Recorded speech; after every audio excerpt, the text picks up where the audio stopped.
You're listening to the NWA, the Nubian Wrestling Advocates. You are now about to witness the strength of street knowledge.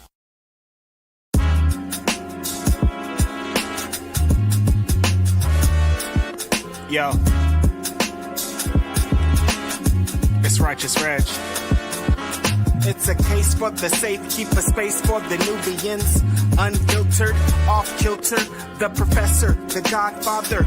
Post-wrestling, the NWA, not keep guessing, The views and expressions, you know the rest, it's pod excellence, get the message. Advocates for Nubian wrestling, you're listening to the best again. Black wrestling in the ring, we invested in. Nubian kings and queens, we invested in. It's for the culture and we reppin' it. It's for the culture and we reppin' it.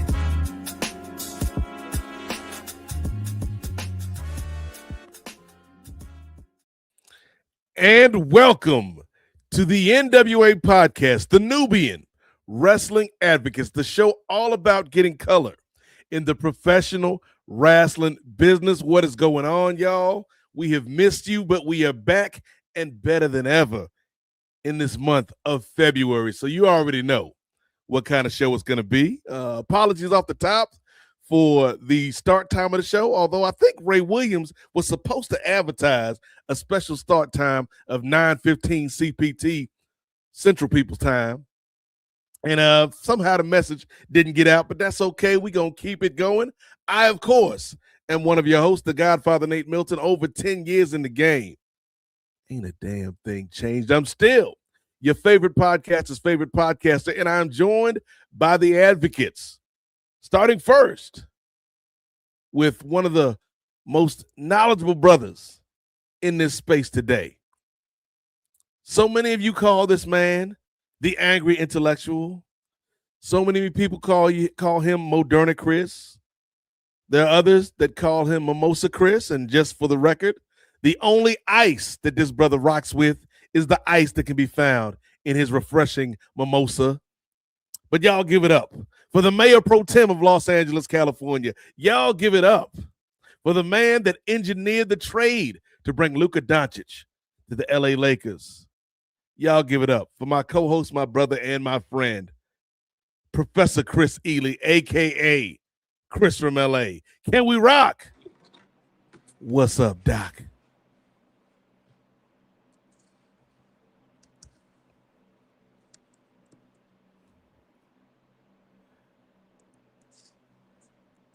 You good, Chris?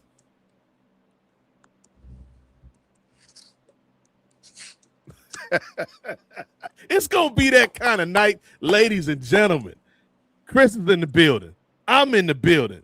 And, of course, we got one of the greatest producers in the game today, even if he didn't let y'all know about the special start time. Some people call him the Caitlin Clark of production. That's why we've given him the nickname of Caitlin Dark. Y'all give it up for Two-Way Ray Williams. Hey, what's going on, good people? My apologies for the delay. Okay. All right. We got you, brother Chris. All right. I can't hear anybody. You can't hear us, Chris? You can listen to Jimmy, but you can't hear Jimmy, brother.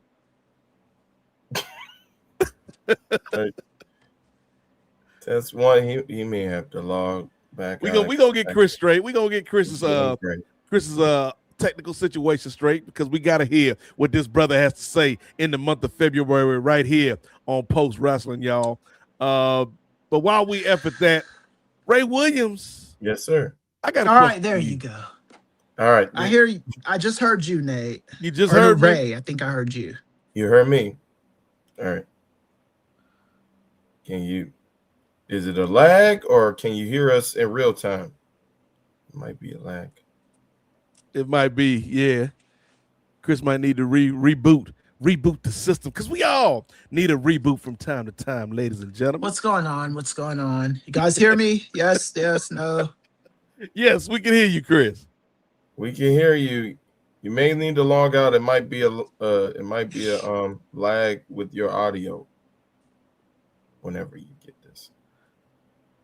But yes, brother. I'm telling you, this is the thing I love about live broadcasting, man. You out here without a net, man. You just go do what you got to do. All Ray right. Williams. Fucking shit, man. We'll do it live. We'll do it live, yo. Yes, come on now. This already setting up to be an all-time edition of the NWA podcast. So, Ray, bring Chris backstage while we get that straight, Ray. And then we can bring Prof back out once he got everything straight, because we got to hear the good word that the doc is going to bring us this month. But Ray Williams, how have you been, brother?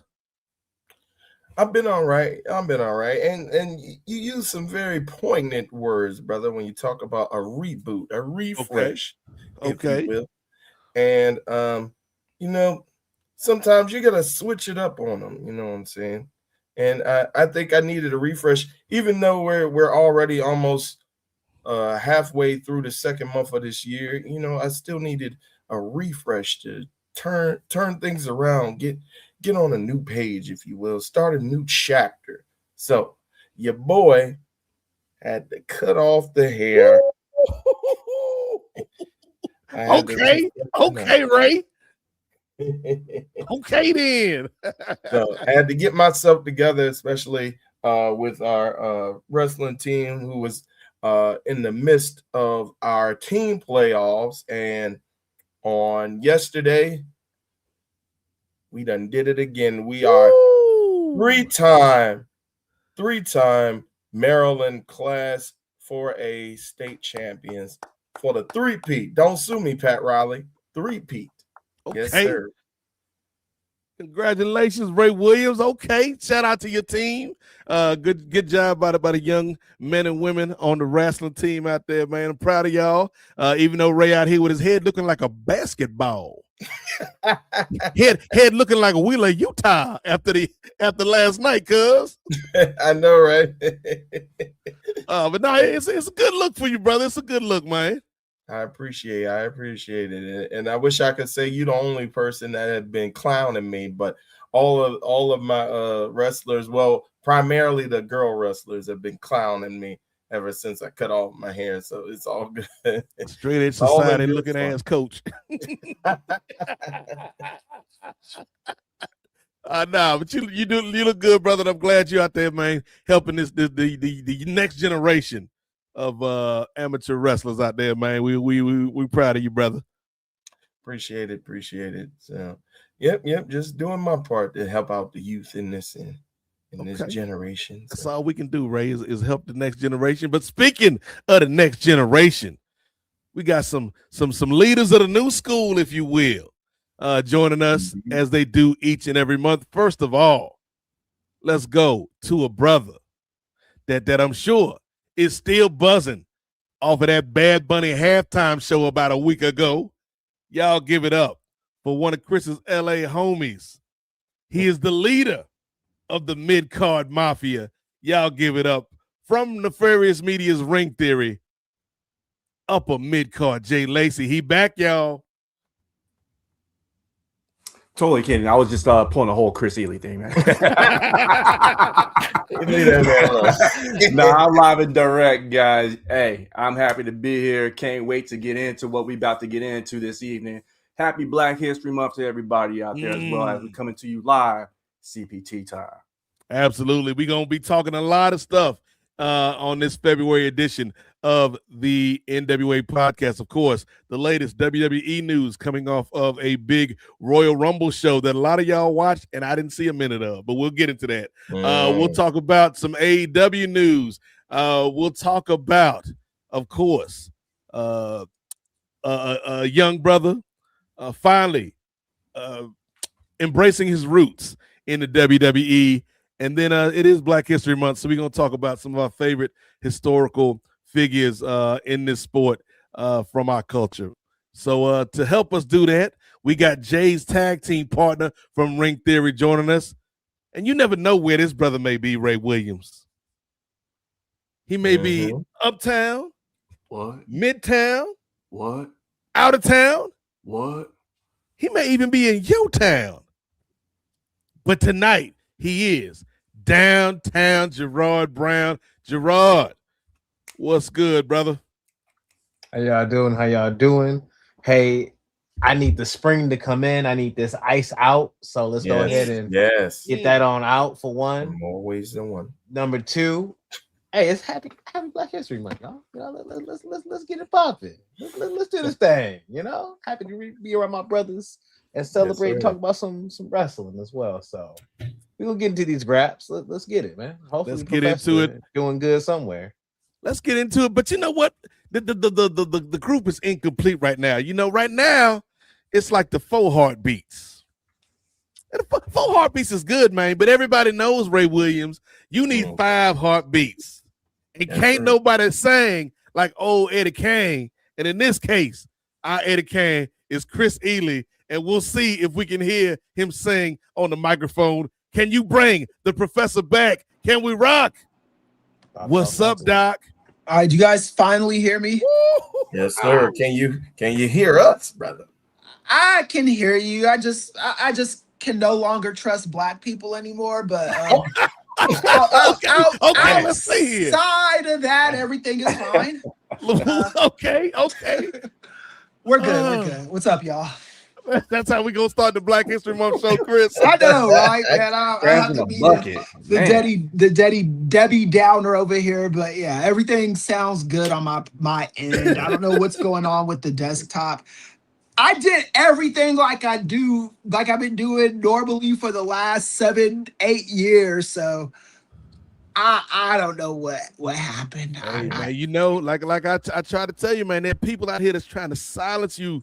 Chris and maybe Cash Patel may be out here listening to podcasts. Kristen Noam and them maybe listening to the pod. Tulsi Gabbard might be creeping through your backyard, Chris. You never know. Right? Yeah. I let my SPJ credentials lapse in January, but then they start sending sink and desist letters to the Lincoln Project and all that because people are reporting the truth about them.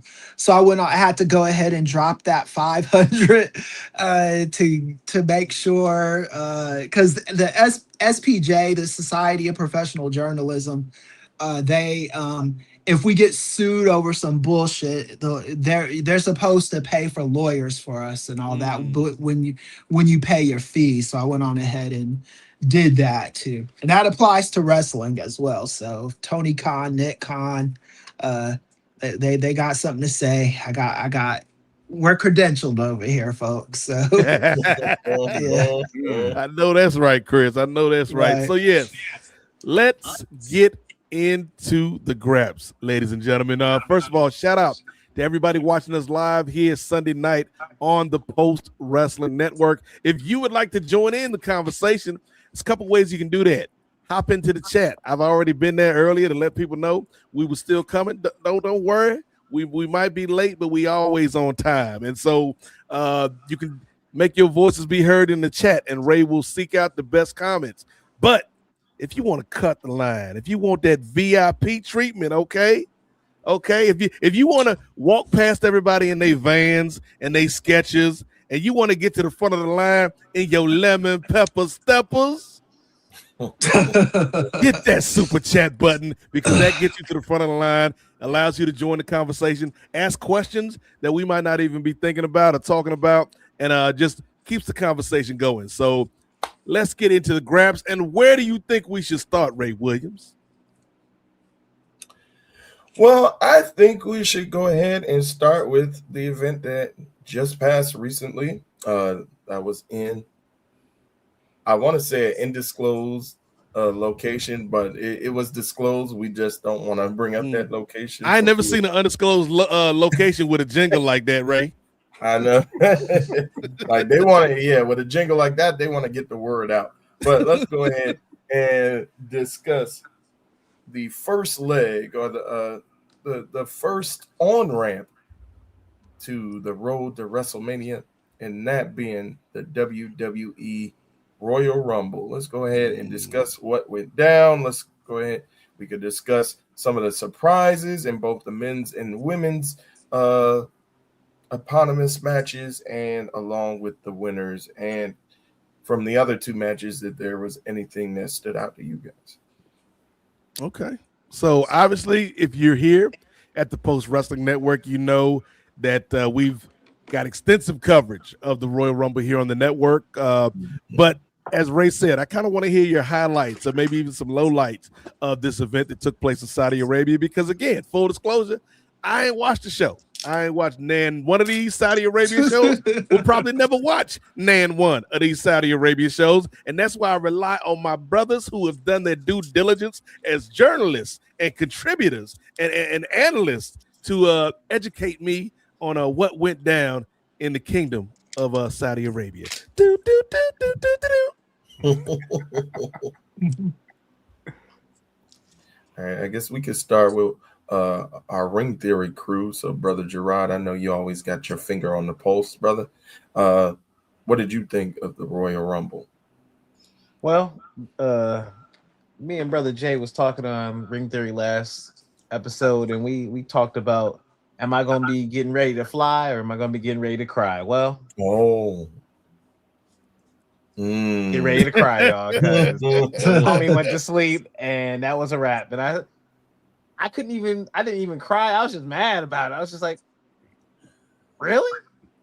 In Saudi Arabia, like, I get it. Like, he's had some big matches over there, but like, he has not made his career over there at all. Well, like, maybe the American fans would like to say goodbye to this man. Like, maybe we'd like to have some more matches. Oh, that's the only CM Punk match, and that's how it ends? Cool. Like, oh, there's no other matches we're gonna run. We're gonna just, and I get that more has come out since, and we wanted more time with him, and we could have had that, but it was a great match. If it was at Mania, maybe I would feel a little bit better about it, because then I'd say that's AJ's best match at Mania, and that's a great way to go out. And at least I had a little more time with him this year before he leaves, with some spotlight on him, with them actually pushing him like he should be pushed. But nah, we only got him for this 2-month push and a tag team with a homie that I'm sure that's his homie, but like, I ain't never seen no on TV association. I believe him and Omos was better friends than him and Dragon Lee. I know, like, right? yo, I'm sorry. Like, Yeah. what you doing with me? Like, I have nothing for you with that. So like, you could have given me a lot more with this story. And even if you knew the man was going to end it at the Rumble, we could have did so much more prior to the Rumble to get that man there. And so I'm highly disappointed with his run in WWE. It's forcing me to a point where I know I'm gonna have to buy WWE 2K26, because that's gonna be probably his last video game in this company if he leaves, which I want him to leave, because as an AJ Styles fan, that better not be it. Go to AEW, go to New Japan, go to TNA, run the gambit and retire if you got to. But like, you are phenomenal. That is not a phenomenal way to go out. That was a phenomenal match. That's how Cena should have went out against Gunther. I fully agree with everybody saying that, because yeah, he went out like a dog. He had that was a good match to go out on. But I needed more from that match. And so like, that's my biggest highlight from the Rumble. We can talk about the actual Rumble matches later, but AJ Styles' retirement and that being there, like, cool, I get it. With him picking them gloves back up, please leave. Go anywhere. Because I need you to have a better end to your career. Because if this is it, this is not a phenomenal end at all. So, well, I was going to kick it to Jay real quick, Gerard, because while the earth may not be flat, it felt like that ending to AJ's career, at least his WWE career at this point, fell flat with you, brother. Oh, for sure.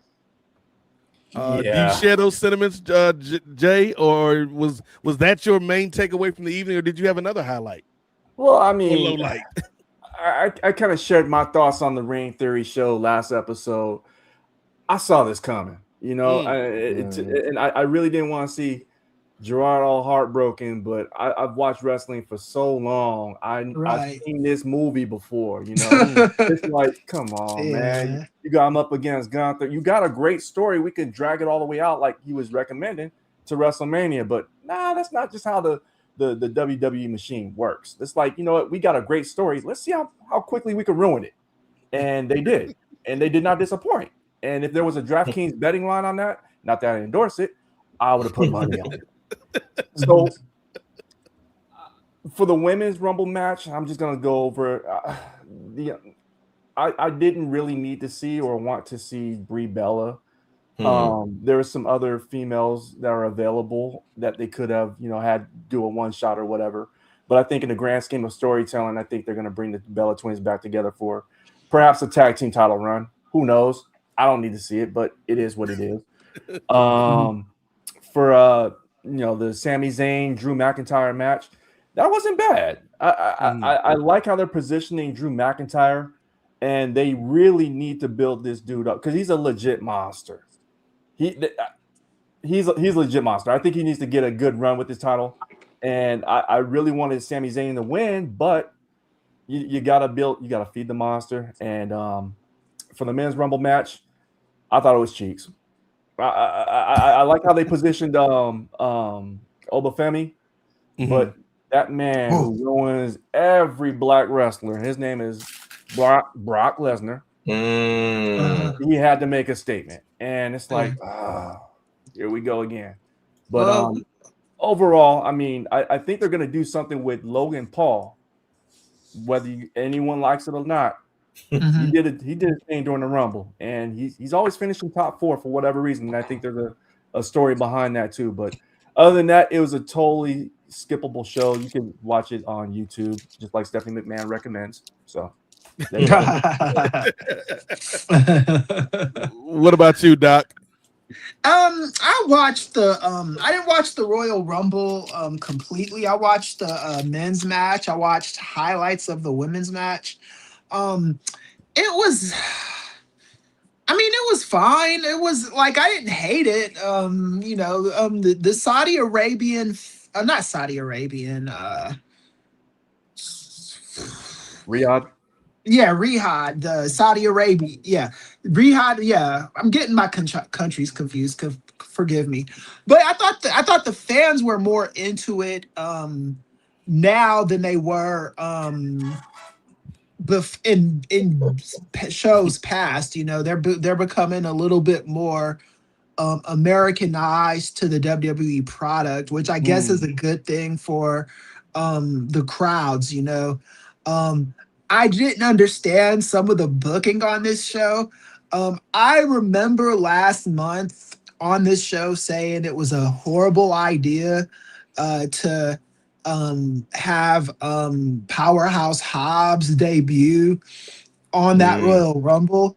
So of course that's exactly what they did. He was so forgettable in that Royal Rumble. It's just like, I can't, like, in contrast, a woman that I barely knew outside of some indie stuff in like Blue Sky and Twitter rumblings, Lena Cross debuted in AEW yesterday, and they debuted her the way you debut a new star that your audience might not know a whole lot about, because she's from Australia. They debuted her in Australia. She got a good reaction in Australia, and that's how it's supposed to go. Powerhouse Hobbs is from the Bay Area, a stone's throw away from Nevada. Why you didn't debut him WrestleMania weekend I don't understand it. Because you never get a second chance to make a first impression. The stuff with I almost called this brother Moose. The stuff with the stuff with Oba was was great. Well, you know that is, we don't all look alike, Chris. I know we don't. That's true. But I almost called him that, but I didn't. But yeah, I thought his debut was the best thing on that show. I thought he really he made an impression, which kind of makes me feel a little uneasy about Powerhouse Hobbs. I think what's his name? His name is after his son and his Royce Keys. Royce Keys, yeah. And his I mother. mean, yeah. Yes, he's named. It's after his kid. It's not a good name for him. It's a good name for your kid. It ain't good for you, bro. But like I just gotta call it like it is. But you know, when they do this kind of shit with these names, like give him these names. It's like, well, it's after his kid. The kid is supposed to be named after the father, not the other way around. But I digress. I'm just saying, man. I thought, and them going back with Roman was not a surprise to me because I mean, I think last year they did the experimental Royal Rumble winner, which was Jey Uso, and I don't even think there was anything necessarily wrong with that. I wouldn't call it a failure, but it certainly wasn't like a out of the park home run either. It was kind of like a double if we're using baseball terminology, right? It was like it did okay, but it didn't do great. And I appreciated the effort to a certain extent until they stopped trying with him. But Roman is the guy in that company. Like Jarek said, I've been watching this shit for too long to be. There's no idealism in me when it comes to WWE. I'm always gonna predict the predictable stuff because this is just it's so formulaic at this point. It really is. It's sad, you know. It's like an episode. It's like watching WWE is like watching a marathon of like Scooby-Doo, you know. Okay. With the ending is always the same. It's always going to be they're going to pull the mask off the motherfucker. It's old man Harris in the cotton mill. Yeah, and Old man Levesque, is that you? Yeah, and I would have gotten away with it if it wasn't you meddling kids. That's WWE. That's what they are. They're not going to stray away from that formula. Braun Breaker is not winning the title this year. It's not happening. It's just Damn, you said it's over already for Braun? It's not over. I didn't say I'm not gonna be that extreme with it, but I think like they've got hot hands in that company. They're like the only like they put their main eventers are Roman, Cody, and CM Punk. Roman and CM Punk are the biggest match they can do because they haven't wrestled each other since like 2013 or something like that. And even that was on a throwaway episode of Raw. So that's kind of like the hottest match you can do. You could have done Cody and Punk. That would have been hot, but doing Cody and Roman again, it would have gotten you some pay-per-views or whatever however they measure the metric, but it just wouldn't have been as hot as Punk and Cody or as Punk and Roman. So they're going with that. I think they're gonna run that. I honestly, and this is not my blackness speaking, maybe it is to a certain extent, but not to a full extent, because I'm not saying this about Powerhouse Hobbs. But I do think Oba Femi needs to skip the line in front of a bunch of people. I actually think that about Whip That Trick too. I think we're gonna talk about it. We're gonna talk about it. I think both of those dudes, just based off of that Royal Rumble in the last few weeks, there's nobody. If you put Braun Breaker in that spot and you hold him there and you're just refusing to go any other direction, you are doing this out of just sheer stubbornness. It's like, okay, we have to do this because this is the guy, this is the golden goose, and it's just doing it because you feel like it, man. Oba and Trick are over without you having to do much, which is a very good place to be in if you are a wrestler. So that's my thoughts on that. Let me see if I missed anything. But the match was fine. The women's match was what it was. And then the AJ stuff, I mean, yeah, like Jarek said, man, that's just what I can't even Jarek's pretty much stole everything from me. It's like, what can you say about that, man? Like, what can you say? I understand that they love the Third Reich. I understand they love the Ultimate Solution, Gunther. But I really do think those spots could have been used for somebody else. These retirement spots, but it's WWE. They're formulaic.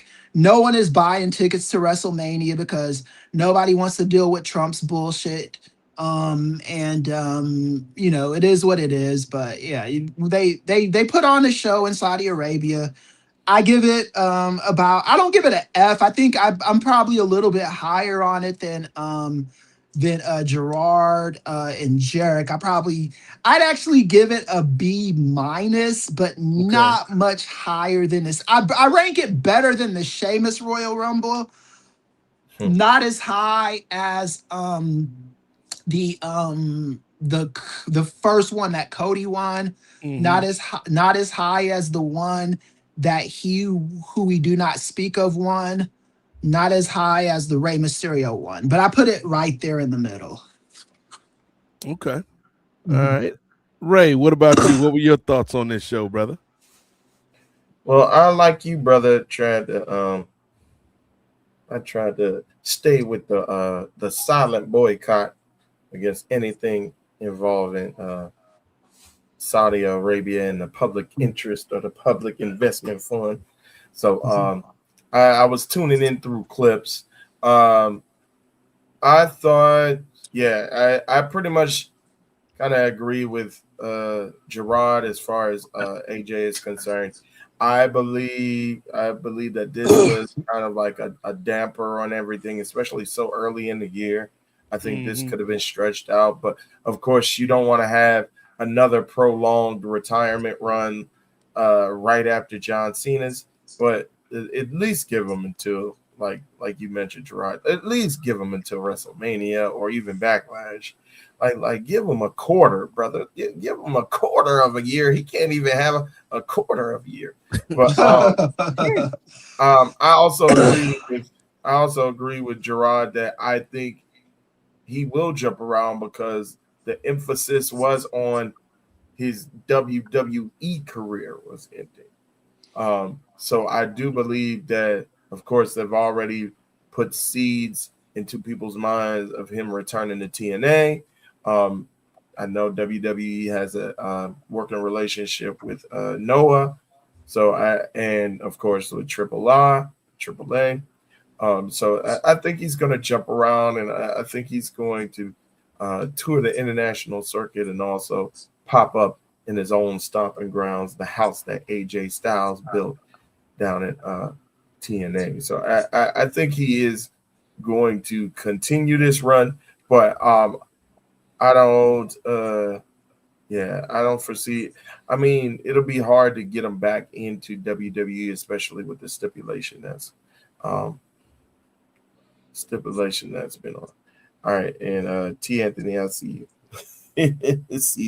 Somebody, yes, brother, I got the fresh cut, brother. I got the fresh cut. But as far as the other, like with the women's one, still disappointed that we still haven't seen Bianca, man. That finger, man. What's going on with that finger, bro? And I know a lot of us were predicting that she was going to make the comeback and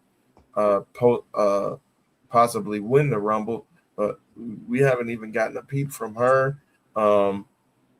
Liv won. I think that was decent. I know last time we were on here, my prediction was Magamami.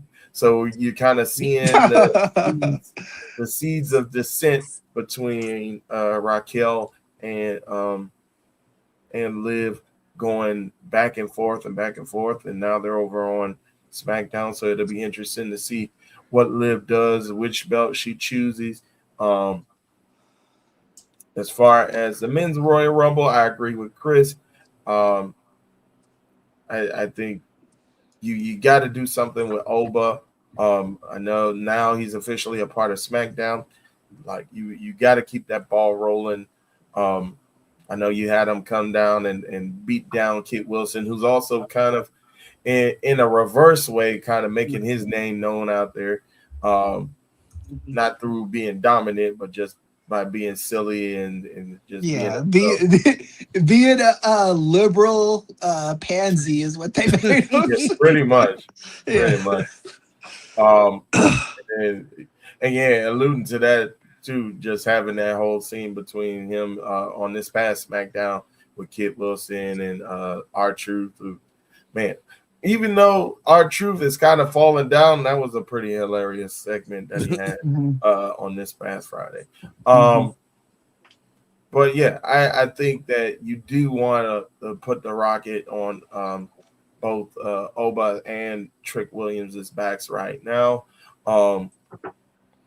And now with this elimination chamber qualifier, now you're kind of throwing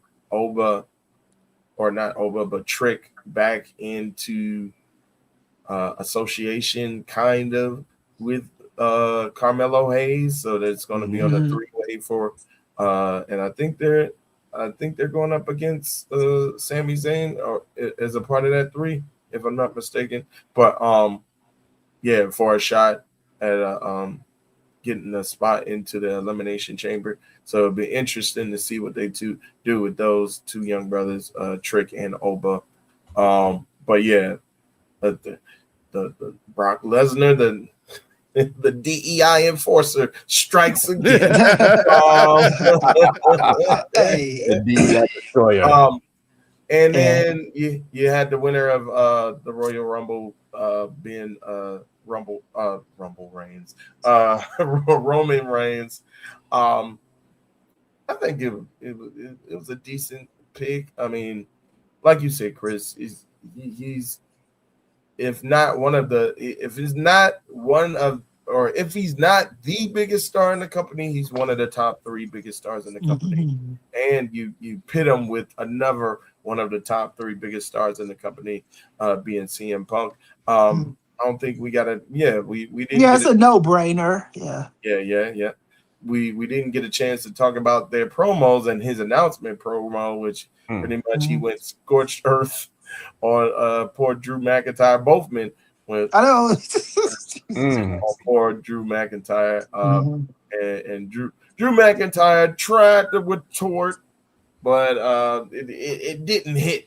It didn't hit as hard as those remarks from CM Punk and from Roman Reigns. But yeah, I don't see you doing much wrong with having Roman Reigns being the number 1 contender. It'll be interesting to see what they do with Cody, especially with them trying to build this stuff still with Jacob Fatu. It was interesting seeing I wonder what are they teasing now with Braun Breaker, as far as, because we know for a fact, unless he's tricking us again, unless that sneaky Seth is tricking us again, we know that that's not him under the mask this time. So it'll be interesting to see what kind of games they're playing and what kind of story they're telling this time, and when that's going to culminate, if that's going to culminate at the Elimination Chamber. And now we're hearing that Braun Breaker is hurt as well, so it'll be interesting. Yeah, he comes back. So I think a lot of interesting stuff, like you mentioned, Royce Keys, aka Royce the 6'3", because he's not 5'9". To see where they go with him.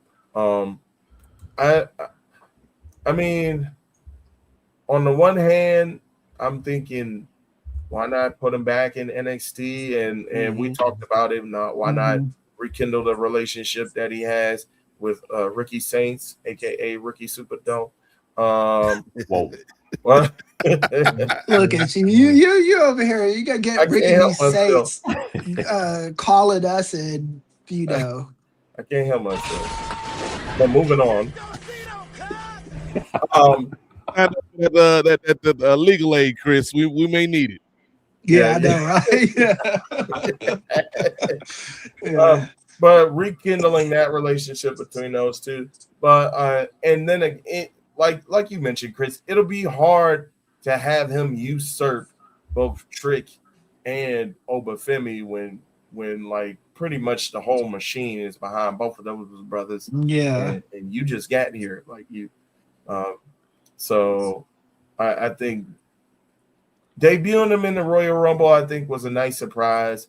But I think kind of bringing them on to NXT, even if it's for like a 6-month span, while those other brothers get hot, like have more of the WWE faithful get behind, or the NXT faithful kind of get behind Royce Keys, and then you could build him up once he gets out of NXT. So those are my thoughts. So let us know if you have any thoughts on the Royal Rumble and the seeming end to the WWE career of one AJ Styles. But let's stick with one of Ray's last topics. Let's stay here for a second, because I have to say, you know, despite what Kit Wilson might tell you, Chris, I'm not a toxic man. Okay? Yeah, I'm secure enough in myself that I can admit when I may have been wrong, okay? And when we talk about these two brothers that are new to the main roster, I had the highest of hopes for one of them. I saw superstardom written all over that brother. The other one, not so much. Like, I didn't think that the brother was a scrub or a bum or anything like that, but I just thought there was a ceiling to where this man could go. But now when I look up at that ceiling, Ray Williams, I see footprints, okay? Yeah. And then footprints got the distinctive size, shape, and tint of them lemon pepper steppers. Because we going to talk right now about Obafemi and Mr. Whoop That himself, Trick Willie, because I got to say, man, I did not expect the reaction and the reception from the fans to be this big for Trick. You know what I mean? Like, we always knew this brother had talent. I thought that there were some in-ring limitations to Trick. And even in NXT, where I liked a lot of his promos, I did think there was a bit of, we've got to kind of hone in on this character with Trick. But for whatever reason, and I think John and Wade talked about it this past week when they reviewed SmackDown, like, some guys may be just better suited to the main roster. Yeah, it feels like Trick has just jumped into the deep end and he is swimming in them church shoes, y'all. Just from the promos, from the interest music, where the crowd is just immediately into it, to the point where he's even doing the Booker T-isms himself on the microphone when he's coming into the ring. The promos have gotten so good. Like, I think John may have been the one to allude to it. Very similar to like original heel rock. Yeah, I agree. And I just am enjoying the main roster run so far for Trick. So, like, we all know, like, Oba is that dude, or should be that dude, but I think Trick might be one of them dudes too. So, early impressions on Trick Williams and his start here on the main roster. And we can start with you, Gerard. Trick has been, to me, excelling, but here's the thing: you say throw him in the deep end. I don't think so. I don't think so, Nate, because we put him through this whole process, and I think they're copying what New Japan does in the same regard of the excursion process. We send our youngins out to go get that experience, and so you saw that through the whole Trick time period with him being that's the one thing I hate. They don't really acknowledge the fact that he's been a TNA world champion to a degree to make him sound like a world champion because it's not a WWE world champion, but like he's got the swagger of it. He's walking like a main eventer. He's talking like a main eventer. He's moving past people who are already on the main event track and excelling past them like a Sami Zayn with a cool factor that's connecting with the crowd. But I think through his time on NXT, his connection and time on TNA as well, he's been building that up. He's been working. He's had these kind of pepper ups to the main roster here and there, but now with him full time being there, the all white Gucci mink coming out all the time, lemon peppers, like him having the catchphrases down. Trick has been able to really find his niche. Oba's got the power down. Javon's got the flying. Trick's got the promo and the energy. And not to say that people don't have those things as well, but that each of them have their specialties and they're excelling in those to me, in my opinion. And Trick is really flying off the handle with it. So to the point where, like, I would love to see him get that title this year. A world title. Let's no title. We don't need to get you there. Let's get you straight to where you need to be at the scene. Just like I do believe Oba needs to get that as well. He should have got Brock out that Rumble. But we gonna work on that. I'm sure of it later on. So, but no, I'm happy to see where Trick is in that. But Jay, hey, how you feeling about it, man?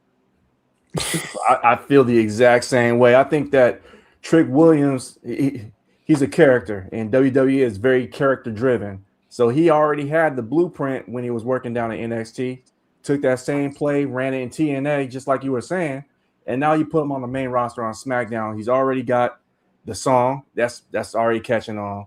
He's got the catchphrases already catching on. He looks like $1 million, walks like $1 million, talks like $1 million, and they're putting him in matches that I think me personally, I flip flop his presentation with Obafemi's presentation in terms of match quality. Because I mean, they got not so much that I would have Trick going get the War Raiders and demolish them, but at least put him in some kind of feature matches. Like, dude, this is a star, and you got him against Ray Phoenix. I feel bad for Ray Phoenix because I'm sure when he signed that WWE contract, he wasn't picturing maybe a 5-minute match and getting pinned. I'm sure he didn't think that. But needless to say, I think Trick Williams is right where he should be. I don't see him getting a world title shot, at least in the first year.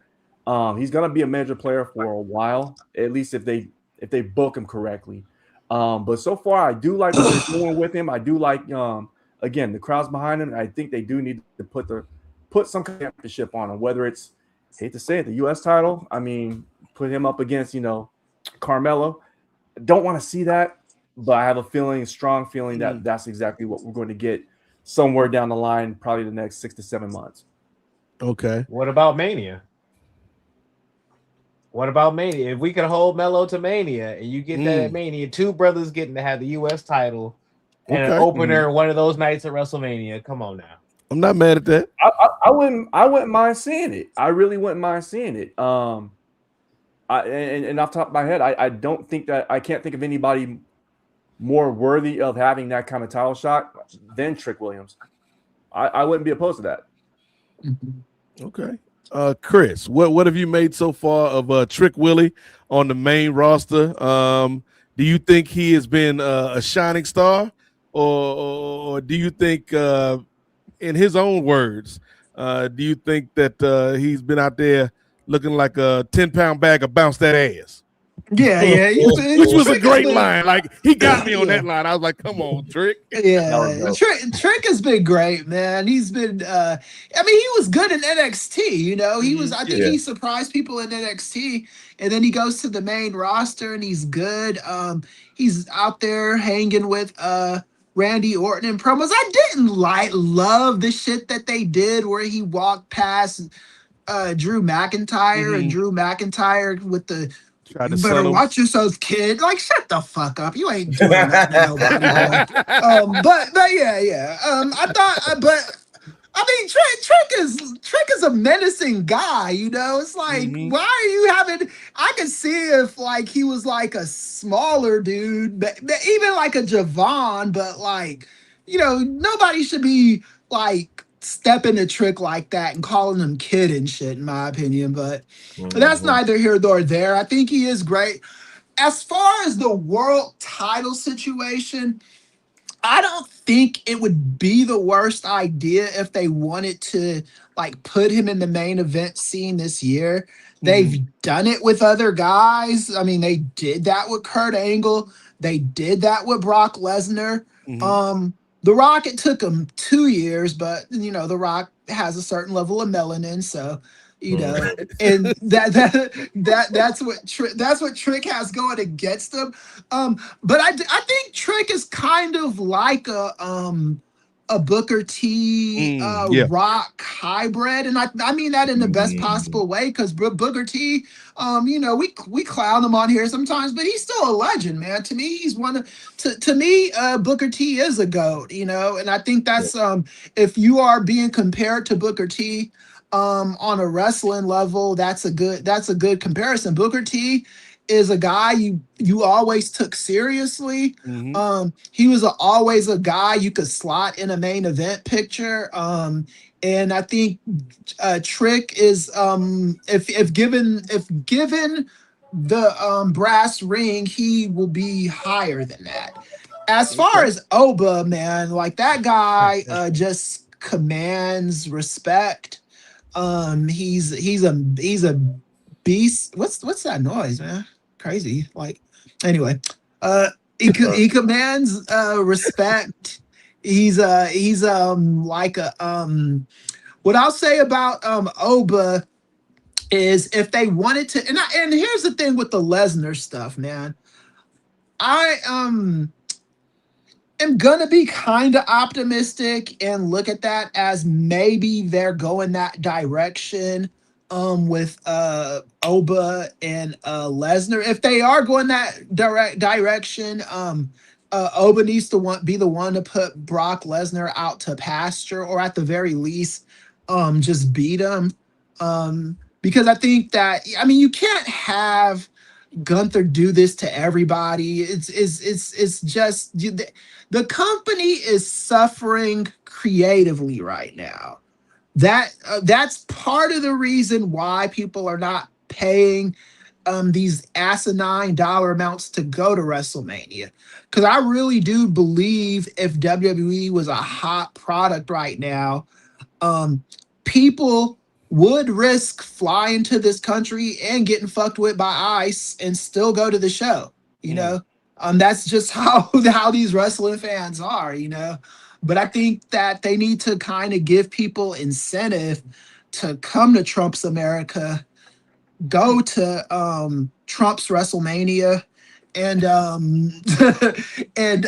you know, just enjoy the stuff, because the company is just not great right now. It's just not. You got Nick Khan on these Zoom calls and shit, talking shit about Tony Khan, talking about his father's money and using that and stuff, which is funny because Triple H is a son-in-law that got put in that position by nepotism. Vince McFucking-Man, talk to him, Chris, is the son of Vince McMahon Senior and his father, you know, his grandfather. They both did wrestling before Vince McMahon. So I mean, it's a nepotism business. So if you're gonna be saying stupid shit like that, you know, you got to say that about your own cats too. But anyway, and I think, and I also want to kind of throw Javon in that mix too. I still have a little bit of optimism for him. Powerhouse Hobbs, it's not that I don't have optimism for him. And honestly, I do not see a good reason why you can't push Oba, Trick, and Powerhouse Hobbs. To me, is fine. Know the reason, Chris. I know the reason. That's not a good reason. That's a reason that's not a good reason. I think if WWE, it's the rule of three that the late Dwayne McDuffie used to talk about. If you have more than 3 black people on a show, it becomes the rule. It becomes a rule of 3. It's a black show, and I think that's what they're afraid of. I think in any other world, you could have a Powerhouse Hobbs, and you could have a Trick, and you could have a Javon, and you could have a Oba, and they all just be thriving. But that's just not how WWE works at the moment, you know. It does on the CW, sadly, just not on any other. Yeah, but yeah, well, I don't think Shawn Michaels is as racially charged as Triple H, you know. I think for some reason, and that's just a weird thing about those two guys, because I always figured like Shawn Michaels would end up being the one that was more like bigoted and racist just because of some of the stuff he used to do on the television, you know. But I never put Triple H that much further back from him, because Triple H did some bigoted shit on TV too. But I just thought, but Shawn Michaels is just so like very, very good and seasoned and well media trained, probably more than any other wrestler. Like him and Cody Rhodes are built to do that job. Triple H is fucking horrible, man. And it's not just me talking as someone that doesn't like Triple H. He's not good at talking to the media. Cody Rhodes is. Shawn Michaels is. Why they are insistent of have Triple H still be the booker if you want him to do that, but don't have him talk to the media because he fucking sucks at it. I'm very confident about Oba, very confident in Trick, and the only thing that I think could hold him back is somebody else's old good old boy club racism. I agree. Ray Williams. Yes, sir. Well, real quick. Here we go. You got an update? We got a super chat, my friends. Okay, cool. All right. So, real quick, T. Anthony, always a frequent contributor here. Thank you for the $5 Canadian, brother T. Anthony. Trick with that world title, either one. Rocking that golden fleece. Woo! Real life money printing machine. Yep. I fully agree. It breaks. I think there's a new rule, or there's going to be a rule that's going to take effect, and it's going to affect either Trick or Oba. It's going to be whoever gets to that world title first. And I really do think it's going to be Oba. And so, like, I would love to see Trick get it this year. I think it is money. I think him going for that WWE title at some point would be a fun thing for SmackDown and would give SmackDown some new life and energy. With that being said, I don't think they'll do that because Oba, by year's end, will have that World Heavyweight Championship. Flat out. He'll beat Brock whenever it is. If it's at Mania or if it's at SummerSlam, if he beats him at Mania, by SummerSlam, he'll have the world title, in my opinion. Because you won't be able to slow his push is going too hard that you won't be able to slow him down for that world title. Right. And that's the thing I hate this company for. They better not with Oba. I hope they don't do it with Trick either, but they have this tendency. They did it with Cody. They do it with everybody. We have to take you and break you and then rebuild you into what we want you to be. These are hot hands. Trick is a hot hand now. Yeah. Oba's a hot hand. Take it and run with it. You don't need to give any more adversity to anything. Make these men the world champions they need to be.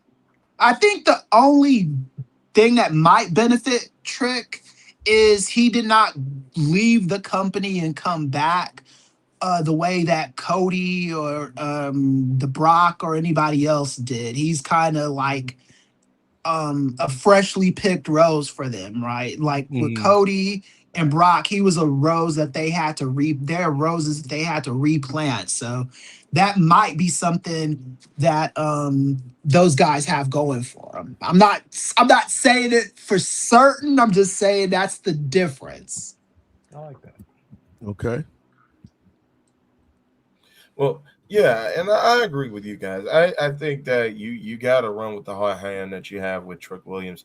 Yeah, I think I do see a comparison with kind of combining like the athletic build and the movement of Booker T, with kind of like the charisma and the quick wit of The Rock, and you have Trick Williams all wrapped up into one. And one thing that I do want to say is that he's not like really mean spirited, even though he said that about Sammy. It's just he's saying, Sammy, you don't look like a star. I look like a star. But Rock, he cut deep. Like he I know, right? But I just think Trick Williams, he's confident in who he is, and he shows that on the mic. And so I think you can go, but like you just said with a few minutes ago with Braun Breaker, like if you're not gonna pull the trigger on him, it's like what you gonna do with Trick? Even though Trick is better on the microphone than Braun Breaker, you know. Braun Breaker, he has like the crazy Steiner delivery, but it's like Trick Williams is better on the microphone, and like you guys said, he's getting these reactions. It's not like this brother is going to like Oakland, or this brother is going to DC. Right. This brother is getting these reactions in Germany. It's like his world, he Mr. Worldwide, like Pitbull. And so this brother is getting these reactions from all over. And so I think they need to realize what they have in Trick Williams, and they need to strike while the iron is hot.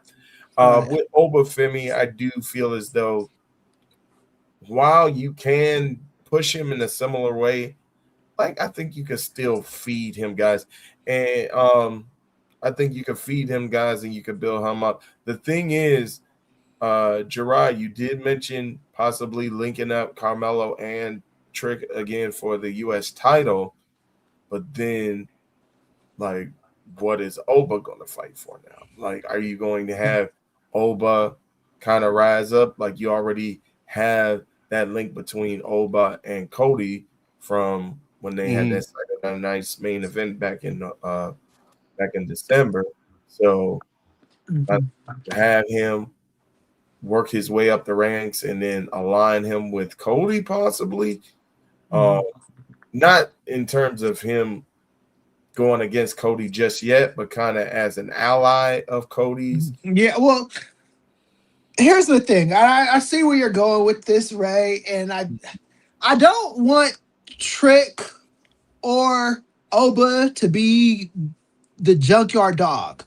I don't want that. You know, I don't because that junkyard dog was always in WWE and over as hell in Mid-South.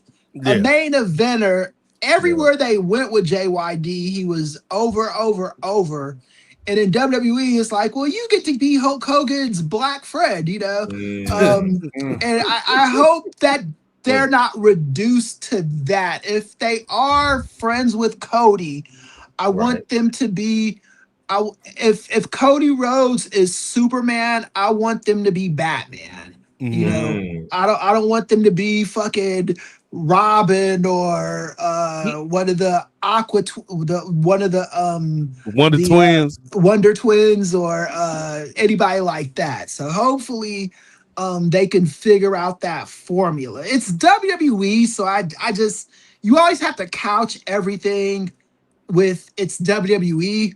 But you know, hopefully that some good stuff will happen for those brothers. And I do want to say this too, because we've brought up Brock Lesnar being the DEI killer.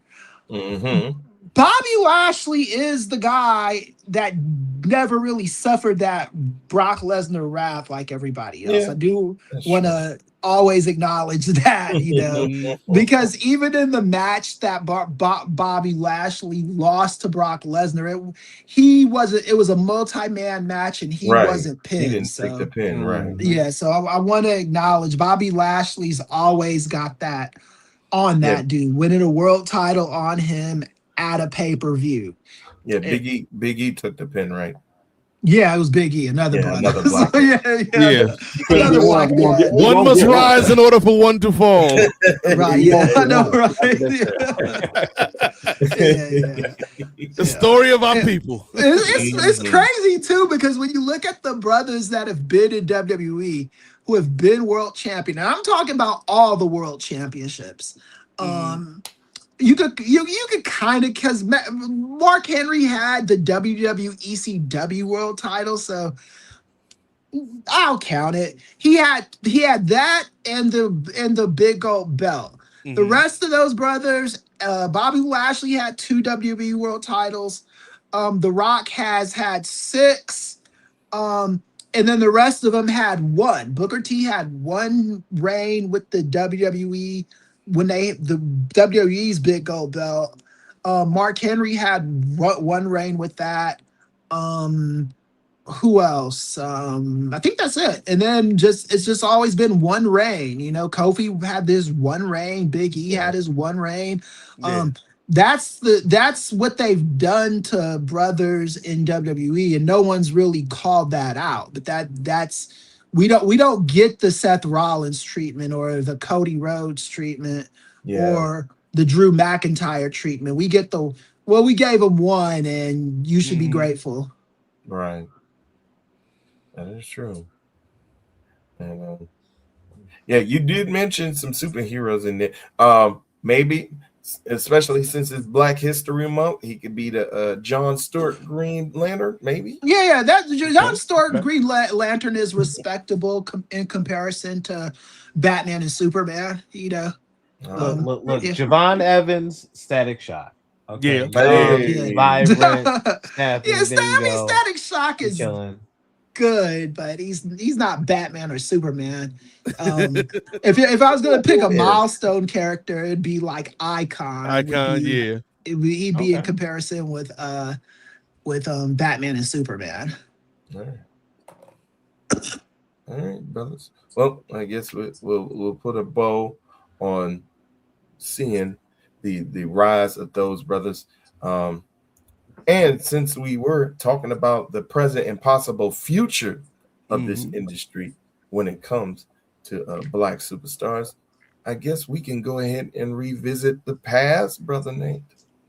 I guess we can revisit the past because it is Black History Month. And as Chris mentioned, man, you know, there are so many stars that you know, but you don't really know, because I think a lot of our audience understands who the Junkyard Dog was from a WWE context, maybe even a WCW or NWA context, but you don't really know how big that brother was, or somebody like Big Cat Ernie Ladd, somebody like Jacqueline and what she meant to the sport from a female perspective. So I think right now we're going to take a pause for the cause before we continue to talk about modern wrestling, and let's just talk about some of our favorite historical Black wrestlers in the chat. Y'all can get in on this too, man. Who are some of the great Black talents that y'all have loved to watch over the years that may have even gotten you into the sport of wrestling? And let's start with Ray Williams this time. Ray Williams. Normally, you know, we know you, Ray. We know you, Ray, and your proclivity, shall we say? But let's talk. You know, let's go from the 2%, the whole milk, and let's talk about some chocolate right now, brother. Who are some of your favorite Black performers from a historical perspective? All right. Well, first off, shout out to the Beige Forefathers' favorite wrestler, Johnny B. Bad, who was an instrument. Honorary brother. Shout out. We'll say that was a tribute to Black history. We won't put him in the category. I messaged Mark Barrow the other day and told him. You did? Yeah, I told him when my mom found out that he was white, it broke her heart. One of my favorite random wrestling stories ever is when James Brown, the Godfather of Soul. Yeah, that was funny. He was working with WCW back in the day, and he ran into Johnny B. Bad backstage, and he was like, "Hey, man, you keep going, brother. You gonna make a great Black World Champion someday." And Johnny B. Bad was just like, thanks. Yeah, he didn't even know what to say back. Yeah. You got a little gimmick, brother. You better fucking say James Brown paid you that compliment. You better thank that man. Shit. Yeah. Like, yeah, I will gladly carry the mantle of Black history, Mr. Brown. Dang.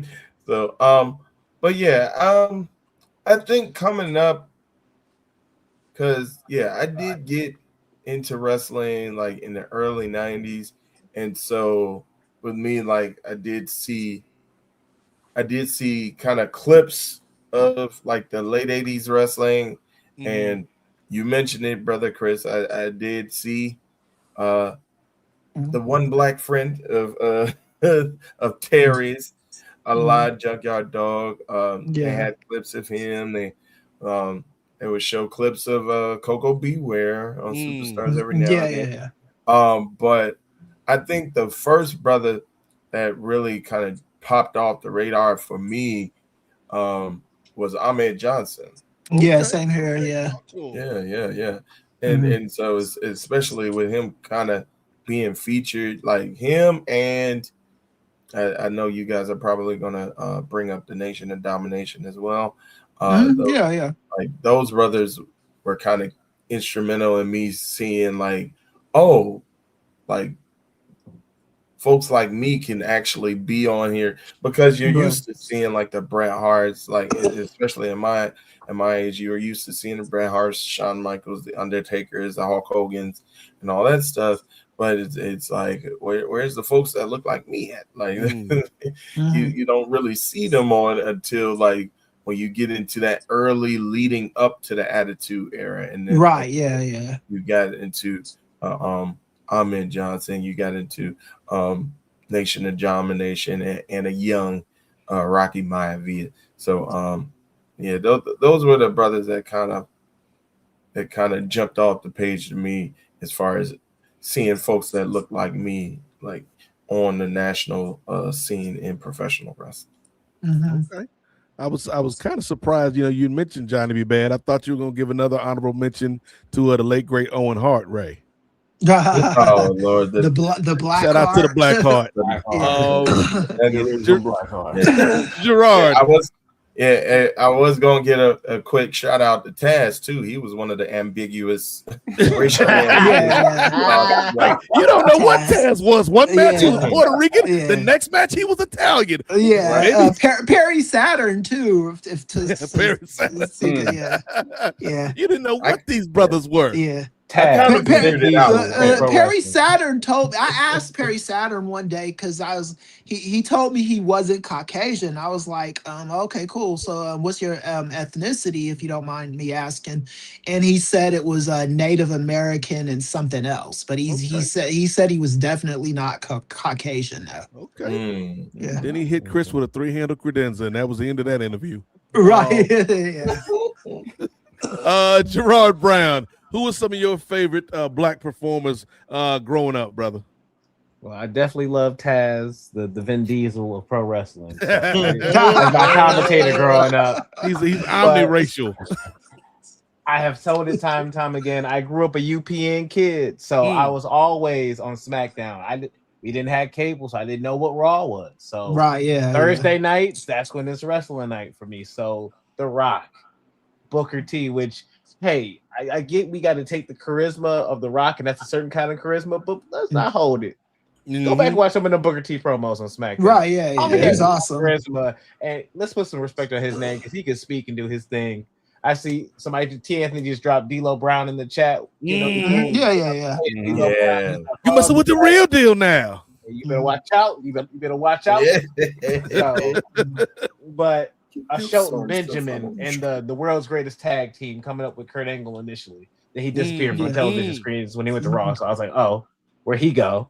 And so we've had brothers kind of pop up here and there throughout the whole time on SmackDown. Had Booker T, he was doing his thing with the U.S. title, but then Bobby Lashley. blue, as JR would say, blue chipper. Coming off the block, turning cars over on SmackDown, kind of just doing his own thing. And he just seemed like a brother. He didn't have to have rap music. He didn't have to do this. He wasn't no stereotype. He was just, I'm a brother that's strong and here to whoop ass. Like, that's what I'm here to do. And so to have him coming up as well, but then I needed every stereotype with my brother coming in with MVP. TMB also. TMB already know what TMB must have grew up at the same time I grew up, because legitimately coming in next with the NFL entrance, and I don't even like football like that. But I'm about to feel like a first round draft pick coming in like he is with that hot contract, his undefeated streak, him getting burned up by Kane. But he still bounced back and had that long US title run, and then the dual title with the tag. We had brothers on SmackDown doing their thing, and they had their own flair. It was like in the 2000s, SmackDown was the black show and Raw was the like white show. The traditional show. I actually didn't mind that, you know, because even like John Cena being on SmackDown was kind of like added to it being the black show, you know, because this was before John Cena turned into he went from being Everlast to Whitey Ford Sings the Blues, you know, and like they just took they took everything away from John Cena that made him cool and turned him into a corporate piece of shit, man. And that's always but that's always been my argument. I think you know this, Nate, because I always go back and forth with it. It's like they say John Cena couldn't have did the rap thing forever, and I'm like, you guys, they gave up on it when it was the hottest thing ever, you know? Right. Like you say, because you. John Cena, I don't know how high that rap gimmick could have went, because that rap gimmick is what turned him into a babyface. You know, that's what made him popular, and he was steadily getting more and more popular until one day Vince McMahon said, "You know what? We're gonna take your move, and it's not gonna be the FU anymore. It's gonna be the AA." And we're gonna take your title. We made it spin originally, but now we're gonna stop the spinning on it. And you're not gonna rap anymore. You're not gonna do this anymore. We'll still have you wear the jean shorts, but you're not wearing black shirts anymore. Everything is gonna be a Fruity Pebbles shirt. They really did strip this guy down to like a corporate like guy, you know, it's one of those things with him. So I always thought that I always wondered if Cena could have reached Steve Austin or Rock Heights if they left him with that gimmick. Keep in mind also, he was a gold selling rapper too. When nobody was really buying albums like that anymore. His album went gold, you know? So it's like, you can't say that you had to do that shit with him, because he showed you that shit was popular, you know? Yeah. I mean, and Eminem is still fucking rapping too. So like, how can you say that? Yeah, he ain't Macklemore, but he all right. There will be no Macklemore conversation this month, Ray. Save your Macklemore talk for March, brother. You don't blaspheme the good name of Eminem like that. What's wrong with you, bro? Well, not Eminem. I'm talking about John Cena. I ain't never gonna talk about Eminem. I take John Cena over Macklemore though. Come on, I take Cena over Macklemore. I don't think that's a hard one to do. As far as a spitter, I take Cena over Macklemore. Damn. What kind of intro do you want? Do you want to come in like look, or would you rather?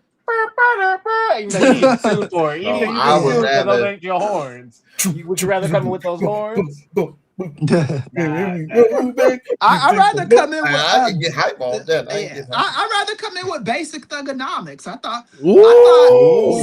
So you think you untouchable, Ray? Yeah, Cena's Cena's bars on Basic Thugonomics to me are underrated. I thought that was like the lines and that shit were cool. He said two-faced rappers, Ray. Walk away off with four four shiners. Yeah, shit, man, that was some good McElroy shit. got Dude. nothing for that, Ray. Yeah, shit. He already better said he stay was in a the bad, push-up, bad Ray. man. Yeah. And then he wraps it up with the new Dead Man Inc. and we about to make you famous, taking over Earth and still kicking in Uranus. That's a bar, man. Shit. He took you to outer space, Ray. I got that. Cena took you to space. Macklemore took you to the thrift shop. There's no comparison, Ray. But real quick, because we were talking about that era of SmackDown, I do want to give a tip of the cap to friend of the program. I ain't spoke to the brother in a minute, man, but I always like chopping up with him. Alex Greenfield, who was one of the main writers for SmackDown during that period. Oh, Greeny, yeah. Yeah, shout out to Greeny. And I talked to him once on a podcast, and I think it might have been Always Forward, which is a Luke Cage podcast I did back in the day about the Netflix series. And Alex Greenfield was a guest one week, and we talked about the Luke Cage show, of course. But I was like, man, tell me a little bit about that time period on SmackDown, because to me, SmackDown was never blacker or more browner than when you were one of the lead writers. And he was like, well, I can't take any of that credit, because when you have a roster that was as good and as talented as it was, when you had people like Mark Henry and MVP and Rey Mysterio and the Guerreros, and you've got all that great talent that is black and brown, he's like, all I did was let those guys cook.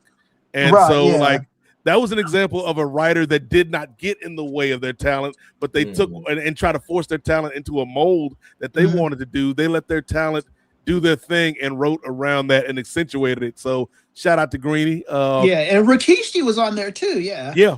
Like it was a very stacked roster all the way around in that era. Jay Lacey, and I know you probably lean towards some of the great black mid-carders of that day. Sergeant Craig Pittman.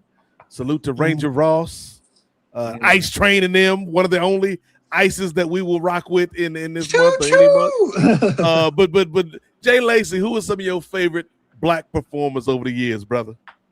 Man, the one that got me I have a vivid memory, like growing up. The first, besides Junkyard Dog, the first black wrestler I gravitated towards, Bad News Brown. Yeah, that's what I was gonna say. Right there was it for me. I mean, he had the one fingerless glove.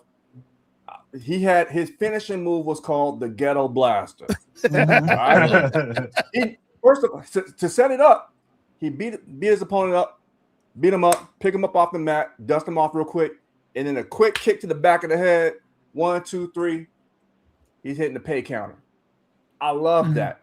That was I gravitated towards him because I mean, dude's name was Bad News. As a kid, I gravitated to that. That was my number one wrestler for a long time. The next one, fast forward a little bit, there was a tag team in WCW. They wore some hoods. They came out with Sister Shirley. Yeah. No, Sister Sherry. I was like, who's Sister Shirley? That's Shirley Hemphill from What's Happening. Sister Shirley was on Thunder. Exactly. We got Sister Sherry at home. Exactly, right. So they came out with Sherry Martel, right? Yeah. And these brothers were dominant. Didn't know who they were for a long time until they had to take the mask off. Ron Simmons and my guy, the Natural Butch Reed. Right. Dude. Those dudes was like, they were swole. Like, I'm like, as a little kid, those were some monsters. And I'm like, okay, I got to grow up and I got to be like these dudes right here, right? And then, like, okay, rewind a little bit. Butch Reed was in the WWE and he had his blonde hair. He was the original Cisco. Right? Yeah. The natural right Butch Reed is what they were calling him. Yeah. The natural. Yeah. So that was my guy. Those were my guys growing up right there. And then you got to shout out to a dude that was ahead of his time.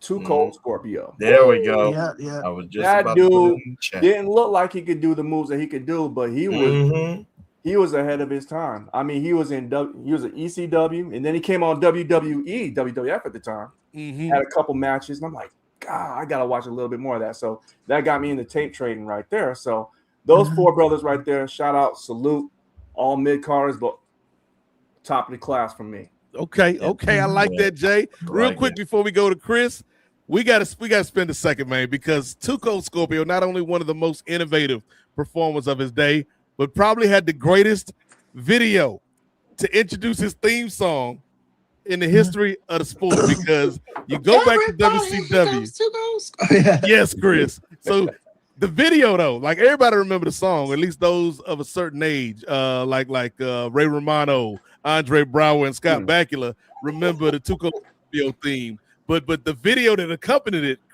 Ray Williams, Tuco Scorpio, much like you, was trying to influence the youth in a positive way. So he sees some kids, skipping school. And my favorite part of the video is like Tuco Scorpio is like, "Hey kids, what are you doing out of school?" And they're like, "We just want to go to the arcade." And Tuco Scorpio's response is, "What do you mean you wanted to go to the game house?" And even as a kid, I was like, they didn't say nothing about no game house. No. I think you got it reversed, Nate. The kid said game house and Scorpio said arcade. Yeah, they said that. Yeah, Scorpio's one that said arcade. Yeah. So the kid's like, "We going to the game house. What do you mean you going to the arcade?" I'm like, something got crossed up in the script there. Yeah. And then he's like, "You know what, kids? You could be cool if you in school." And they're like, "How we gonna get to school? You gonna drive us there in your limo?" "No, we gonna step." Tuco Scorpio. Yeah. And then the line that got me, because this shows you how political the brother was, Ray. Who's his opponent? He don't care. Like the Gulf War, brother, he attacks through the air. Brother, open your eyes. So shout out to Scorpio, man. Chris Ely, I know folks is waiting for this one because you are a fountain of black wrestling knowledge and wrestling knowledge in general. So who are some of your favorite black wrestlers of all time, and why is it Sergeant Craig Pittman, the Pitbull? Oh yeah. Well, shout out to Pittman, man. Hopefully we could get him on the show one of these days. I don't know how to contact him. I've actually tried to contact him. Call Cobra first, then Cobra's gonna call Pitbull. Right, yeah. The fake thing, Jeff Farmer. Yeah. But for me, there's a bunch, man. Like and some of like with what Jarek was saying about Bad News Brown, aka Bad News Allen. He was one of the wrestlers that I used to he would answer emails back in the late 90s and the 2000s. I chatted with him regularly right up until his death in 2007. I was very heartbroken by that, because that brother just did not give a fuck about. He would shoot off if he didn't like you. He had no problem letting it be known he didn't like you. He had his wrestlers that he liked, and he had his wrestlers that he didn't like. And if you'd send him an email, he had this one, I forgot who his website was ran through, but he'd answer emails, and he'd answer them thoroughly and stuff. He was a real cool dude. And then watching him do that Ghetto Blaster. He actually in WWE was a main eventer briefly. They had him to do a house show loop with Hogan and a house show loop with Savage. He says that Vince McMahon promised him he'd be the first black world champion in the company. I kind of believe him when he says that he was promised that, because he just never struck me as a dude that was lying, But yeah, so him. When Ahmed Johnson is another person that I got to know. I haven't chatted with him in a while. And he's someone I kind of thought got a raw deal too, because when he won the Intercontinental title back in 95, 96, whatever year it was, it was a big deal. It was 96 it was.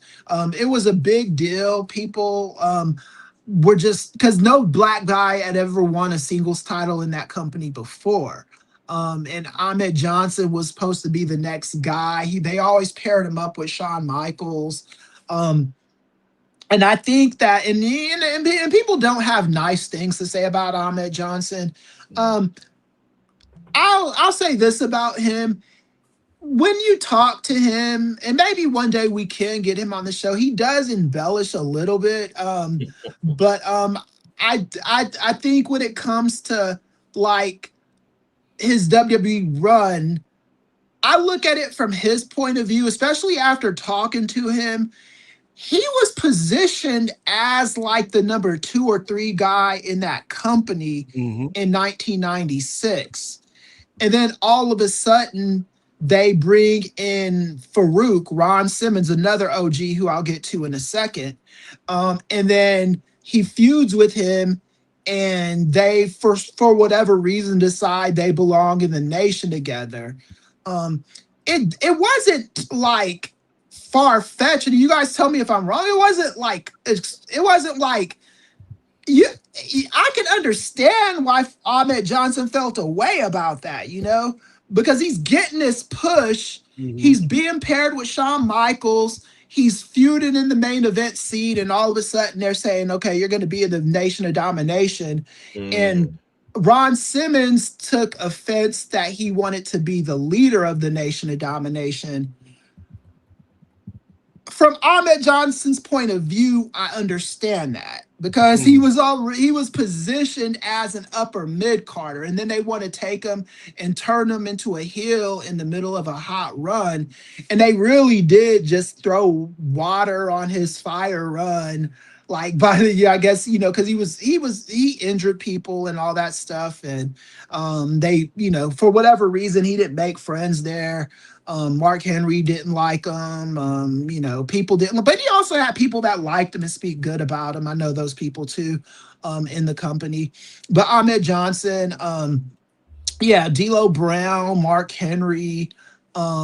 If I'm gonna go to TNA, I'm gonna have to go to Consequences Creed. The Alpha Male, Monty Brown. I thought that like him and Christian had a good feud. For whatever reason, Jeff Jarrett did not want to push him and send him to the main event, so he goes to WWE and they put him in ECW. They changed his name to, instead of being the Alpha Male Monty Brown. Understand this. The Alpha Male Monty Brown was actually a brand. He was somebody that played in a Super Bowl. People outside of wrestling didn't know who this guy was. And for whatever reason, they changed his name to Marcus Corvon. And then he had some family stuff that happened, and he had to quit wrestling. And I always think about what could have been with him. I'm like, and then WCW back in the day, just with the Junkyard Dog, where he was, instead of being Hogan's best friend in WWE, he was Sting's best friend in WCW. But Junkyard Dog, he had his issues and all that. That's a lateral move and an upgrade at the same time. Right, yeah. It's a little bit of both, And he had a feud with Ric Flair for a little bit in that WCW run as well. And then I also appreciated when Harlem Heat got rid of Sherry, when Sherry left for a little while. Shout out to Sherry. Sherry is the blackest white Asian Cajun New Orleans, Alabama. She's one of those Gulf state chicks, with that talks that way. She was awesome in that act. But someone that was underrated in my opinion, was an ally. Yeah, she was definitely an ally. But someone that was underrated in that is a character named Midnight. And she was like another like muscle lady. I don't know what happened to her, but she was cool. Linda Miles, I loved her. Shaniqua. I thought that she was another one of those people that I think got penalized for having an ego. you know, because I thought she was good and someone that was gonna learn the business and do well in it, and she did well for as long as she could. Let me see who else. And then just like just like, and then ECW, you know, they had some goods. I forget the black guy that used to wear the green trunks. I'm blanking on his name. But he was cool. Trying to think of his name. If you know his name in the chat. It was JT something. Yeah, JT. I'm blanking on his fucking name, but yeah, that brother. Like Jazz, man. Oh yeah, Jazz. Yeah, Jazz, Rodney Mack. I thought that Jazz, she deserves a Hall of Fame run. I always, any time that someone says this person or that person doesn't belong in the Hall of Fame, I'm like, why not? You know, like they put everybody in that thing, man. The only like there's very few people that I would say don't put in the Hall of Fame. And even with those people that I'd say don't put in the Hall of Fame, I'd say I wouldn't be mad if you put him in the Hall of Fame. I'd say don't put Atlas Ortiz in the Hall of Fame. But if you want to put him in the Hall of Fame, go ahead and fucking put him in the Hall of Fame, you know? Yes. But I think Jazz, she was a women's title. She was a women's champ. She beat Trish Stratus at a WrestleMania. So yeah. And then I just you know, shout out to Sapphire, you know. JT Smith. JT Smith. Thank you for that. Thank you. Shout out to Sapphire. Because she and shout out to all the wrestlers that had to do those gimmicks that were good talent, but they were just putting things that were stereotypical and that probably didn't give them the shine that they deserve, like Abdullah the Butcher and you know, Kamala. Slick is the homie. Yeah, Slick. Love the Doctor style Slick. And Slick was another person that didn't love that Sapphire name either. You know, like him and Bad News Brown were very vocal about that. I think that's why Bad News Brown probably ended up quitting, just because he probably had enough of the racial stuff. Because if you look, I think they got those shoot interviews with him on YouTube, where he talked. He did not like any of that shit, you know. But yeah, and then also got to give a shout out to Ron Simmons. When he won the WCW title way back in the day in the DMV, and you look at the way that audience reacted to that win, it's like such a powerful moment in wrestling. That kid with the blue shirt that's in the audience, he's jumping up and down and going nuts, man. That like solidified that man's career and put him in the annals of wrestling time. Unfortunately, with all these black world champions in wrestling, we always have to talk affectionately about the title win. The win. And then once we get to the reign, it's either hit or miss. It'll either never get going or it'll start good and then it'll stop. Like Kofi Kingston, his reign was a decent reign up until, you know, the first episode of SmackDown on Fox. You know, I was there for that show live. Nobody liked it. Everybody shat on that. And you know, I don't like the fact that Kofi had to be collateral damage for you know, Brock Lesnar and a guy that they didn't even keep around, you know. Cain Velasquez. Yeah, I mean, you know, Cain Velasquez, who my homegirl in the Bay, she wasn't feeling him shooting his gun off in public. So she let him marinate in jail for a second. But it was so many awesome black wrestlers, so many awesome black moments. Miss Miss Jackie, you know, WCW and WWE. I love the stuff where she was where it was Benoit and Nancy. So this kind of, it's weird talking about it now considering what happened.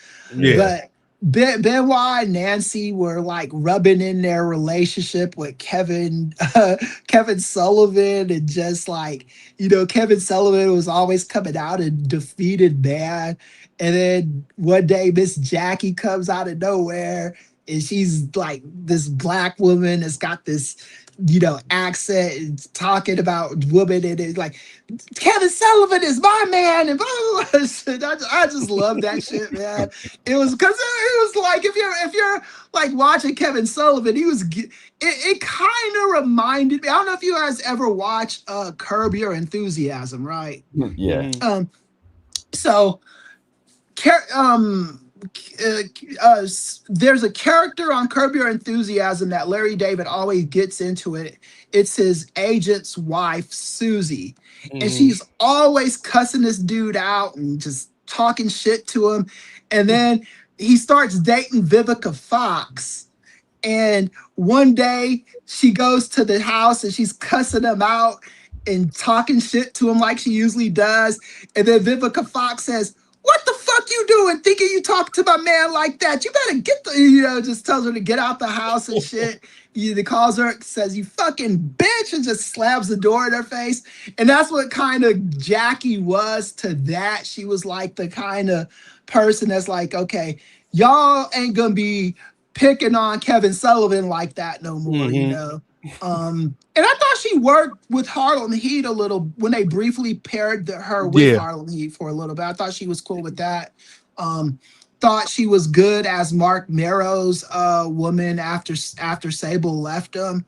I'll never forget that promo Mark Merrow cut when she became his new valet.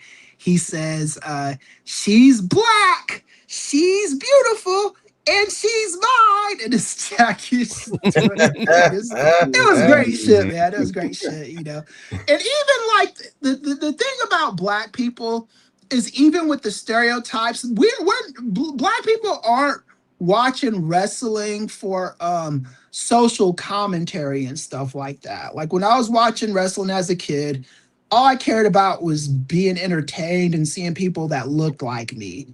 And like for the longest time, it seemed like WWE forgot even that, you know?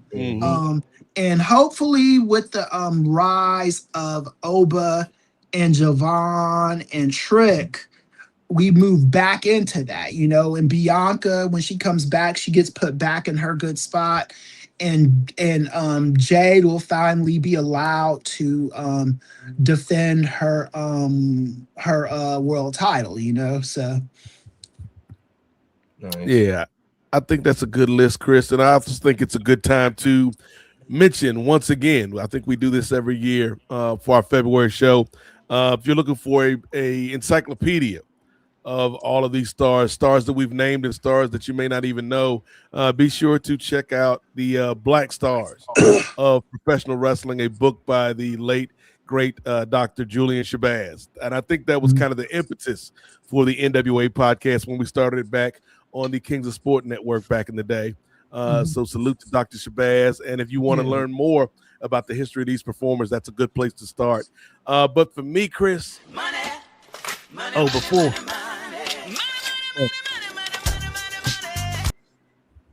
All right. So real quick, and I'm gonna lead into this. Another honorable mention that came to my mind. Jay Lethal. Who was that, brother? oh yeah, Jay Lethal, yeah. Okay. Theodore Long, Teddy Long. We got to mention him. And if we're gonna mention Teddy Long, we got to mention this brother T. Anthony again. Thank you for another $5 Canadian super chat, and shout out to the original Mac militant Rodney Mack, who has the longest undefeated streak in the White Boy Challenge. And don't forget about the double White Boy Challenge too. where he like it was like what's the Lillian Garcia, she announces it and she says the following is a double white boy challenge. Just listening to her say that shit, and then I don't know if you can find this on YouTube, Ray, but he goes, and then JR says he's fighting the Doan brothers, Kenny Doan and whoever the fuck his kayfabe brother was, and he goes, wait a second, the Phoenix brothers is what their name was, and then the JR says the two brothers are the Phoenix brothers or something like that, and then JR says, hey, wait a second, JR, those two aren't brothers, they're white boys. and JR says, I mean, they're actual brothers, and JR's like, oh, okay. And then the King is like, oh, okay. Shout out to Rodney Mack, the Mac Militant. But here's the thing. I got a lot of people to throw on this list. Some names of some folks that may not get to shine, but we got to start in some of these territories, Ray, because one of my favorite performers to watch on ESPN after school back in the day when they would show World Class, and you can see stars of the past like gentleman Chris Adams and stars of the future like Stone Cold Steve Austin. But you also saw a man that held his own with the likes of the Freebirds and the Von Erichs, and he was the originator of the term Rudy Poo, Chris.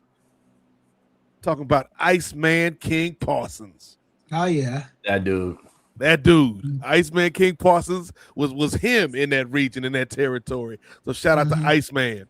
Yeah. Going up to the Fed, man, a dude that I think doesn't get his proper credit for what he brought to these shows. He was never top of the card. He was never somebody that was particularly pushed, but he was always like a fan favorite. And he's low-key one half of my favorite tag teams ever, alongside the Blackheart, Owen Hart. And there you go, the Iceman King Parsons. Yeah. That dude was great back in the day, man. Just an excellent talker, man. And like if you go back and watch some old Iceman King Parsons interviews, you can see a little bit, like you can hear the echoes of what would become Dwayne The Rock Johnson's cadence in some of those Iceman promos. Right. But this the next brother teamed up with one of my honorable mentions, the Blackheart himself, Owen Hart, in a team called High Energy, which I loved, man. Yeah, Coco. Birdman, Coco, beware, brother. Like, whether this brother was wrestling and more likely than not getting his ass beat, or if he was just in the middle of the ring singing and taking people to church, Coco was an entertainer, man. And so, like, right, to your Hall of Fame point, Chris, a lot of people, whenever they try to warrant somebody being in the Hall of Fame, their go-to was, well, if Coco Beware's in the Hall of Fame, then anybody could be in the Hall of Fame. Right, and to that, I would say, shut your damn mouth, because Coco Beware was a bad dude, man. Right. It's Coco Beware. I mean, the stuff is not real. It's a scripted sport. Roman Reigns did not just win the Royal Rumble. He was booked to win that thing, right? Coco Beware played the role that he played in WWE, and he did it for over 10 years, Yep. And when before he got to WWE, he was in this team called the PYTs, managed by Percy Pringle. And this was I want to say Texas. And they were a little bit of a faction with like Rick Rude, and it was some good stuff, man. Yeah. It's these guys, like, especially like when you're talking about like your Coco Bewares, even like Bob Holly and people like that. The fact that they stayed in those companies for as long as they did, made a good living. And they did what their bosses told them to do. You gave this motherfucker a bird and put a B in the middle of his name, you know, to make it sound blacker. The very least these motherfuckers can do is put him in the Hall of Fame. Like, people make fun of James Dudley. Oh, he was just Jim Ross's limo driver. Or Vince McMahon's limo driver, not Jim Ross. Sorry, JR. I don't want to put any more racial animus against you. He was Vince McMahon Sr.'s limo driver. And Vince McMahon Sr. tells Vince McMahon Jr. put him in the Hall of Fame. And then the pundits are like, well, he's just a limo driver. This Negro was a limo driver for a white man in the 50s and fucking 60s. Put his black ass in the Hall of Fame. All day. Like what the hell, man? Shit. All day. Like I don't understand these wrestling fans with their, like, again, these are not, like, we're not talking about putting, like, Derek Fisher in the Hall of Fame, who's a good player. You know, he's decent on the Lakers. He's not, if you're going to put him in the Hall of Fame, it's not going to be the first or second or third ballot. It's going to be after a while, you know? Yeah, something like that, you know? Like, but wrestling is not a sport that works like that. It's a sport where people are giving shit. God damn. Yep. I just don't, yeah. Oh, and for those that think Coco was soft or something like that, much like Bob Holly, Coco was that dude, because there is a match out there, and it's from Coco, like in the territories, and his opponent does not want to cooperate, and the Birdman put them paws on him, but he put them claws on him, Chris, and put that boy to sleep. Hey, I was about to mention that if you weren't. I was like, hey, in 1985, that was in Memphis. You can look it up on YouTube. It's right there. He put them paws on him. Like, yeah, I know what you're Coco talking about, before or since. Like, his career was that match and that match only. Over. So shout out to the Birdman, Coco Beware. A few more folks I want to shout out. Chris, obviously Ron Simmons deserves his props, man. Like I was a NWA WCW fan back in the day, and that was a moment that ignited my love for wrestling as a kid. Going back to watching the stuff on ESPN, Global Wrestling Federation had these two random brothers that would come out. And the tag team's name, Ray Williams, was the Ebony Experience, which, spoiler alert, was also the alternative name for this podcast, the Ebony Experience on Post Wrestling. Wade thought it was too on the nose, so I was like, all right, we'll go with the NWA, brother. But the Ebony Experience, these young raw kids from Texas that were out here as this tag team, I'm like, those dudes are great. They just jumped off the screen. Lo and behold, fast forward a few years later, these brothers ain't from Texas. They from Harlem, son. The Harlem Heat, Booker T, and Stevie Ray, man. And like what they did with Sister Sherry was great. Even when Sherry left, it was great. The less said about what happened when they started feuding, the better. But even then, you could see, like, Booker T was great, but Stevie held his own too, man. Stevie held his own too, and added a lot to that team, man. So Harlem Heat with those dudes. And Sid Justice, Sid Vicious, is the guy that got them the job in WCW. First match in WCW on a pay-per-view, they main evented a War Games. Yep. Yeah, so you can't take anything away from Harlem Heat. A few more names I'm going to throw out there. We mentioned Jacqueline. We mentioned our good sis Jazz.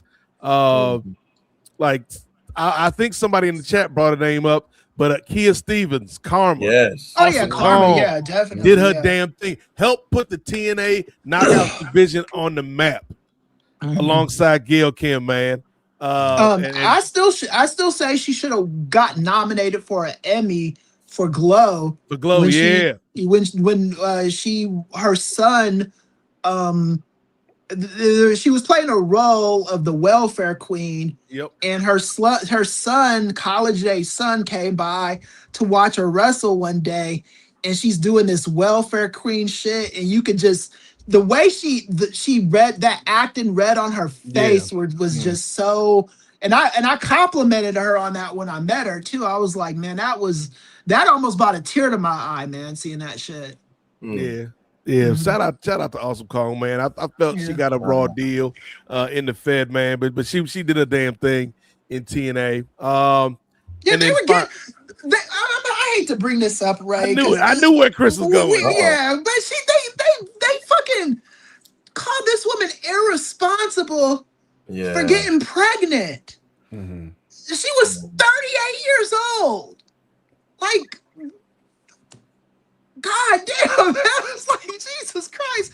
It's like irresponsible for getting pregnant at 38. That is a late pregnancy. When you are 38 and pregnant, they call that a geriatric pregnancy, you know? And she ended up losing the kid, but you know, you vilify this woman for getting pregnant. There are some things in life that are more important than this shit that we fucking cover on this show, you know? Mm-hmm. Very true. Very true. I want to highlight while I'm on this train of talking about the sisters, man. There is a woman that got a cup of coffee in TNA, but did work in the Indies, particularly down in OVW. So tip of the cap, man, to Sojo Bolt, man. Oh yeah, did the damn thing for a minute, man. Like there's a lot of these performers that did their thing just outside, just on the outskirts of the spotlight. Like AWA had one of, like, I don't even know what this dude is doing. I don't know if this brother's still with us, but as a kid, Jay, there was a brother in the AWA who I thought was the coolest brother in the world. Now looking back on him, he was like very 80s, very 90s, had a Jerry curl, looked like a buff Eazy-E, but his name was Derek Dukes. And Derek Dukes was in the AWA. I thought that brother was the coolest thing in the world. I ain't never seen Derek Dukes before the AWA. I ain't never seen Derek Dukes after the AWA. But for that brief moment in history, Derek Dukes was that dude. You mentioned Monty Brown. Like, man, Monty Brown was one of my favorites, man. Like, had the charisma, had everything, and it just didn't, like, the timing just never worked out for Monty, man. One last name from TNA besides our good brother R-Truth, Ron Killings, who we spoke at length about a few months ago. But this is a dude who may have been my favorite TNA performer outside of AJ Styles and that man called Sting. This is a brother. You know, a lot of people in the wrestling business, Gerard, do things that normal people can't do, right? This brother did something that even wrestlers don't be doing. I'm talking about a man that was in a 6-sided steel cage match one time. His opponent was sitting on the top of that cage. And what did this brother do? He climbed, he ascended, Ray, to the top of the cage, walked across the cage, and hit that man with a Hurricane Rana. And you can say, Nate, that move doesn't make any sense because both people gonna get hurt in that move. But Elix Skipper, prime time, didn't give a damn. Elix Skipper was one of my favorites back in the day because he was a dude that had everything except height to make it on that big stage, man. Like, even his theme song to this day, it kills me because it's like almost some Inception where, like, Roy Jones Jr., y'all must have forgot, is one of my favorite bad athlete raps ever. Elix Skipper's theme song was the wrestling Jimmy Hart ass version of Y'all Must Have Forgot, where he's like, y'all must have forgot whose prime time is. I got moves, power moves, bam, speed moves. There I go. I can do it all. Oh, I'm gonna say it. Y'all must have forgot. I just had to say it. Like, come on, Elix. Like, you playing too much. But Elix Skipper and Christopher Daniels and Low Key and Triple X was one of my favorite teams in early TNA, and Elix Skipper brought a lot to that group, Chris. Yeah. And shout out to Elix Skipper. He retired early because he lost his son. But yeah, man, Elix Skipper was great. He was great in WCW. He was from he was Canadian by way of Atlanta, Georgia. It's like they made the brother Canadian, put him in all the Maple Leaf shit and stuff. But he was good stuff. The like Team Canada was one of the best things in like 2000s WCW. But like, look at that. Yeah. You can't do that, Ray. Not at all. You can't do that, Chris. Yeah, Jay, me. I don't even want to try that shit. Everybody watching, like, do you understand? Like, Jeff Hardy do crazy stuff on purpose. Like, if Elix Skipper took one step wrong to the right, That would have been a bad night for the brother. But yeah, Elix Skipper, the fact that they had him in Team Canada solely because they said he won the Grey Cup. And I'm like, I know wrestling is fixed, but that brother ain't play on nobody football team in Canada. Yeah. I guess this was before, like, if you needed a black Canadian, Jeremy Prophet wasn't out yet, so you had to we had this been a black Canadian by way of Atlanta. or Kid Chocolate. You had to go with whoever you had there. And like, go ahead, Greg. I was gonna say real quick, just because you played it in the CFL does not make you Canadian. Does that make Warren Moon Canadian? I don't know. It does. Rocket Ismail. Yeah, it makes them Canadian enough. Canadian adjacent. Yeah, it's like you're Canadian enough. And I also want to give a shout out to the Contourage, to Raka Khan. Raka Khan and Khan. Raka Yeah. Khan. I know. Let me rock it, Raka Khan. Yeah. Awesome Kong said that Raka Kong owed her some money or some shit. So didn't they go on like Judge Judy or one of them shows? They might have. I know People's Court. I know Medusa and Bill Alfonso were on. I don't know if it was Judge Judy or Judge Mathis, one of those daytime shows. Had it been Judge Mathis. I just want to see Bill Alfonso and Judge Mathis going in. Yeah, he's just like talking crazy and shit. And I think Missy Hyatt won, and then Kevin Sullivan. One of Kevin Sullivan's last television appearances was him and JJ Dillon suing him because he said he owed him like $15,000. They actually took a picture with Steve Harvey after the show. I mean, that picture exists on Google with Steve Harvey, James J. Dillon, and Kevin Sullivan. That's one of his last national television appearances. Wow. Like Judge Mathis was my favorite though. He's like, gangs. He still is my favorite. Judge Drugs, Brown, I used to sell them. Yeah, like I don't know what them all the time, but now I'm a judge. Right. Yeah, I don't know what happened to Judge Brown. That dude every day too went crazy. Yeah. Judge Joe Brown is now selling like you got to shout out two more people. Yeah, but real quick, Judge Joe Brown is actually advertising for law firms in local markets. Yeah. He's because he's fallen off. He turned like MAGA adjacent or something. He's a nut, man. I don't even know if he's really I don't know if MAGAs want to claim that dude. He is fucking nuts. They need all the help they can get these days. Right. I mean, they got Pam Bondi there. Judge Joe Brown can't be that much worse. No. Yeah. Who else you got, Jay? Man, special shout out to SD Jones. Yeah. Oh yeah, special delivery. Yeah. Mm-hmm. SD Jones was one, and then Norman Smiley. That's another dude right there. Oh yeah, Black Magic. He was a legit wrestler too, but I mean, towards the end of his career, and he's still in NXT. Right. Yeah. And Norman Smiley has made some shoot interviews about the racism he's dealt with in wrestling too. So he's somebody you got to check out. Yeah. Okay. I got 2 tag teams left to wrap up my list. Here comes the money. The first of money talk. Here comes the money.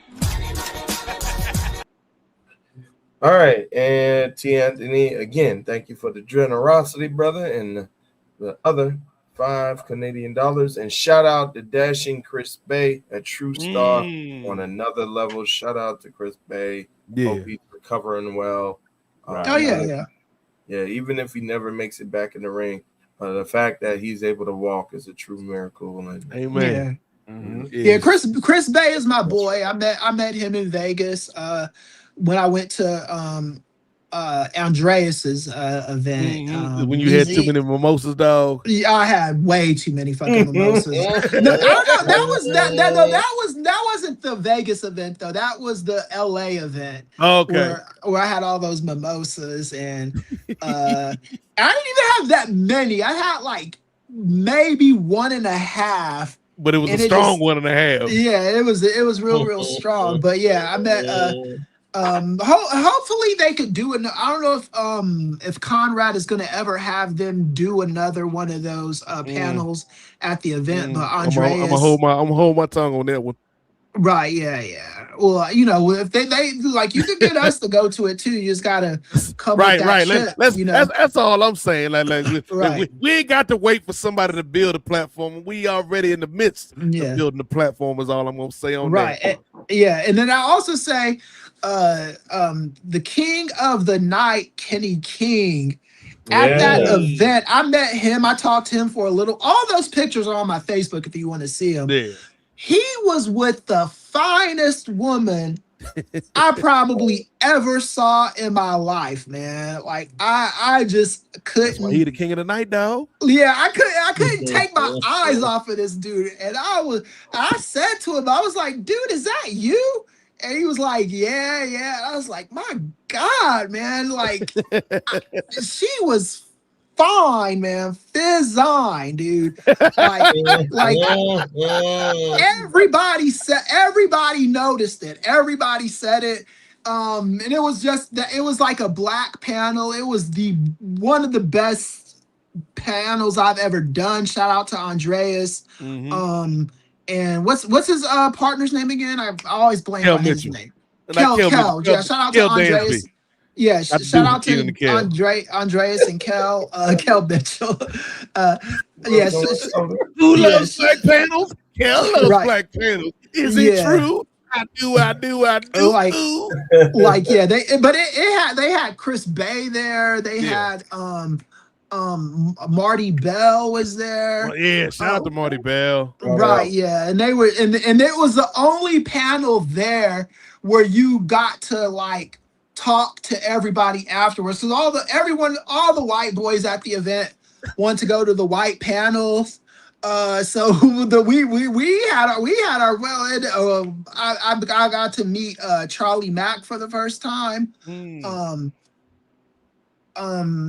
was such a cool event, man, and I'm hoping that they do another one of those so we can go to it and I'll actually be like on the panel too, you know. But yeah, before I get to my last two teams, like Chris said, man, there's a lot of great black talent. Like he said, like the Marty Bells and those just kind of outside of that spotlight, man. Like I'm thinking of people like Sugar D. I'm thinking of people like Black G's.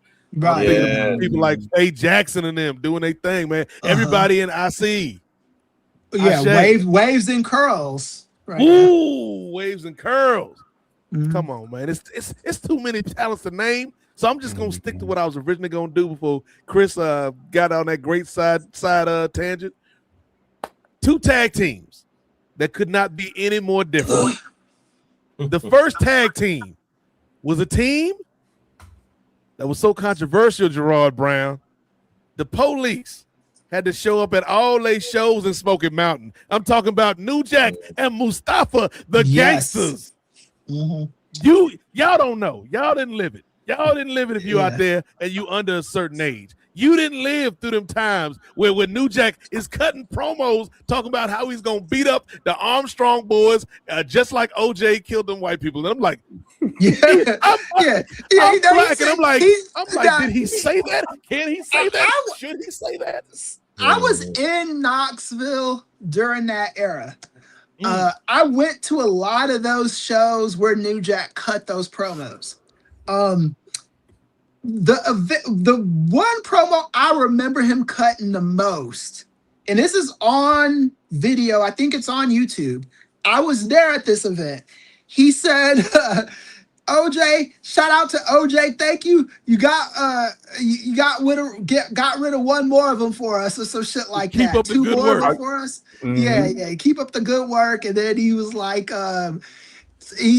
Arsenio Hall had just gotten his show canceled for having Farrakhan on the show and all that. He talked about that, man. He was he was like, Jim Cornette told him to say something that was going to make white people hate him, and he knew he understood the assignment. Yeah, he understood that shit, man. The NAACP, I was there. My mom was a member of the NAACP when they got at him for that shit. I don't think I told my mom I was going to watch this dude wrestle at Smoky Mountain at the time. But yeah, so she was like, yeah, this dude was cutting these promos, just going nuts, talking about white people, like just trying to get them to hate him, you know? Yeah. Just like they hung a dude in the ring. They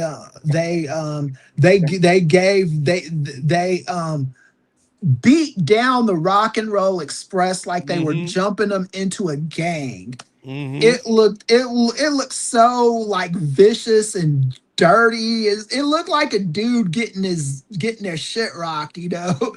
And it's like, my God, man, it's you don't make television like that anymore, man. It was very compelling stuff as a kid to watch. Yeah, like like I said, even as a black youth, I'm just like, this is crazy. Like, should this even be on TV? And like, New Jack and Mustafa, like a lot of people, obviously, rightfully so, give New Jack his flowers because he was still to this day, Ray, one of the greatest promos in the history of the business. But Mustafa held up his end as well. But let's go from that tag team to my final entrant in this Black History Month segment, because we're gonna go from New Jack, okay, to the New Day, Ray. Hey. To the New Day, one of the greatest tag teams in the history of the business. You talk about Big E, you talk about Xavier Woods, and you talk about our forever champion. I don't give a damn what the record books say, Brock Lesnar, our forever champion, Kofi Kingston, man. Kofi Mania, one of the, to this day, greatest moments of my life as a wrestling fan. The New Day and Usos matchups always hit. Even now, like on the most recent matchup, even now, when it's just kind of like, I'm not even really feeling this combination right now, the match is still good because of that chemistry they have, man. Like, that whole run, man, the fact that these dudes just got so popular with the Bootios and the unicorn horns and Francesca and Francesca 2 and Francesca 3 out here, Ray Williams. The podcast was still one of the greatest wrestling-related podcasts in the history of wrestling-related podcasts, and there are many of them, as you all know. But the New Day podcast was amazing. And so just the brotherhood and the fellowship that those dudes brought to the screen, man. Like, I know some people are like, oh, but what about their early days when they was heels? I'm going to tell you a little secret, Chris. Tell you a little secret, Gerard. Tell you a little secret, Ray. Jay. They was never heels to me. Not never once was the New Day heels to me. And so, yeah, like, I think those dudes got so much out of themselves, and they forced a change in a company that we know is reluctant and reticent to change. And despite how Kofi's title reign ended, despite how, like, I kind of feel Big E's title reign wasn't all that it could have been, despite, like, I think Xavier still, you know, had it to have a big singles run. Like, all of those dudes got the most out of every minute they had on TV, man. And we will never see another group like that. Like, we'll see other trios that are fun and popular, and you know, everybody loves them, Jay. But we ain't never gonna see a trio like this in that company that is so attached to the culture, and they bring that to the screen. And so I got to give the highest of praise to all three of those brothers, future Hall of Famers, man.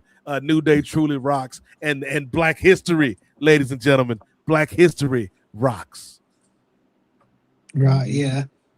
In the New Day, they actually go ahead, Chris. Talk to they actually like did some like an old plantation trick on WWE too, because they did not want to be faces when they originally were conceived, but Vince McMahon saw them as faces. So what they did was just turn the corniness up to like the 50th level. They purposely did that because Kofi, and they admitted that in one of those table for three shows. So they turned the cordiness up to like level 50 and are so obnoxious that they're forced to turn heel. When they turn heel, they're so cool that they're forced to turn face. This was a New Day Jedi mind trick that probably has never happened in wrestling before. Because I remember when we first started doing this, Nate, way back in the 2000s, 2013s, the 2010s. I was like, what is wrong with these fucking brothers, man? I was just like, I didn't understand it. I was like, this is just very like coonish and shit. But they played their hand, man. They played their hand. They played the game and came out on top, yeah. Yeah. Shout out to the New Day. And I think there is no other way to pivot and transition, Ray, from this great Black History segment than to end with one more WWE topic before we pivot to AEW. And that, of course, is to talk about the miseducation of Cody, Devontae, Raheem Rhodes. Cody Rhodes, a week ago on SmackDown, finally embraced the memes, finally embraced the joke that the culture has had surrounding him for many years, ever since that promo in AEW where he ended racism by defeating Anthony Ogogo somehow. I don't know how that correlates. But Cody finally embraced the name Raheem on TV. Trick Willie called him Raheem on that same show. And so what are all of your thoughts on Cody kind of bringing up that moniker on TV and the way in which he did it? Because I have thoughts. Let's start with Gerard Downtown Brown. It's relevant. It's current. It's a part of the meme culture.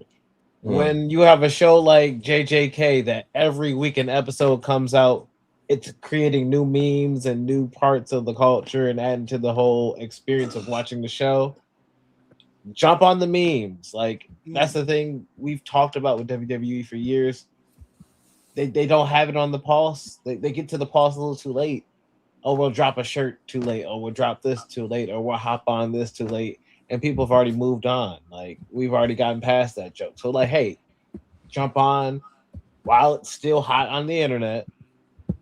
Live the gimmick. Hey, do whatever you want to do. But, like, if this is how we're weaving him into a heel, I'm not mad at it. Like, let's be relevant. Let's be what the people and what the people are actually talking about.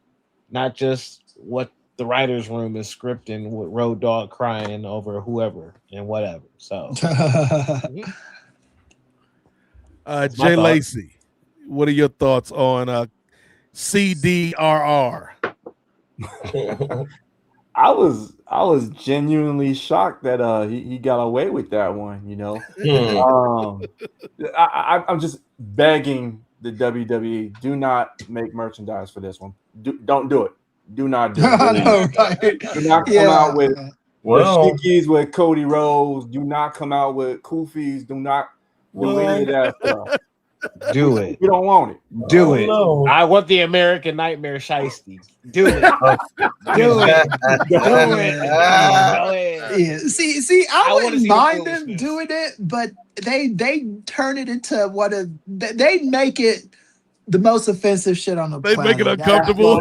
Right. Yeah. I think Jarek is probably right about this. Don't leave it alone, man. There's certain things you shouldn't touch. Right. Yeah. Things you shouldn't touch, don't do it. I'm adding to the nose. I don't care what the stock prices say. Don't do it. I don't care what the board of directors say. Don't do it. What did Alfred tell Batman in Dark Knight? He says, some men just want to watch the world burn. I just want to watch the world burn. You want some men. So I can see everybody just trip and crash over this company. Because then you know what that also means?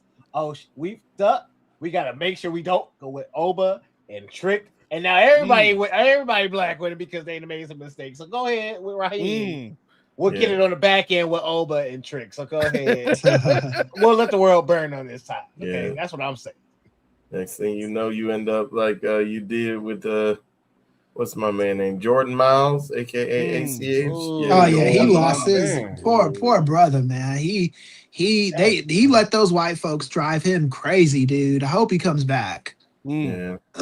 ACH.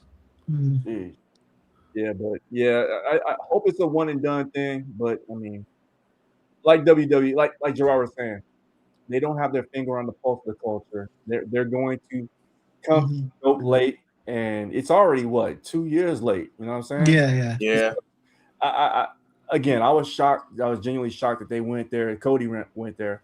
But I hope it's a one and done deal. And just so. Do not. I'm gonna go next, Gerard and Jay and Ray and Chris. Because here's the thing, y'all know me, man. Y'all know I've been out here, man, singing the virtues of this brother, man. This man Devontae, who he and his lovely wife Brandy Rose, man. She ain't a black belt, but you know. You know the rest. I know the rest. You know the rest. You know what that means. We know the rest. Not only have they enriched the wrestling business, but they've brought liberty and justice, into the world. I don't know what their other kid name is. I'm just gonna call him Justice until otherwise notified. Right. Yeah, her name is Justice. Her name is Justice until we are corrected. Right. But here's the thing. I liked it, but I feel like Cody leaned into it, but I feel like he leaned in at the wrong angle, if that makes any sense. Yeah. Because the way Cody hit the promo was, Punk and Roman, the Z-Bros over on Raw, having a tallywhacker measuring contest. Right, yeah.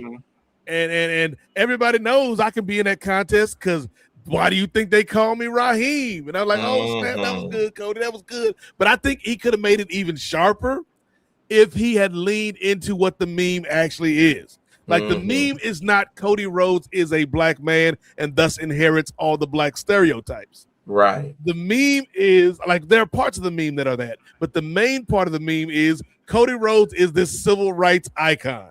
Exactly. That marched with Dr. King, that stood beside Malcolm X, that liberated his culture and his people. And so I feel like there was a way for Cody to use the same Raheem joke, but twisted in a way where it's like,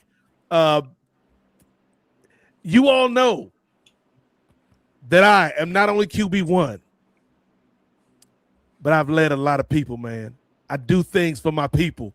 Why do you think they call me Raheem? And Drew McIntyre, that belt needs to be liberated from you and given back to the people. Like, I feel like he could have leaned into the whole like civil rights thing a bit more. But I thought it was fun. I thought it was a funny line. Here's the thing, because Jay said he thinks it's a one and done. I think Cody probably thinks it's a one and done, but I think Cody is not aware unless they tell his brother don't do it. Like Trick Willie gonna be calling you Raheem until you out of the company, brother. Yes. Trick Willie ain't letting that go no time soon. No. So unless the higher ups are like, Trick, don't do it. His name is Cody. I think like some of the black performers on the roster may start to have some fun with this.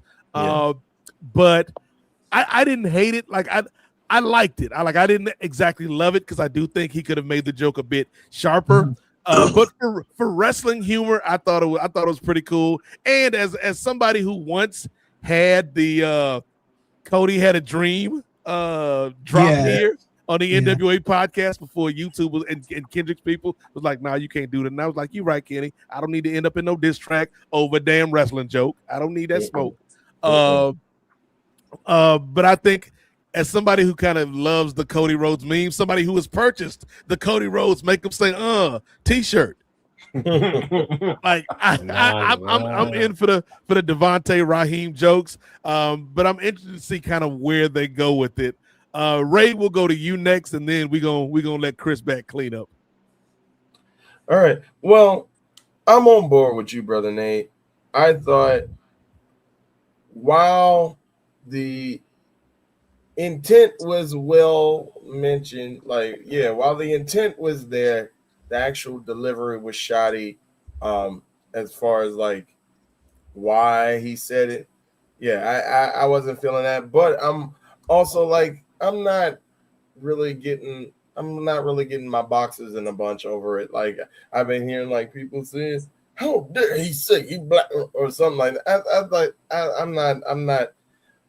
I'm not going for the full outrage right now. It's a lot more things to have legitimate outrage in this climate, especially living in the United States. That I'm not going to have any faux outrage off of Cody saying, "Oh well, you know what they say about, black men. You know, I wear a size 13." Like, I'm not getting in no faux outrage over that. But yeah, what do they say about that, Ray?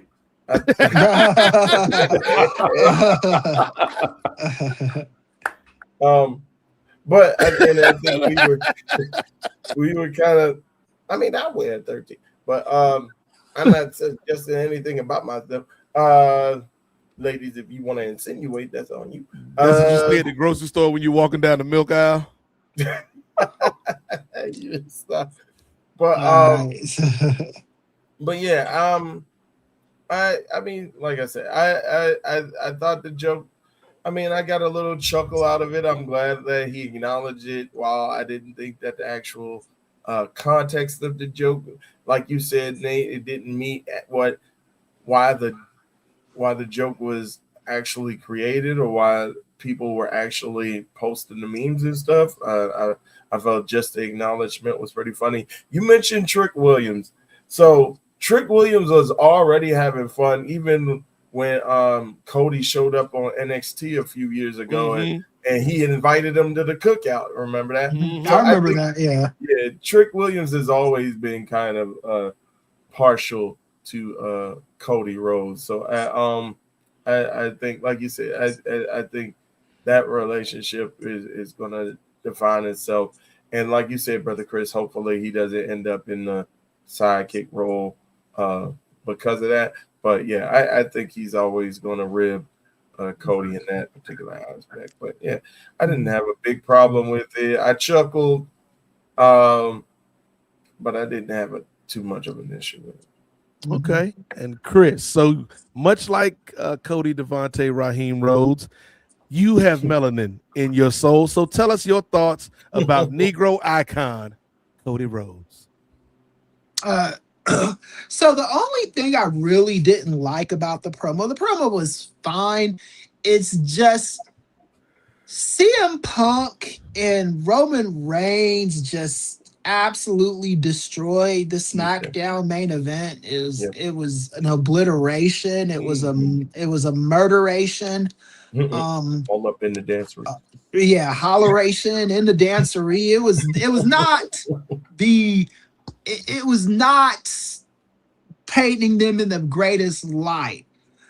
I thought Drew McIntyre's promo was very ultrally lame. It was just not good. Damn. I always thought, and that's always been my problem with Drew McIntyre. That's why I think I differ from Jarek. I think the belt needs to be off of Drew McIntyre. This is an experiment they've gone back to a few times, and you still hating on this man because he bring a sword to the ring, Chris? Well, no, I'm over that shit. Even though that was silly as fuck too. I'm over that. I just think that now I don't think you can, like, if it's like trying to date your high school sweetheart with decades of lived life behind you. You know, what was good in high school was good in high school, but now it's, you know, you're in your 30s, 40s, things are not the same, you know? So I think like with Drew McIntyre, his moment was that pandemic era, you know? I don't think you're going to get much more life out of him. Now, to Cody Rhodes, his promo was good. It was a good promo.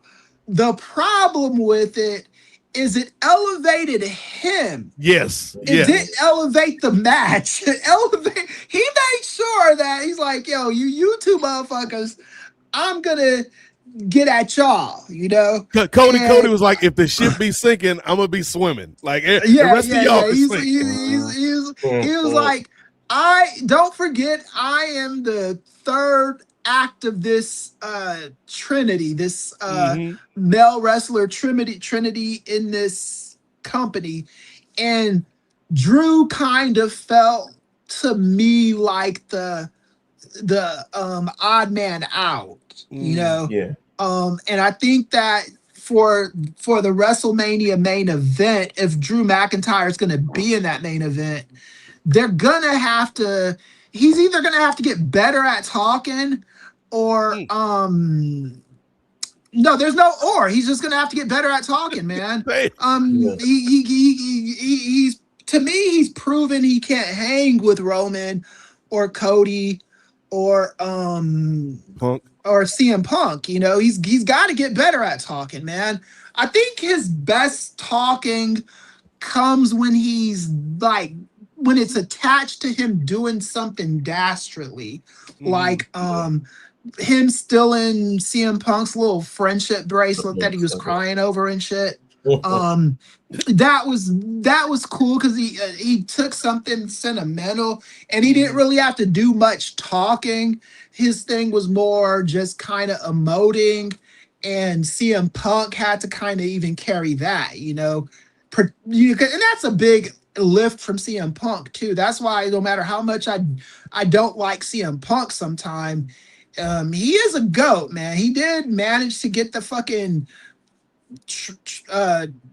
friendship bracelet over as best as he could, man. The shit looked like it was made with a pack of those little sweeties candies, you know, but he got it over, and he made Drew look menacing, right? So they're gonna have to. Drew McIntyre is gonna have to figure out talking.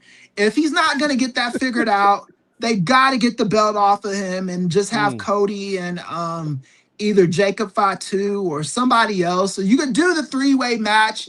If you do the three-way match with Cody, Jacob, and Drew, you don't need Drew to do a whole lot of heavy lifting on the mic, you know. Yeah. But I just don't think. I think it's a really, really big ask to have him try to, and especially if Cody and or if Punk and Roman are going to keep making promos like that. And the reason why I also thought Cody was just kind of, and I'm not like knocking Cody. Cody was out for himself. They should at least acknowledge the fact that those two were tag team champions once upon a time, you know. Like, look, me and you came up together through the trenches, all this other shit. So if those guys want to talk shit, it's like, nah, those two, Cody was out for himself. Yeah. Drew, I don't know what the fuck he was talking about. I don't even remember. If you guys remember, if anyone in the chat remembers what his promo was about. You don't understand, Chris. This belt has the lineage of Luthez and Harley Race and Ric Flair and all the great champions of the past. I'm Scottish. And then not Dusty Rhodes. And not Dusty Rhodes. Not his Dusty whole point Rhodes. was literally, you two can go or farm over there and do your thing while I'm over here having the whole roster climb over each other to kill each other just to get to me and my title. So like, he's trying to raise himself up, and I get what Drew's trying to do, but I think Cody is for sure going to WrestleMania to be in that title match. Drew might not be, and so you elevate the one who is going to be, and the one who is not is more focused on all the opponents he can not only face as a champion, but outside of being a champion after that. And I think, and to Gerard's point, I think Drew McIntyre winning the belt on that episode of SmackDown was a nice detour. I really do believe that. Mhm. I think that the television needed some kind of freshening up, and having Drew win on SmackDown gives you a reason to watch SmackDown. So I got no problem with that. The problem now is, what are you going to do for WrestleMania? Does Drew McIntyre make sense with the top? And we'll talk about, maybe we'll get Brandon on the show next month, Thurston, and he could add some light to this, because from what I understand, Cody Punk and Roman are just head and shoulders above everybody else, and as far as merch and ratings and all that shit.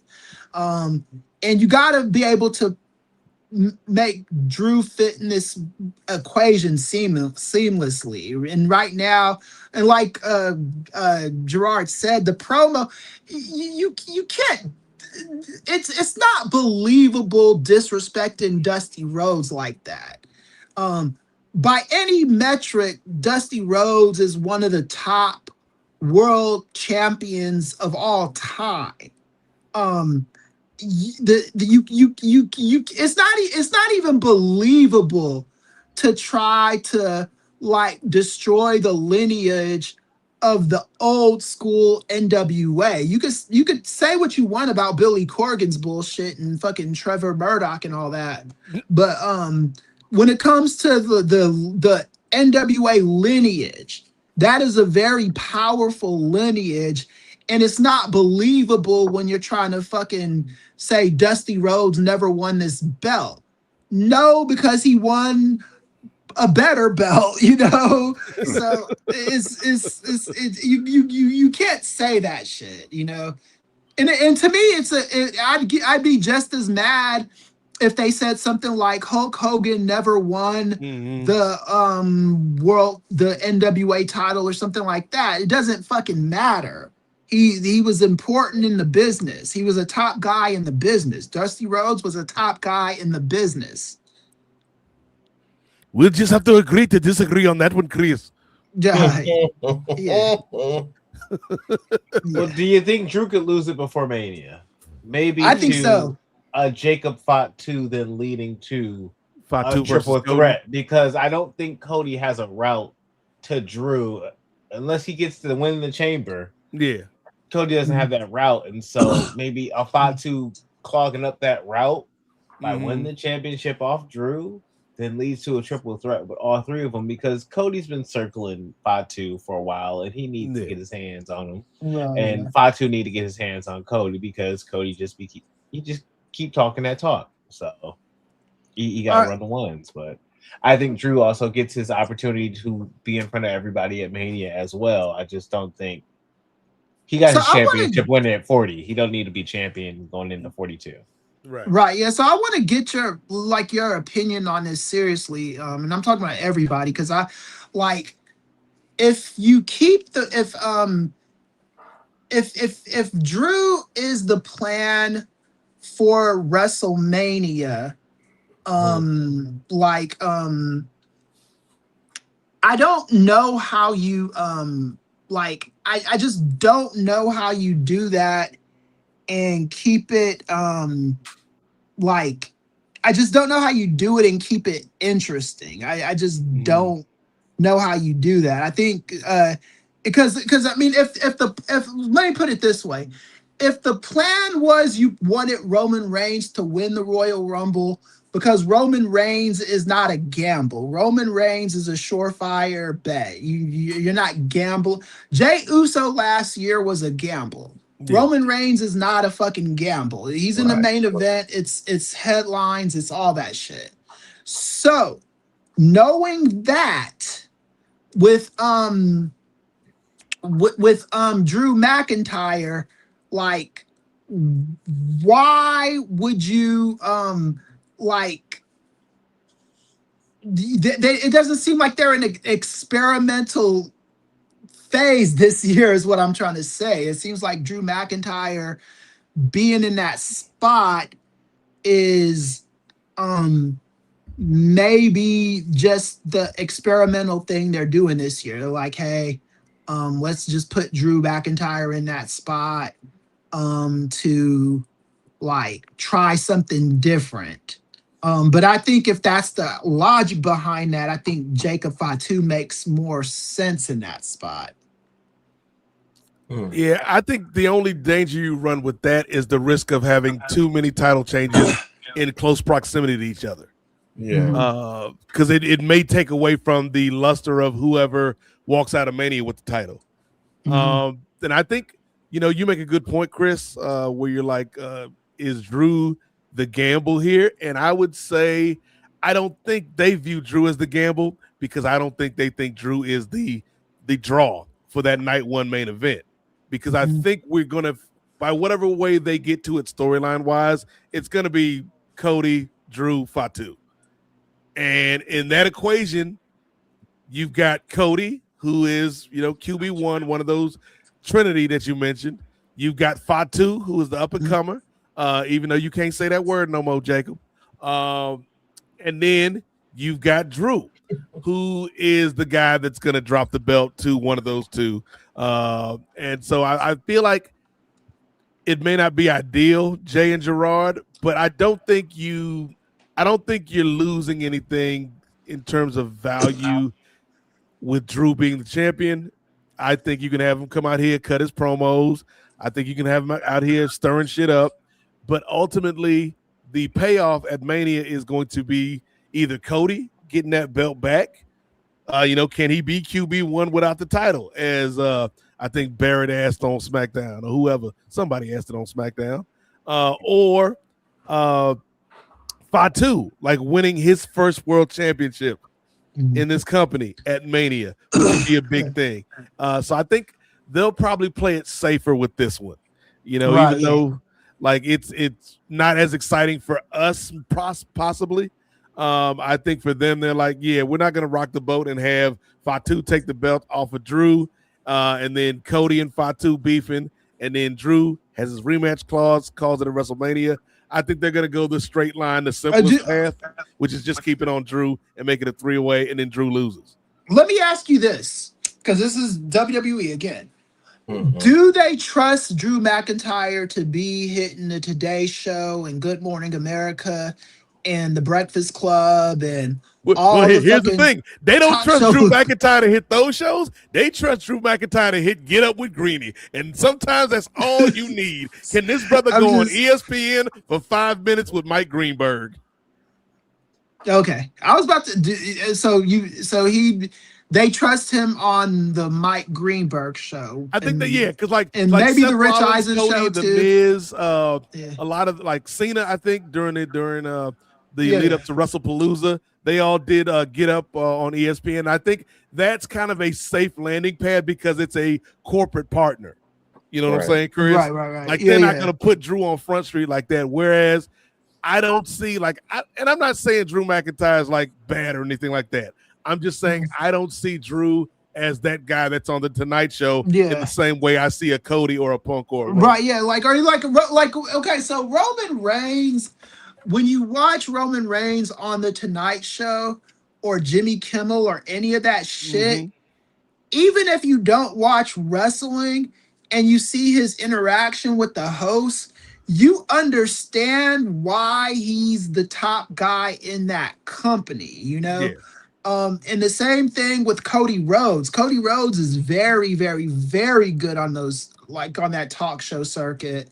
Jimmy Uso was okay at it last year when they had him do it, I'm just, with Drew McIntyre, I do think the environments, if they don't like trust him to do those shows, it's going to have to be very controlled environments for those talk show host spots, because they're going to want to have him do all that shit. And that's why I think like the safest place for them, if they do keep the belt on Drew, is doing a hit on Get Up, doing a hit on Sports Center. You know what I mean? Yeah. Doing a hit on the McAfee show. Right. Like those are easy landing spots for Drew. Yeah, and if you've ever and Jacob Fatu is going to be great on the talk show circuit because I saw him do like the Breakfast Club and a couple of those other shows, and he's got charisma out the wazoo. And that's just my only thing with Drew is like, can he measure up to that? You know. You don't think I can go on there with Charlamagne and DJ Envy, Chris? I got hot sauce in my bag. Hot sauce and haggis. He's got the bangers and mash and some corned beef and cabbage and all that stuff. Yeah, it's good, Chris. It's good. Yeah. Scottish soul food. Hear me with the next point I'm about to make. Okay. Right. I think, and I'm going to go against you, Nate. I think Drew does not make it as champion because listen to where we're at in the whole spectrum of things. We have ticket sales that are just not hitting where they are for Mania. Where's Mania located at? Las Vegas. Yep. Las Vegas ain't too far from California. Right. A nice cheap flight, a nice little dip over there. You could say, oh, Jacob Fatu's going to win the world title at Mania, and you can try to give people that prediction. But with this kind of company, with the kind of way they book stuff, will they actually trust that? Nah, I wouldn't. So I wouldn't spend $500 plus my Spirit Airlines. Ooh, they lost my luggage. Shit, that's $900. We gotta get you on Delta or something, man. Yeah. Southwest, cuz. Spirit, hey, I like Delta, but they ain't always the cheapest. That's true. So I can hope for Jacob to win. Nah. Right. You have Jacob win prior to Mania. Now it's hey, homie done won. We pulling up, and it's his Mania. He walking in as champion. We gotta pull up to see him. Okay, you give him a 2-month-long test run reign on the media circuit as champion.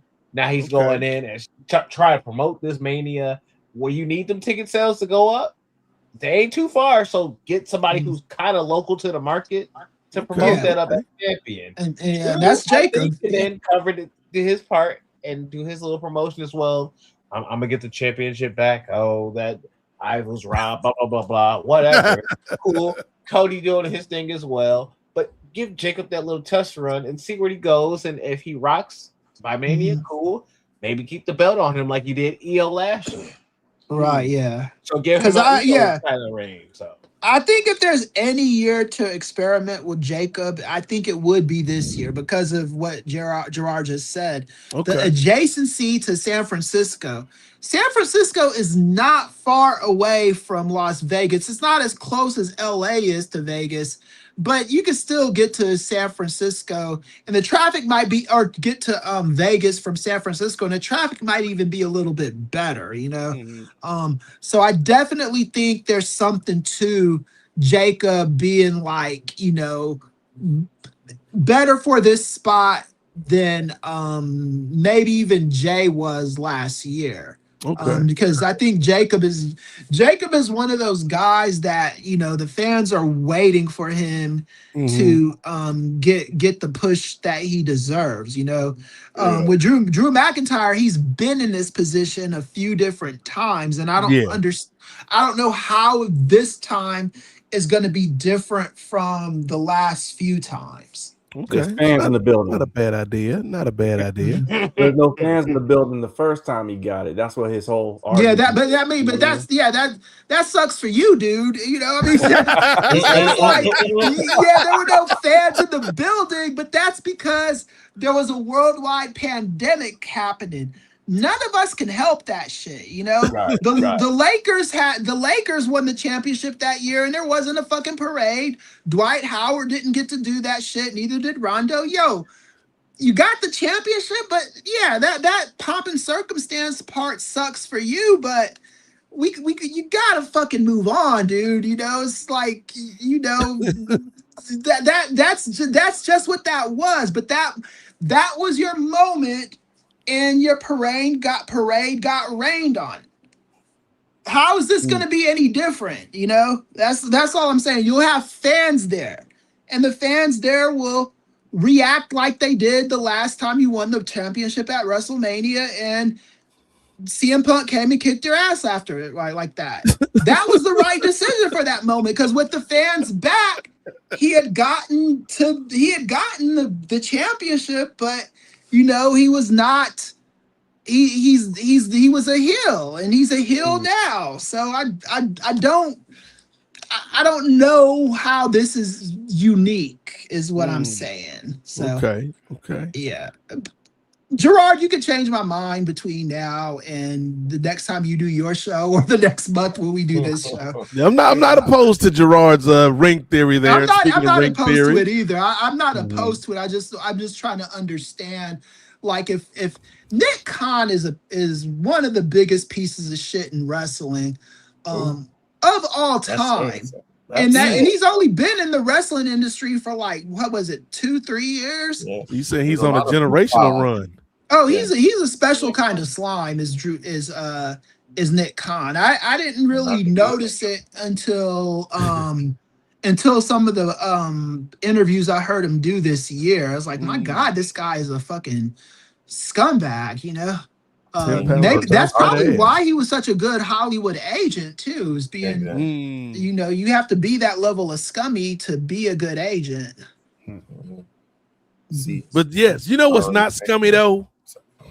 Ring Theory, which you can watch this week on the Nefarious Media Network, featuring Gerard and Jay doing a thing, man, taking us on this road to WrestleMania, on this road to AEW Revolution, and so much more. So stay tuned this Thursday live on the Nefarious Media YouTube channel. Subscribe right now. Well, not right now, but as soon as this show is over in 3 hours, subscribe to the Nefarious Media YouTube network. But speaking of AEW and Revolution, fellas, I think it's time we kind of pivot and talk about the other big company who had a big title change. And this is where I want to start, Ray. Okay? Because you know what? Fun fact about Nate, I don't like spiders, man. They weird. I don't like spiders. But you know what, Ray? I love me some Spider Lady, Ray. Spider Lady, your new AEW Women's World Champion. Spider Lady defeats Tofu Tammy. Tekla, the Toxic Spiders, is your new world champion. What do we think about this, fellas? I like it. Called it. Yeah. I ain't mad at it. Ain't mad at it. Yeah, I'm with everybody. I think finally somebody who you've been pushing over a year, who just came in, who now you're kind of putting a rocket to her and you're trusting her with it. And yeah, Stat did the job, like you said. She molded in right. She got the seasonings on her. She tastes just like the pork belly. So she was able to get the job done. No pun intended.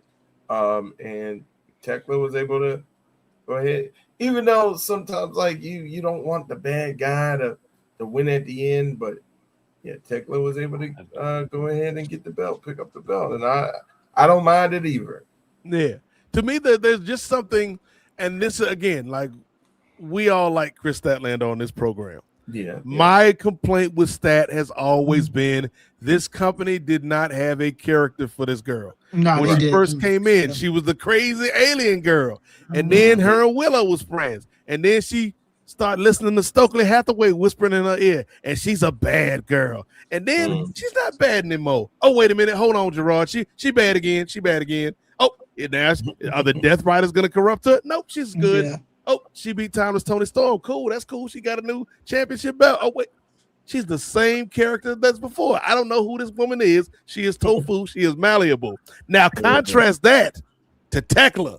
When she step on the screen, I'm just like, she crazy, yo. It's like there's something ain't right. There's something ain't right with Tekla on these streets, and it's the good kind of crazy, Ray. Like when they did like the post match after the strap match, which was a really good match, probably one of Statlander's best AEW matches, man. I really enjoyed what they brought to the table on that match. But like Stat is just like, I'm gonna come back, this and that, and hopefully this does give Stat a new character to kind of springboard off of. But then they cut to Tekla, and Tekla won the match. Jay, Tekla won the match. Gerard, you think she'd be celebrating, popping champagne with her crew, and she back there with the bloody Daniel Danielson strap, the DBD strap, and just like, I'm a crazy bitch. And I'm like, oh, yes, ma'am, yes, you are. And so like, I think there is just something to a character like Tekla who she knew day one in AEW who her character was, and all she needed was time with these girls on the roster in the ring, whereas Stat had been wrestling with these girls for years, but we didn't know who she was. I think that's a clear contrast, and I don't know where they're going with this Tekla title reign, but I'm intrigued, which is a feeling that I didn't have, Gerard, with Stat during her whole reign. Like I said, I like Chris Statlander, but I was never like tapped in and locked in to her title reign. Tekla is different. I don't know what the hell she gonna do. Yeah, I think when you do that kind of like crybaby character, it only works for so long until it leads to something. That's kind of been my issue with the Drew McIntyre character, because he's been crying about that WrestleMania since it happened, and nothing's come from it. Tekla's kind of not Tekla. Chris was kind of in the same kind of way. Someone that they did that kind of character with and did a good job of it is Bret Hart. When it was leading to him turning heel at WrestleMania 13, because he was as a baby face, he was a crybaby for like starting with that Royal Rumble, that he got screwed out of, and then he just was crying and crying and crying, and as a fan, you see Steve Austin on the rise and you're liking him better. And when Steve Austin finally wins the belt, they do the double turn. It gives Bret something to do as a heel. And they just don't know how to be that thing in wrestling is just not, there's not that kind of long-term thinking in wrestling anymore, right? And I think with Tekla, if you're not going to layer Chris Statlander, you do have to get the belt on somebody else and try with someone else and see how they operate with that belt. And Tekla, like you said, Nate, she's got the crazy look in her eyes, when she had the blood on her face the other day. It's something that draws you in instantly, right? And there's instant intrigue with her that was missing from Statlander. And that's what I like about Tekla. If I'm gonna be honest, Jay, I still feel like even though like they've made up like multiple occasions, I kind of feel like Willow never really got a lick back on Stat. Right. Nope, she didn't. No, she didn't. Yeah. I don't think she did either. I mean, yeah, I think that's something that's wrestling for. She hasn't gotten her lick back, but they made up. But I still think there's some story left on that bone to be told. Okay. So maybe that's a way of getting the championship off of her, and possibly setting up to where Willow is the next title holder after Tekla. Okay. Set that storyline up in motion. Okay. That's my thought and theory. And I'm not surprised that Tekla actually got the belt off of Statlander, because the first time they wrestled, their first match, dude, that was fire. It was a good match. And I was thinking it's only a matter of time before they give Tekla the belt. And I'm actually pleasantly surprised that they pushed it forward as quickly as they did in such a brutal match over in Australia, which again, AEW does. We're talking about momentum shifting between WWE and AEW. AEW's not missing right now. I mean, so much. Yeah, they're not. We're gonna talk about it later, but their Saturday night shows are becoming must watch now at this point. Yeah. And I'm not gonna say anything else other than AEW's putting on pay-per-view matches on their free broadcast, and WWE just ain't doing it. You know what I'm saying? But shout out to both women. Statlander, we love her as a performer. Unfortunately, she just doesn't have the character. Yeah. Because again, you were right. She's going week to week. Who is she? And I know Paul White, aka Big Show, working the company, so maybe that's rubbing off on her. I don't know, but you'll get used to it, kid. Exactly. I don't know, but I mean, I think she was starting to find something with this Cosmic Killer. And I wish she would, you know, peel back some more layers with that character, and let's see exactly where they go with that. But Tekla, legit champ. I mean, she's gonna wear that belt well. So Gerard, I want to hear your thoughts, but real quick, I'm gonna break up the tag for just a second. Because I gotta give TK some credit here, because this brother was playing 3D chess with his booking. Okay, where did Tekla win the title, Jay Lacey? Oh, I see exactly where you see exactly where I'm going, Ray. Oh my goodness. Where she win the title at, Jay? In Australia? Yes. Okay. Yeah. One of the reasons I ain't never wanted to go to Australia, apologies, Dickie Bird, shout out to the Bird man, is because allegedly in Australia, when it rains, spiders be raining on you, dog. But what happened on that match? Instead of spiders raining from the sky, we got a spider raining, in the ring. Gerard Brown, tag has been recommenced. That boy good. All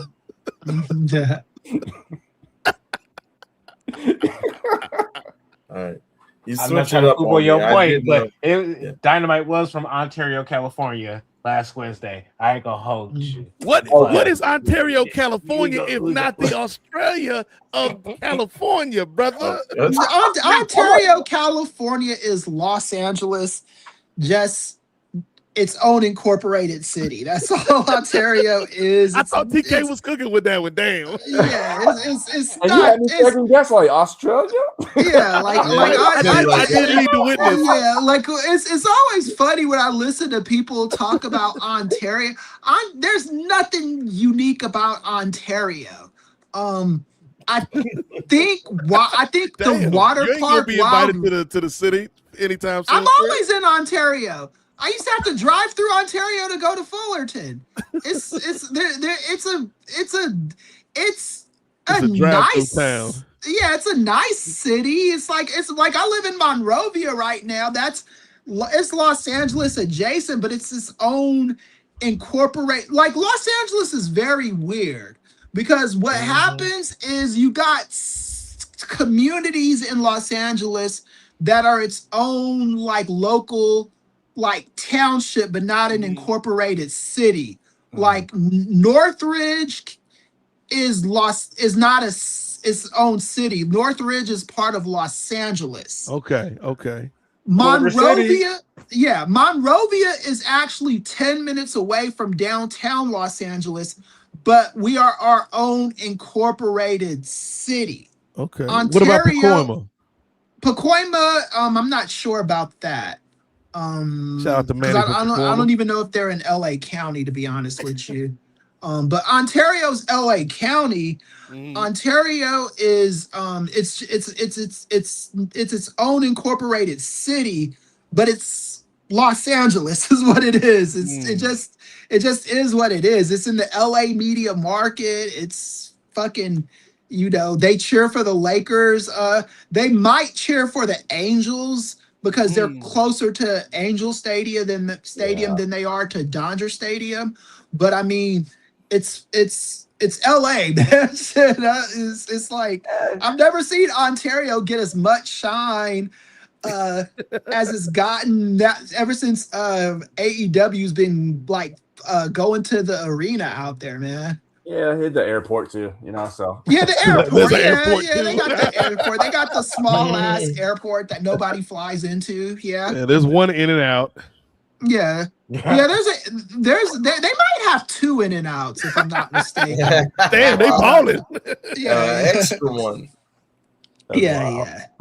They might have two in and outs. They might have a Tommy's in Ontario.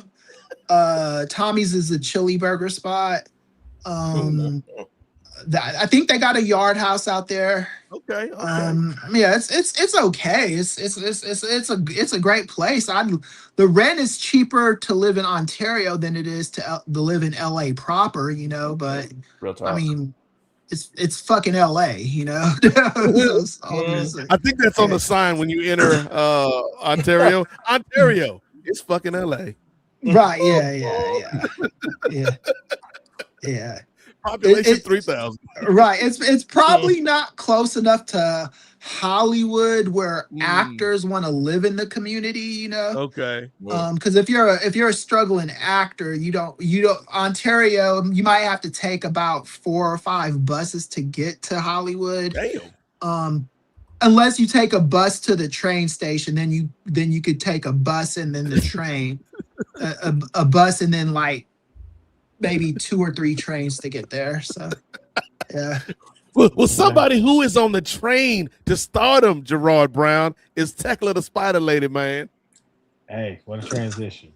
And with that, to me, she is going to be heading to not Double or Nothing, but All In. Ooh. Now, All In as champion. I think she makes it all the way to All In. I think, and I'm building up because, hey, great tag team partners think alike. And so with that, I think the finals of the Owen Hart tournament will be Willow versus Chris. Ooh. And that is when Willow gets her get back. I like that. I think Willow by then would have lost the tag team titles. Mm-hmm. I think there's a story about Willow still being the TBS champion, winning that tournament, and going to All In and defeating the champion as TBS champion, because if she have to relinquish that title, okay, cool.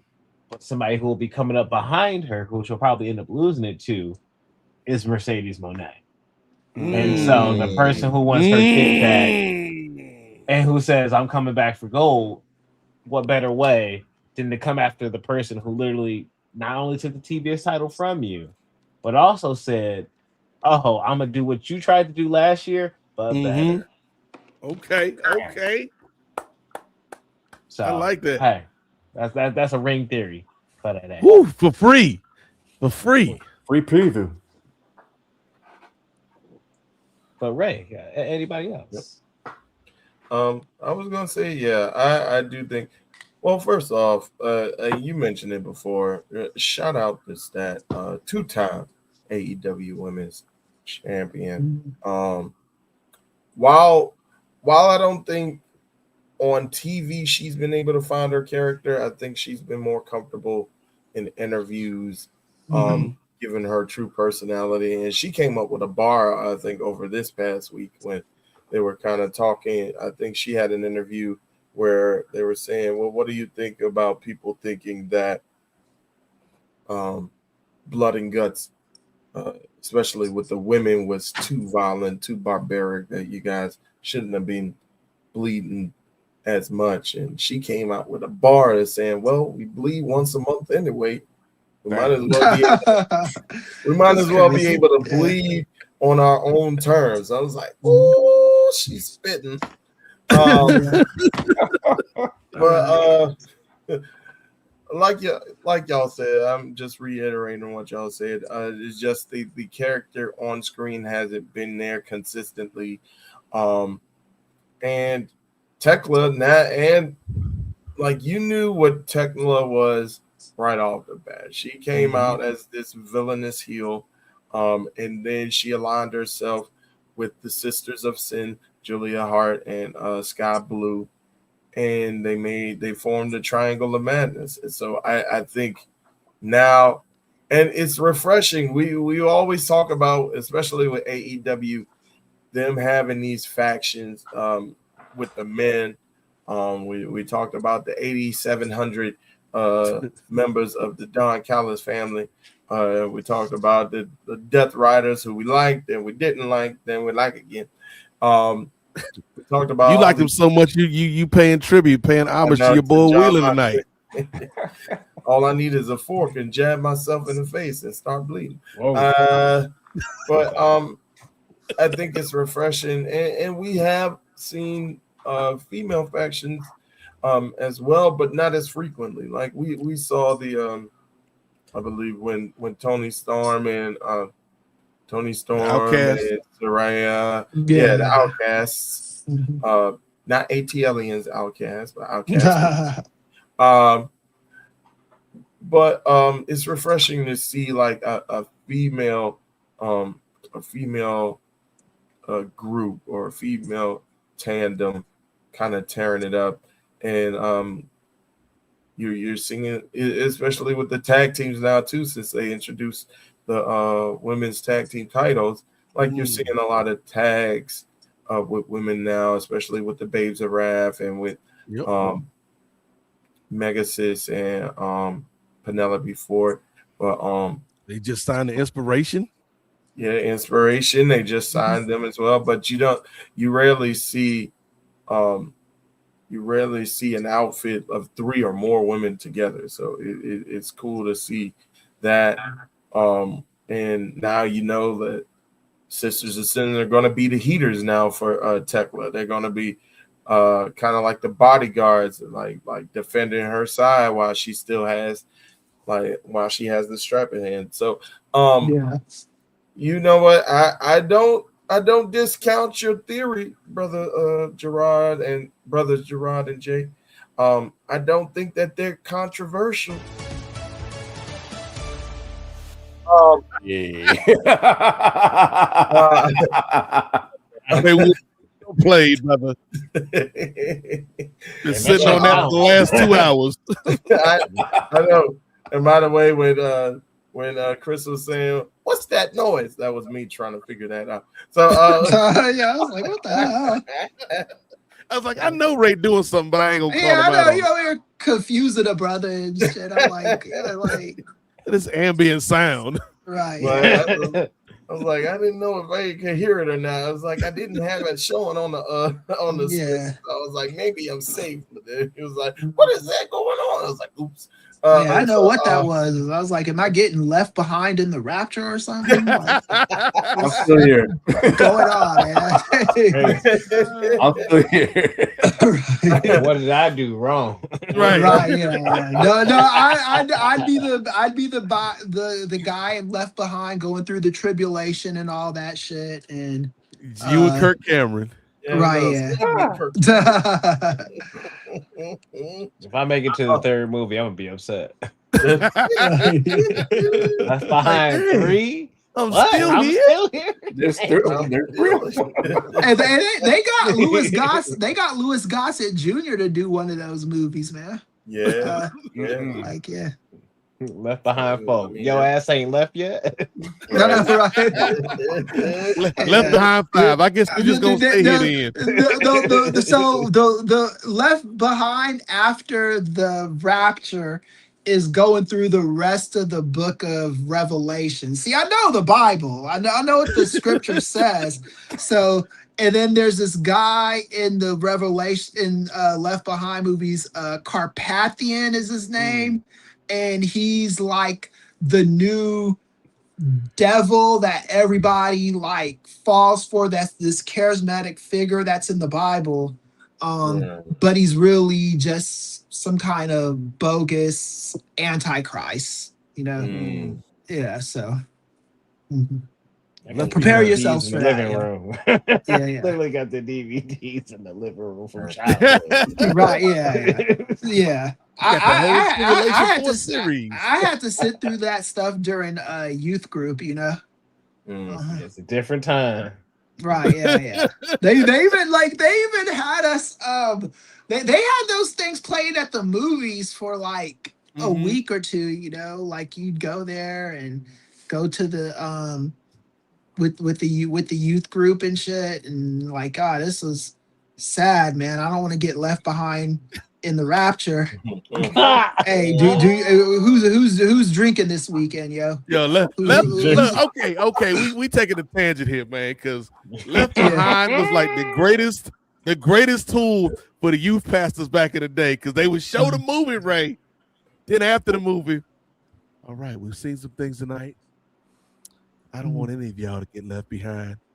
Right, Is there anybody yeah. here who's got something on their heart that they want to confess? And you can't Yeah. just be confessing anything after the Right, Left yeah, I Behind know, movie, Ray. man. Like, I yeah. stole $10 out my mama's purse. I was watching Yeah. a nasty movie the other day. Yeah. I beat up my sister yesterday. I Yeah, don't want little to get left Sal. behind. Yeah, little Sally be crying. I gave my boyfriend a hand job yesterday. Start crying and shit. Like, Whoa. Jesus Christ, man. Yeah, man. Like you're going to hell for doing that? My God. Where was this youth group? Oh, dude, man. That's one of the Wow. more tamed youth group stories I got, man. I think Chris told a story on the Nefarious Media Network about the the youth pastor that cheated on his wife and No, I'm talking about the kid that you like was oh addicted yeah, to the pornography. that was in Vacation Bible School. I'm not gonna say the kid's name. I still remember it and talk to him Not from time to BBS, time. cuz. Yeah, he was in Vacation Bible School, and he just confessed about all of the like youth sex he was having and shit. Man, like, Jesus Christ, what's wrong with you, dude? And I was trying my He didn't have enough Jesus Christ. That's what was I wrong. was trying my best not to laugh. Everybody in the youth group was like, some people were just busted out laughing, just like, Wow. I was He like was trying to be respectful. yeah, I was friends with the guy, so I didn't want to laugh, but it took everything in me not to laugh at this story. He was like, yeah, I had sex 5 times. He was just going off and off and off, man, crying and shit. Like, my God, man. Oh, Like, okay. We didn't cross the Rubicon, Ray. Because I think I got to tell a story I ain't never told nobody before, man. oh, you went to VBS and made confessions too, damn it. Not on a podcast form, but it's a story that don't paint me in the best light. But you know, Right. I'm not a toxic male.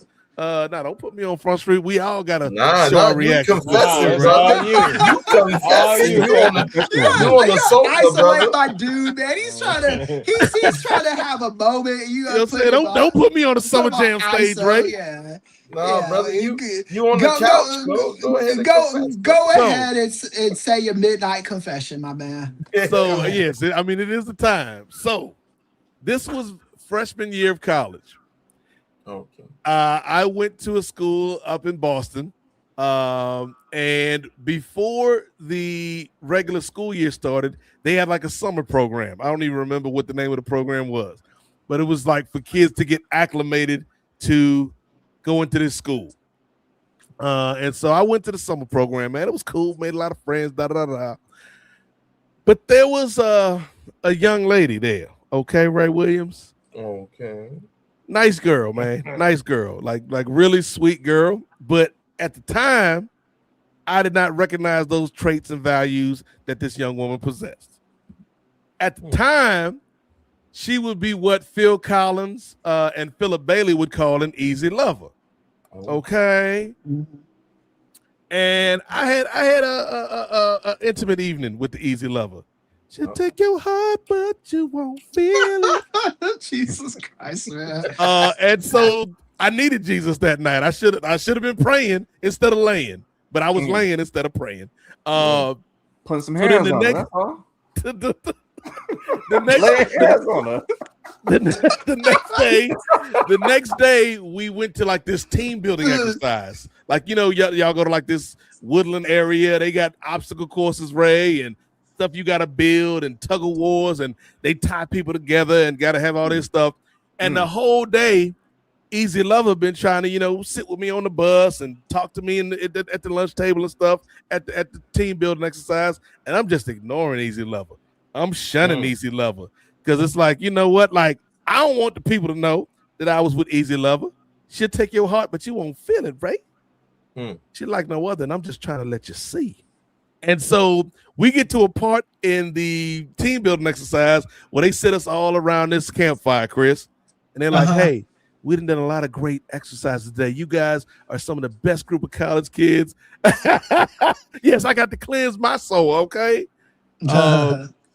let my truth come out. And so we're sitting around the campfire. They're like, hey, you guys are one of the greatest groups of college kids we've had. You all seem like a good group, but you can always be better teammates, better friends, better classmates. And so are there things that you guys want to confess? And so we go around the circle. It starts off harmlessly, right, Gerard? Like, I need to get better at studying. And so, you know, if you guys could help me with studying, I'd like that. Hey, thank you, Sabrina. Thank you. Hey, you know, I'm here for football, man, but, you know, I'm more than just a jock, man. So I like anime and stuff. So if y'all like anime, we can watch anime. Hey, good job, Bruce. Thank you for sharing that, Bruce. Then Easy Lover speaks. Easy Lover's like, I'm tired of connecting with people, and it feels like they only want one thing from me. Mm-hmm. And she looking at me, but I don't understand. Like, well, not understand, but I don't realize out of the periphery, she also looking at my homeboy. And so then I go next, and I'm like, you know what? I have a problem with intimacy and not telling people that I care for them and you know, shutting off my feelings. So if I done did that to anybody in this group, you know, I make it universal, Ray, and not specific. If I done did that to anybody in this group, hey, I apologize. Hey, thank you, Nate. That was brave of you, Nate.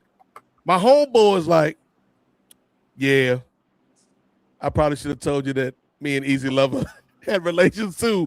And I was like, right in the meeting? In the meeting, in the group, in the circle, around the campfire of trust. He's like, I shouldn't have did that to you, dog. I should have let you know. And I'm like, I don't know what to do because I didn't have this heartfelt confession, Chris. And I'm just like, hey, you know, hey, we're a team, guys. Clap it up, right? Clap. And everybody's like, no, you're not clapping for this. You're not clapping for this. And needless to say, I never made any kind of like real confessions at any of those things, man. I just laughed at the people that made the confessions. Needless to say, it was a very quiet bus ride home. And then following that, I think I talked to Easy Lover 3 times the whole school year. And me and my homeboy, like, we was cool, but not cool after that, Ray. Right, yeah. We would, you know, like we play ball and stuff like that, but I ain't hanging out with the brother. Mm-hmm. And that, ladies and gentlemen of the Post Wrestling Network, was the first ever time that I have told the story of Easy Lover. Right, make this easy Lover. That would have been a great way to end it.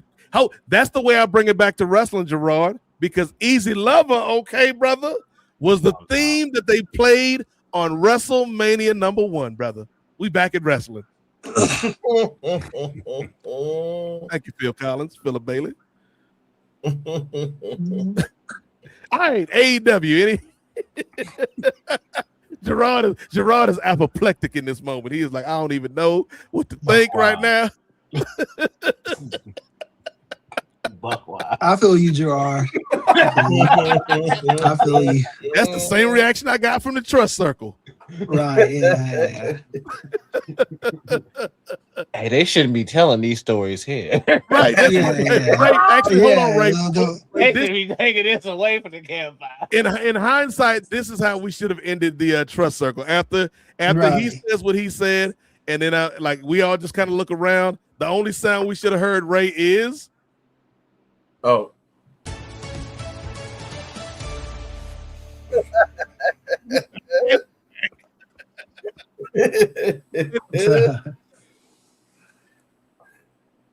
knew. I was like, oh, protesting this segment. No, I knocked my camera out by accident. No, it's all good. You were just like ejectocito, cuz. I'll get myself out of this one, buddy. Right, I'm not gonna stand for this type of dialogue. Right, Nah, I was that's quite the story, man, with the Easy Lover. Chris is like, damn, I'm usually the one with the stories. No. I don't have any confession stories because I just never bought into that even when I was like a holy roller. I just never did that stuff. I never went in front of the church and confessed anything or whatever. Chris, I'm like you, bro. Some things just don't need to be. Yeah, it's just it's just like me, them, and sweet Jesus. That's it. Right? Yeah, exactly, man. Yeah. Like that. Ain't Like gonna have me snitching on myself now. right? Yeah. It's about doing what you got to do, though. You go up front to the altar. If you got to say something, you say what you need to say. You just don't say everything. Right. Oh, Yeah. I'm sorry, Lord. I shouldn't have been boom, boom, boom. But you saying that in your head. But- you saying, I'm sorry, the- Lord. Secular music. I shouldn't have been listening to that hip hop. My bad. See, I went to an evangelical church when I was in like middle school, part of high school. By the time I was like 15, 16, I stopped going to church. But like it was all those church events were just like everybody was acting a fool, you know. It wasn't like it wasn't like and people would go up to the altar calls after they did the stuff that they do. They'd cry and confess, and then the next week they'd be right back doing the same shit that they used to do. Even the girls that and the boys that would try to like do the holy roller stuff, they'd still get sucked back into the world. Yeah, you know, it just was what it was, man. Just like hold on, like wait a minute. Last night I seen you drinking a 40 and smoking a blunt. Sunday morning, open the eyes of my heart, Lord. Yeah, I know, right? Because I want to see. Like, look, my mom grew up in that situation too, and I'm convinced. Haven't asked her about it. Don't plan on it. But from adults in the area. I'm convinced I was conceived at a church youth function. My mom was 15 when she had me. So I left that life behind. And for those that don't know, Chris's full government name is Christopher Vacation Bible School Ely. Right, yeah. Christopher. Well, they call me VBS for short, you know.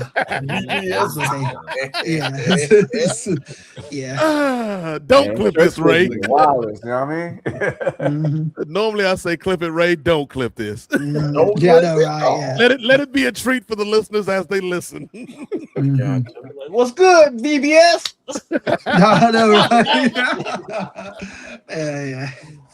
I'm just hanging out here.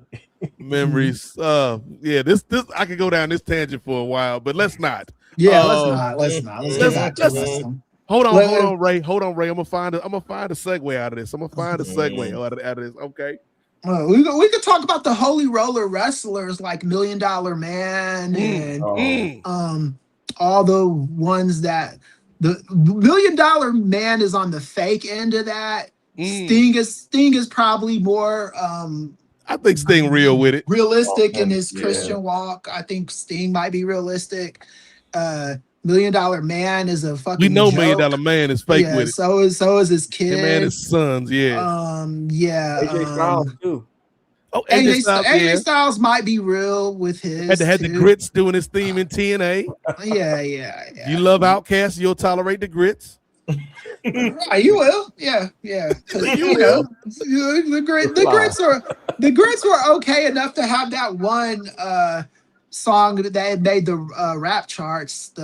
Here We Go. Here We Go. Yeah. Here We Go. That was a good song. And ironically enough, and we'll get back to wrestling in just a second, folks. I know. But one of my coworkers, he's a younger guy. He's like 22, 23.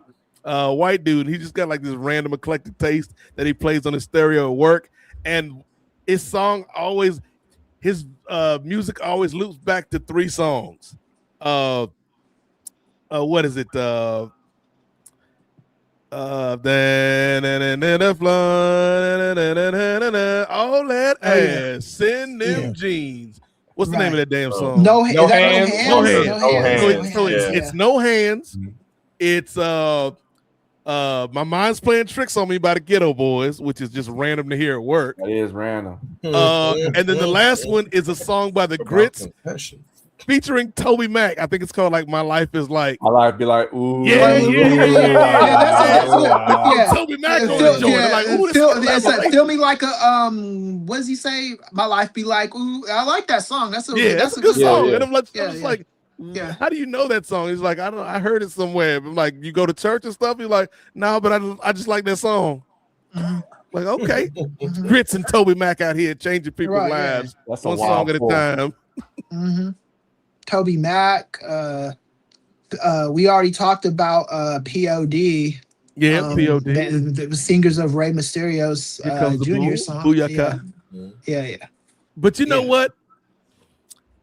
What can also change your life, much like a Toby Mac feature on a Grits track, Ray Williams, is winning the World Heavyweight Championship, okay? Indeed. And you got a lot of people in All Elite Wrestling right now that is vying for that top spot. Let's talk about it. Indeed. So, over the weekend, something that actually didn't happen on Saturday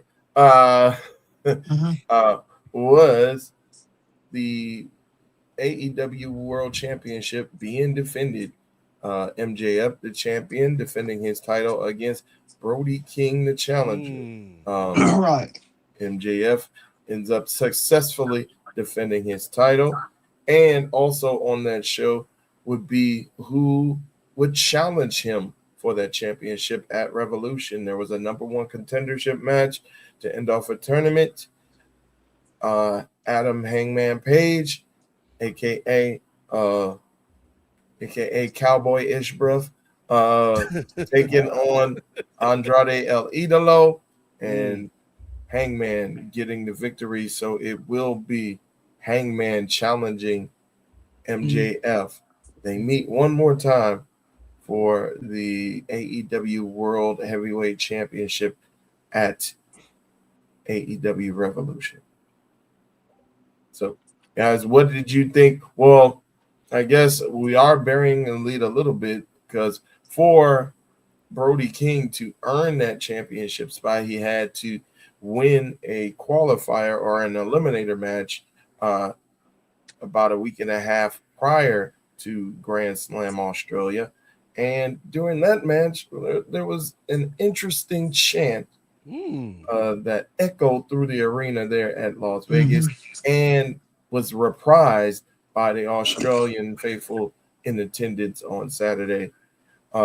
So what do you guys think of the chants? Do you think they're going to be a continuing thing with Brody King? And do you think that the right main event is set up for Revolution? All right, let me go to the bathroom real quick because I have to do this real quick, and then I'll give that answer so you guys can go ahead of me real quick. All right, good. Native, you wanted to take this one? I know. This is one thing I can't segue off of.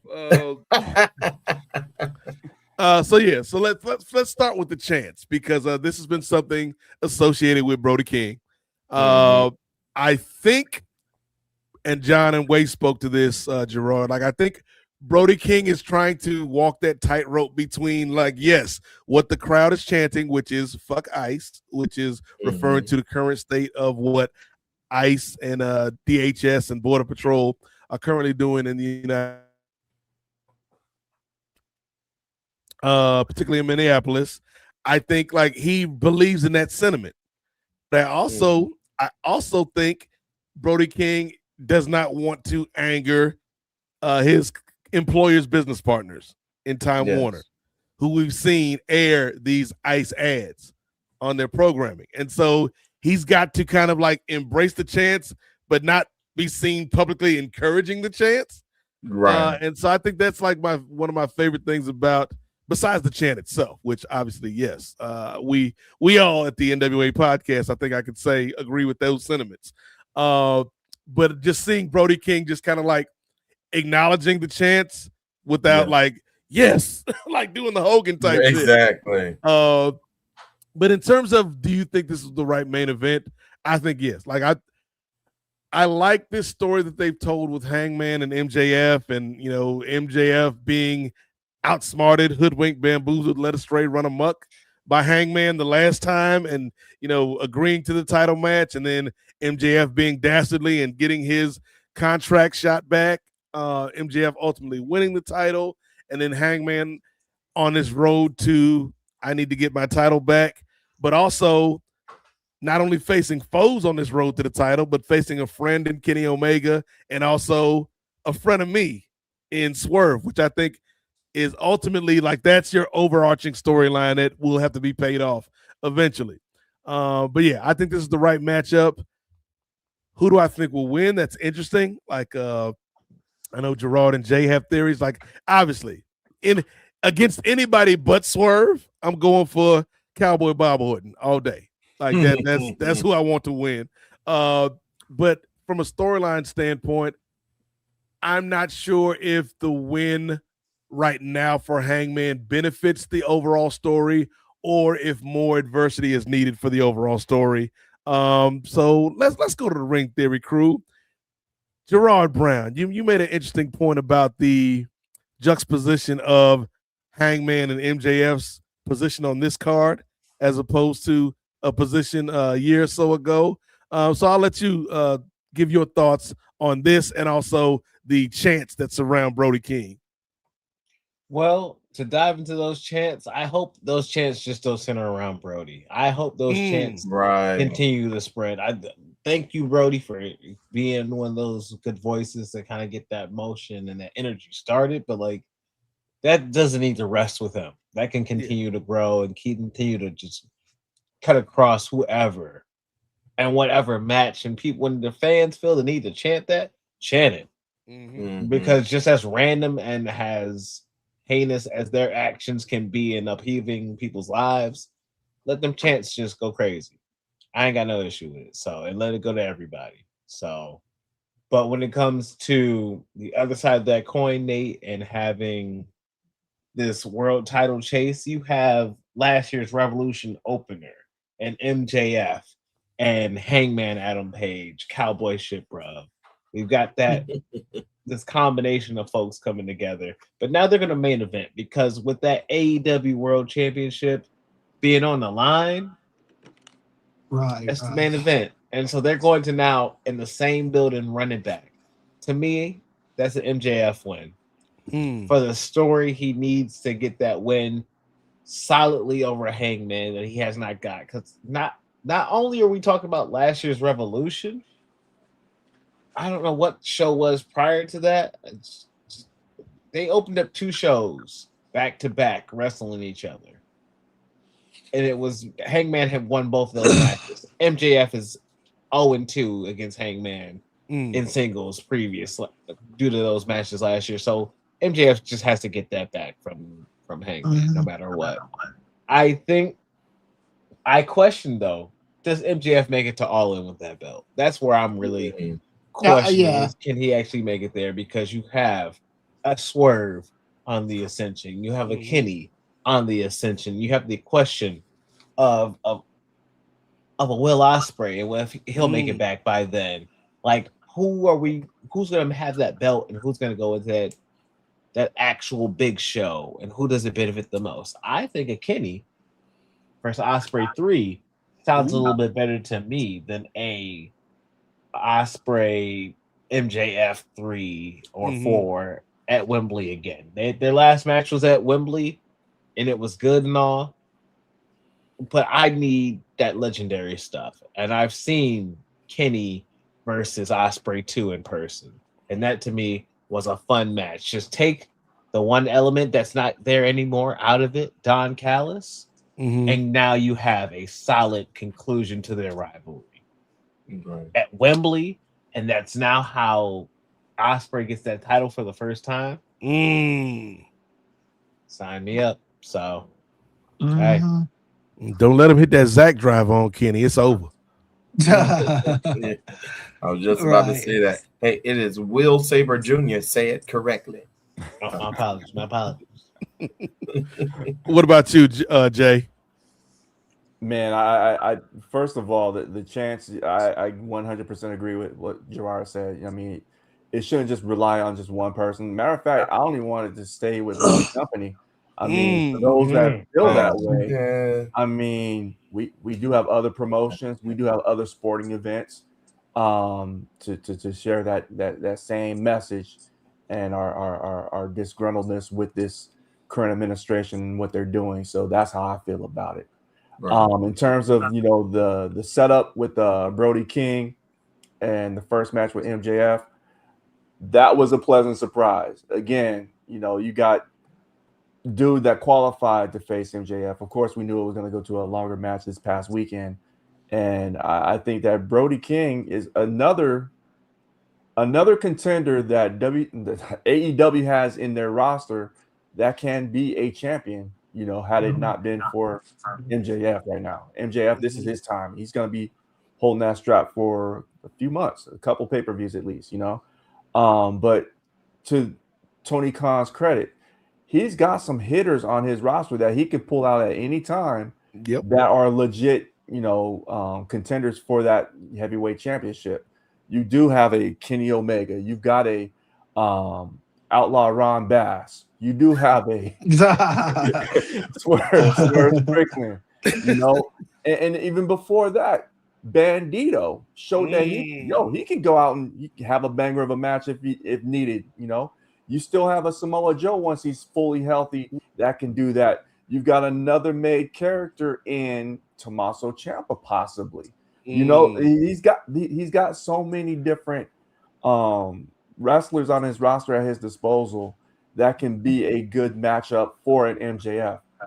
I think MJF is having he's off to a great title run right now, in my opinion. I agree. He's going to different promotions. Matter of fact, next weekend, he's going to House of Glory. He's facing Zilla Fatu. Bruh is putting that championship on his back. He's putting AEW on his back. He's going and doing what WWE is not doing. Going and defending a world title, putting Sean on some of these other promotions, putting Sean on some of these other talent, whether they sign with AEW or not. He's doing his thing, and I think that's a smart move by Tony Khan. I think it's a brilliant move by MJF by being willing enough to, hey, I'm gonna go to these smaller promotions. Hey, I'm gonna put this AEW championship out there for those that are not watching the product. We are the alternative, and I think that's something that Tony Khan has gotten back in his focus. We ain't WWE. We're not WWE. We're the alternative to this product. Check us out if you haven't, and if you have, hey, be on the lookout because we got more to come. So I think again, I think MJF is the right person for this right now. He's not even 30 yet. He's gonna go on. He's going to go down as one of the greatest of all time. And that's just my take on it. He's got the mic work. He brought back the kangaroo kick, which I was happy to see. And he has the in-ring talent as well. So total package. And I'm gonna stop right there. Okay, right. That's my tag partner. Chris, thoughts on the ice chance at AEW and also the title match that we're gonna get with Hangman and MJF. All right. Well, I mean, everybody, if you've been following me for some years, I've hated ICE since their inception. Like I brought up the other day when we were doing the parlay. ICE is younger than the movie Lilo and Stitch. ICE only became a thing during George W. Bush's administration, and it was a response to 9/11. It was a way to discriminate against Muslim people, to come up with this thing called NSEERS, where you put Muslim men on this like list of people they had to kind of register. It was a legal way of racially profiling, right? So they came into the world a trash organization. They didn't turn into a trash organization. They from their inception they were a trash organization. It just so happens that Donald Trump made them a more trash organization. He made them worse than they were when W conceived of them, and Donald Trump used them as a way to militarize countries, or not countries, states, turn the country into a police state. Garbage organization. Everybody that's a part of that organization is trash. Anybody that aspires to want to be in that organization is trash. If you have a kid that wants to be in ICE, send him to boarding school or something to get that shit out of him, because wanting to be in ICE is just like wanting to be in prison. ICE is not a good organization. So but Chris, what about Superman? Superman's in ICE, isn't he? The Dean Cain, who looks like he's been overeating at Raising Cane's, is too much cane ICE. sauce. Yeah, too much of the cane sauce, shit. Yeah, Dean Cain is a trash individual as well. I've written articles about this. Google me, go to Lincoln Square, go to Medium, go to whatever. I might have an article up on the Atlantic. I wrote about them a long time ago. I hated these motherfuckers in my 20s, and now I'm in my 40s, and I still hate them. But anyway, I say all that to say, I appreciated the ICE chants, and I like, who would have thought that Brody King would have been the one to bring this to wrestling? I agreed with him losing on Saturday only because if he wins the world title with the ICE chants behind him, it's got to be stateside. You can't do that shit in Australia. It's got to be somewhere in these United States. I do think MJF, I think this run, if this run ends tomorrow, it's already head and shoulders above the first run. I thought the first run was lame. I thought the crybaby shit he was doing with Adam Cole was whack. I thought I didn't think it did anything for Adam Cole except make him look like a lame. It made MJF look lamer than I already thought he was. The thing I hated about MJF during his first run and his initial time in AEW is, this is from a journalistic standpoint, he was not a guy that I ever wanted to talk to, because what we do, we clown around on this show, and John and Way have their fun, and Kate has her fun, and the Up Next guys, they do their thing. But if I'm talking to a wrestler, this is not your TV show. I don't want you doing fucking kayfabe the whole fucking time. And that was always kind of my thing with MJF, man. It's like, why would I ever want to interview this motherfucker if all he's going to do is this kayfabe shit the whole time? Now when he does the interviews, he does the kayfabe stuff, but he balances it out with like real life anecdotes, and he sounds more like a human being. And even if you still come away hating him, he sounds like a human being with human motivations, even if they're evil, even if they're nefarious, even if they're not like good motivations, they're still human motivations. So that's what I like about MJF in this run. I don't think Hangman needs to beat him at the moment. I did hear, I don't know if it was John Way or whoever, maybe it was Sid, somebody. The reason why Hangman is not a good, is not good when he gets the belt. Why he's better at chasing, I think, is just because he's never been put in feuds where when he's a champ, they're people that you really want to see get their ass beat, you know? Like that's what like separated Hogan and Bret Hart when they were having their title reigns, is Hogan would feud with people that you hated, right? And you wanted to see him just beat him and hold on to the belt. Same with Bret Hart, you know, like he was feuding with Jerry the King Lawler. And Jerry the King Lawler was such a piece of shit, and Bret Hart was such a likable guy that anytime you saw him feud with that guy, you wanted Bret Hart to win. He would feud with Shawn Michaels, and Shawn Michaels, well, I'm not talking about the WrestleMania 12 stuff. I'm talking about like the early 90s feuds they had together. Like he would feud with guys that you hate.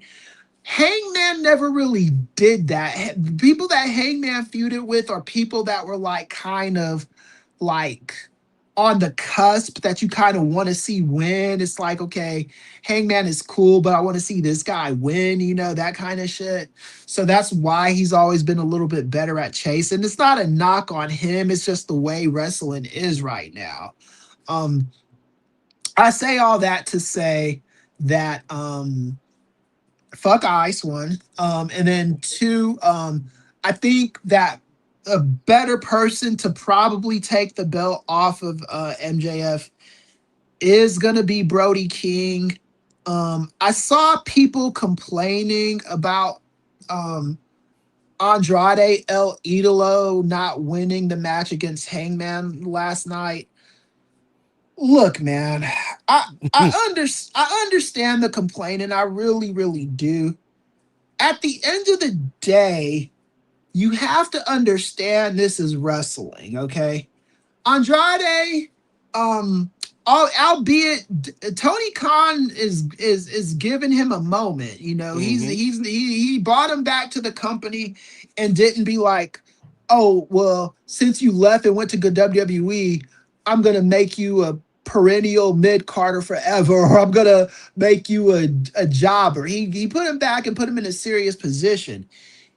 Even still, he's got to take a little bit of fucking lumps before they just put him in the title pictures. That's not happening, man. That never happens in wrestling. It doesn't. I don't give a fuck what the company is. If you leave the company, you'll get a push. You're not gonna be thrown in a main event immediately. You're gonna have to go through a crucible. CM Punk was never winning the Royal Rumble his first year back in WWE. Yeah. They gave it to one of their guys. When Brock Lesnar got back there, they didn't have him beat John Cena in his first match. They had Cena beat him.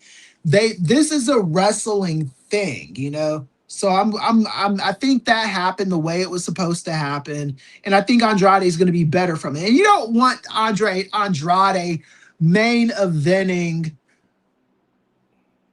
Staples Center, Crypto.com Arena, going up against the privileged white guy MJF, where those ice chants will be very loud and prevalent. And the Mexican guy losing, that's not a look, you know. So don't put him in a position to lose to MJF right now. He'll have his time eventually, right? But right now, I think AEW's hitting on all cylinders. If I was going to make a comparison, Nate, to what I thought Collision was last night, because I actually, Sid made the call on True Hill Heat to call last night's show for us to do a review show like it was a pay-per-view. And it felt like, not quite like a pay-per-view, it felt like an old school Clash of Champions. Yep. Where those shows felt like it's way better than Battle of the Belts. I never want to hear that name uttered on AEW television again. Everyone tells me it's dead. I think it needs to die like 10 more deaths. It was such a horrible. There wasn't one Battle of the Belts show that I remember. It was such a forgettable show. I think I remember Cody maybe winning the TNT title on one of them. It was not a good show. What they do now with the themed shows on television is better, because I think Sid got the idea to do this show as a do a review show for this, like a pay-per-view, because of the Blood and Guts show where they had where that was a fucking pay-per-view on television, right? So yeah. I think you do, like, and the way Tony Khan works is he doesn't like, if he's got a story direction, he doesn't like pivoting. I do think, though, when you got a guy that's over without having to try to get him over, that's a very rare thing in wrestling. And Brody is a guy that is over, he's gonna run with the ball if you give him the ball, he just is, so you got to go with the hot hand. I think if you still have a plan, like another plan, that's how you know if somebody's a good booker or not. If you can see the way the tide is turning and, like, okay, yeah, this is what I want to do, but our fans are telling us, put the belt on Daniel Bryan, that's how you know if your booking is good and solid. TK is going to have to get good at that, to me, if he wants to be considered a great promoter, because right now he's a good promoter. But if he wants to be able to be considered a great promoter, he's going to have to learn how to pivot like this. Yeah. Ray Williams, what you got, brother? Well, I agree with each of you guys. First of all, I think we all share the sentiments of the F-Ice chants, the abolish ICE sentiment around here. I do agree. If you have the hot hand, you got to run with that somehow, whether it be putting him in, like, either the continental title picture or the international title picture, since they're two different legs of the same table. See, Don Callis trying to explain. Why does your table only have two legs, brother? Yeah, I know. That's sturdy. I know, right? That's an unsturdy table. That thing is leaning. It's like when you steal the wheels from a car. But I think, you got to run with him now that you do see that people are getting behind him. But you also don't want, like you were saying, Jay, you don't want, or Gerard, you were saying that you don't want this to be an isolated thing only with him, like, especially with them. I believe Dynamite either this coming week or next week is going to be in Minnesota. So if you're going to make a statement, then chant it throughout the entire program if you're going to make a statement. And not Not right. I'm not trying to interrupt you, Ray, but after you get done, I do have something to say about what you're about to say too. So yeah, okay, cool. But I think go ahead, if you need to take over the whole show. It's like, what is TBS going to do? Are they going to cancel the show because you've been shouting F-Ice through the entire program? No, they need these ratings, dog. So I think if you want to take over, but don't make it isolated. Like, on the one hand, you do want to build on top of Brody's unexpected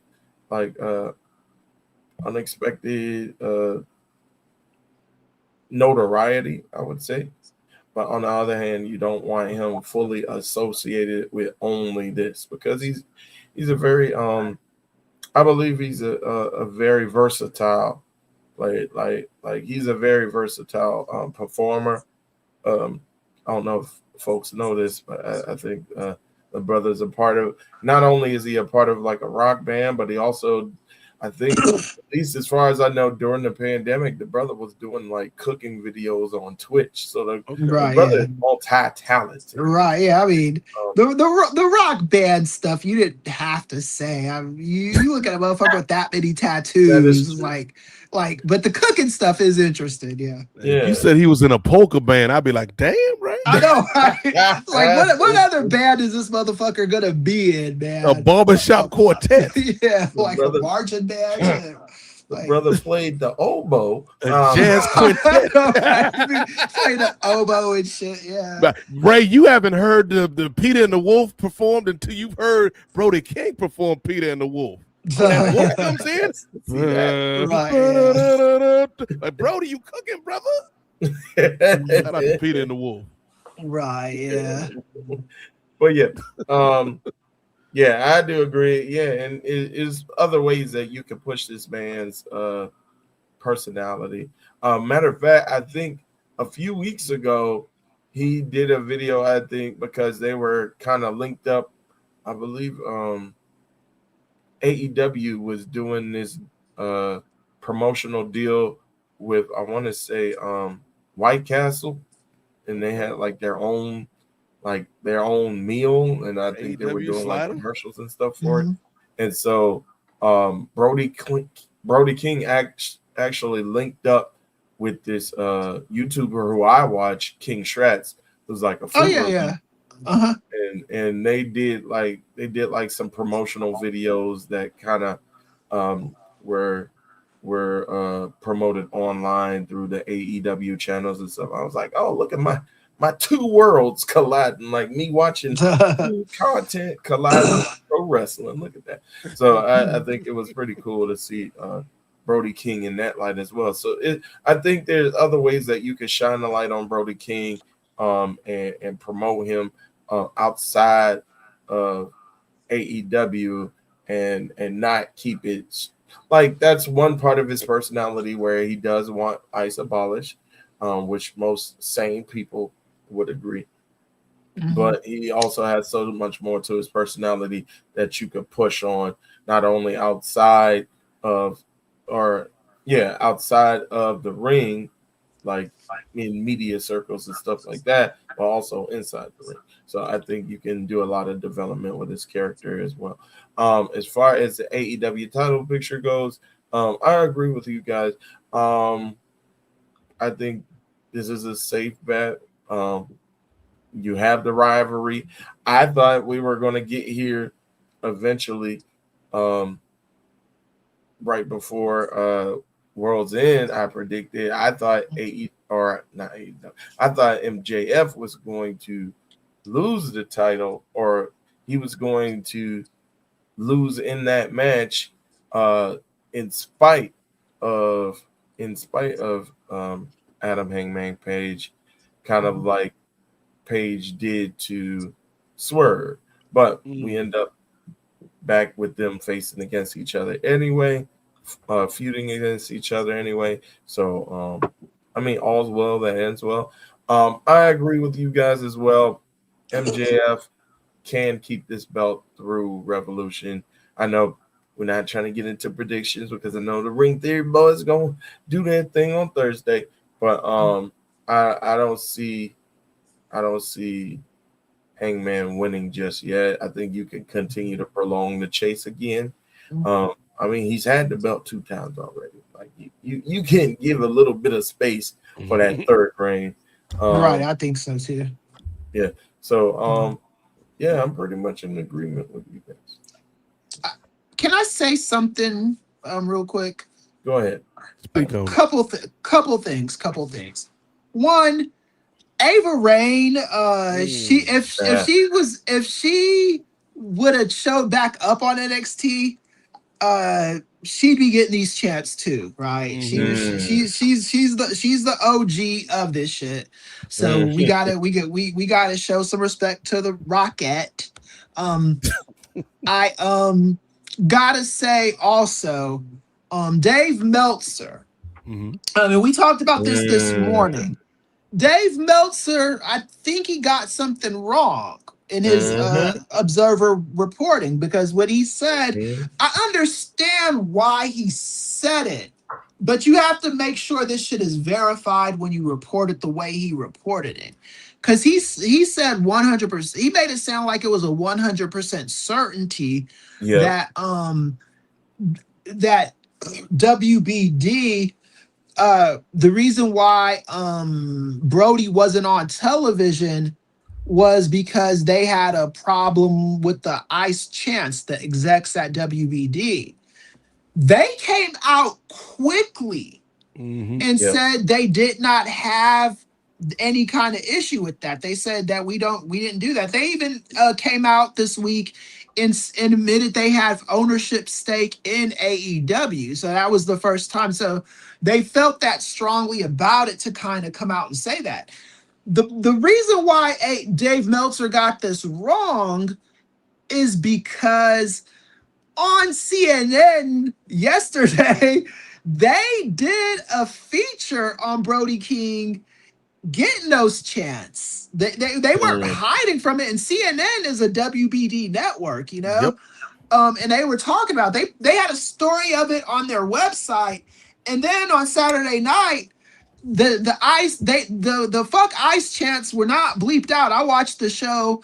I didn't watch it live because I was doing Valentine's Day stuff with my wife, but this morning I woke up at 5 a.m. to watch it, and those chants were not bleeped out. You know, they were loud and prominent, you know. And I do think that when you report stuff, and this is one of the reasons why people say they hate Dave Meltzer and call Dave Meltzer a liar. That's not true. Dave Meltzer is not a liar. I'd say he's got probably like an 85%, 90% accuracy rating. He's really good when it comes to wrestling journalism. It's just when you get shit wrong, you gotta do a retraction, my dude. You gotta say, look, this was not what I thought it was, because he reported it with certainty. It wasn't like it wasn't like one of those like things he does where he hedges his bet and he uses a bunch of maybes and I don't knows. He said that this was the case, and it wasn't the case because they put him back. And the thing about you have to understand about networks and stuff, they are a bottom line industry. All they give a fuck about is making money in dollar bills. The reason why they got rid of Jimmy Kimmel at Disney for that brief period of time, the reason why they suspended him is because they thought it was going to hurt their bottom line. Yeah. When they found out suspending him was what was hurting their bottom line, what did they do? They brought him back. Yeah, exactly. Here's Jimmy. Right, yeah. WBD, David Zaslav did say all that shit about we want to be friendly to both sides and all that. And CNN is just garbage right now with Newsnight, and Scott Jennings is a worthless fucking piece of used toilet paper. He's a horrible human being. 10-pound bag of bounce that ass. But at the end of the day, the CNN Newsnight is on the air because it makes CNN money. Yeah. So CNN is looking at the Scott Jennings, not the Scott Jennings shit, the Brody stuff. That's moving the needle. That's putting them in the news. That's making them relevant. That's getting that. They saw that as an important enough story for CNN to cover, and they're probably pitching this shit out to other news outlets. I haven't done a Google search of it, but this is a big story. This is not a small story. So Dave, just do the retraction. Just say it, man. Just be like, yo, I got this shit wrong. So these motherfuckers will stop flooding my shit saying your boy was wrong. You know, like we're fair to you on this show, Dave. So just do the right thing, my dude.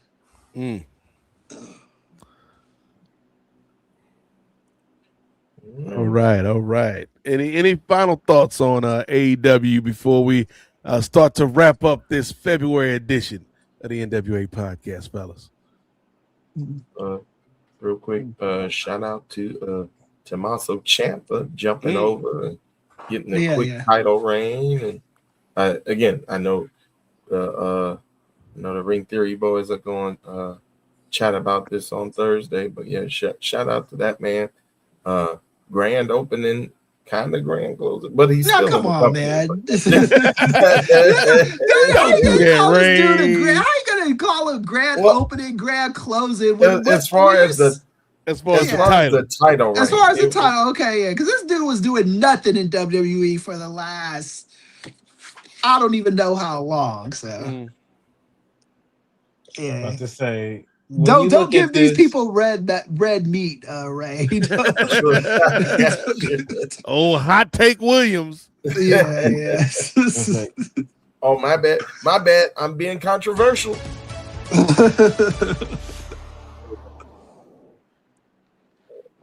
This Thursday, we will definitely be diving into the momentum swing that has been going on currently with AEW. Their string of hot shows, the increase in viewership, the hot and big matches they've been putting out on TV, including what's coming up this Wednesday, and Kenny Omega versus Forrest Strickland match. This mirrors the old Dynamite, that old age energy that they used to have, that first ever Bryan Danielson versus Kenny Omega match being on a Dynamite. So giving those matches away free. Kenny won the title on Dynamite. So giving us a match like that and the momentum that they've been building just as a company overall. Collision. Let's say Collision. Hey, I'm not a Saturday night. Hey, I'll throw some Collision on at the end of the night. Because it's a must-watch show now. So, yeah, it is.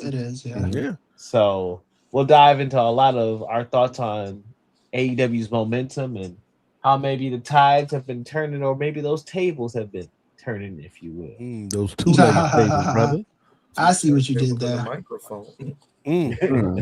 And speaking of Collision, as Gerard said, Collision is quickly becoming a must-watch program if you're a fan of AEW.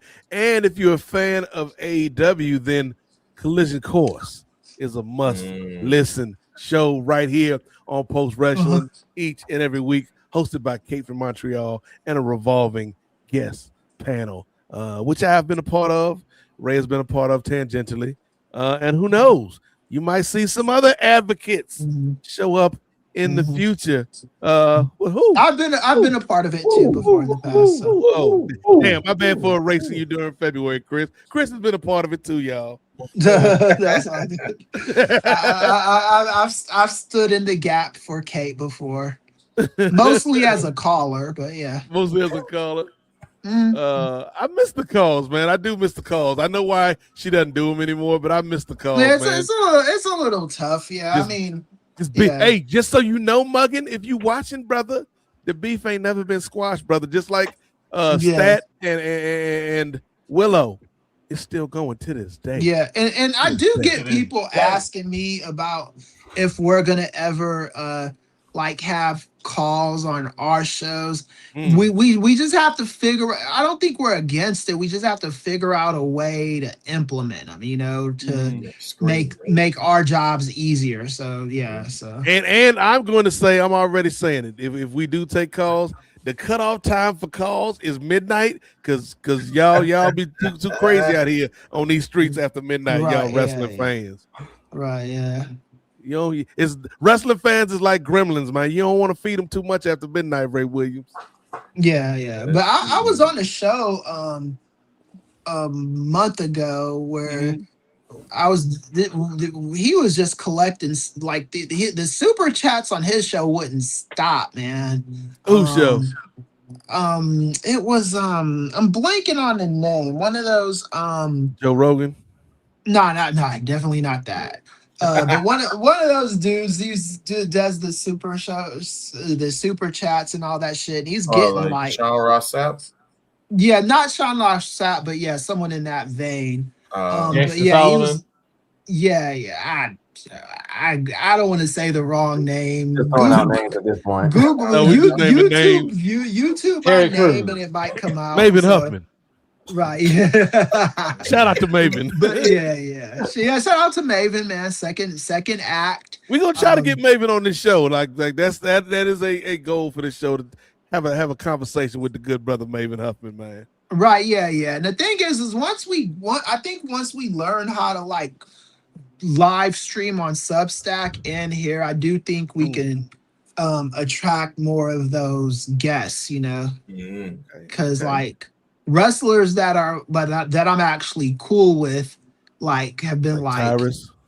Oh, nah, I'm not cool with him. But other wrestlers, they're like, you know, I don't know if they're agents or whatever. They tell them not to do our show, but I think it's just because we're not getting like if we do decent in viewership, we're just not scared of us wrestlers. Don't be scared. We're just not doing Sean Ross Sapp numbers. We'll treat you like right. that. We'll treat you right. Right, Ask Prince Nana. We showed the brother love. Right. He could come back. I bought my wife some of his coffee. You know, how is it? So, she likes it. I'm not a coffee drinker, but she likes it. I did buy some tea from him though. That helped me out. Yeah. So okay, Christopher, drink your tea, Christopher. I had him. I had him. Drew McIntyre impression too. Yeah. I was like a mix between Drew and Nana. It was Drew McIntyre. What we say? Black History Month. The man with 1,000 voices, and now there are only 2 voices. Now he's got an Eastern European. I got an Eastern European and my Scottish African voice that somehow merged in Black History Month. Yeah, like your what's his name? Idi Amin. Yes. The last king of Scotland. That's what I was going for. I was going for Forrest Whitaker, the last king of Scotland, right? Yeah. Yeah. But anyway, we want to thank each and every one of y'all for tuning in to this special.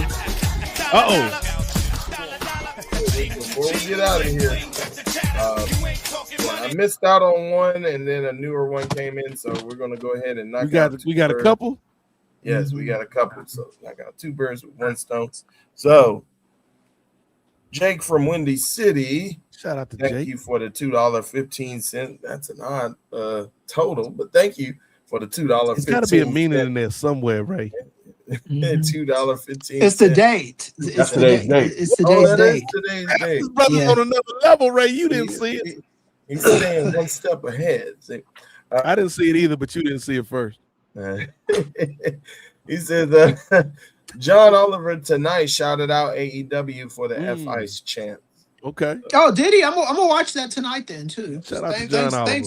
Thanks for that, man. Appreciate it. And then frequent contributor in the chat, Sim Seaver. Thank you for the $5 Canadian super chat. He says, don't know if you guys seen it yet, but Bianca posted on her IG a few hours ago that she is having finger surgery tomorrow. And I think brother Gerard, you shared with me. Yeah, you shared with me. I don't know what he's showing right there. Mm-hmm. Oh, finger surgery. Oh, that's the post. It's literally her post. Screenshot it a couple hours ago. Right, yeah, that's when she put it up. So yeah, those kind of injuries are always kind of like how much like a digit will fuck with you, you know? Because I remember when Shaq had to have that big toe surgery, man. He was out for about maybe a month or so dealing with that. You don't realize how much that can affect you. Right.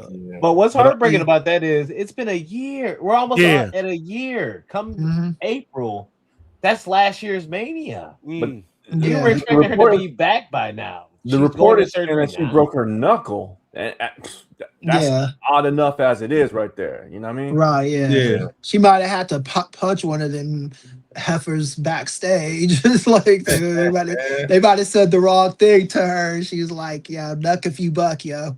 But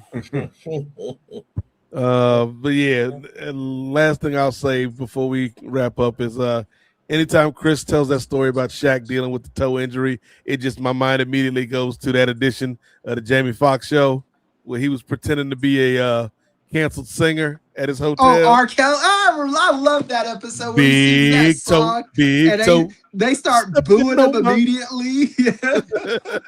You're not him. Big toe. All right. So funny, man. I'm thinking of that episode now. Yeah, it was hilarious, man. Check out the Big Toe episode because much like the Big Toe episode, okay, y'all, wrestling is all about victory and defeat, Ray. Okay. So this has been a victorious Black History Month edition of the NWA Podcast. Shout out to everybody still rocking with us at damn near 2:00 in the morning East Coast time.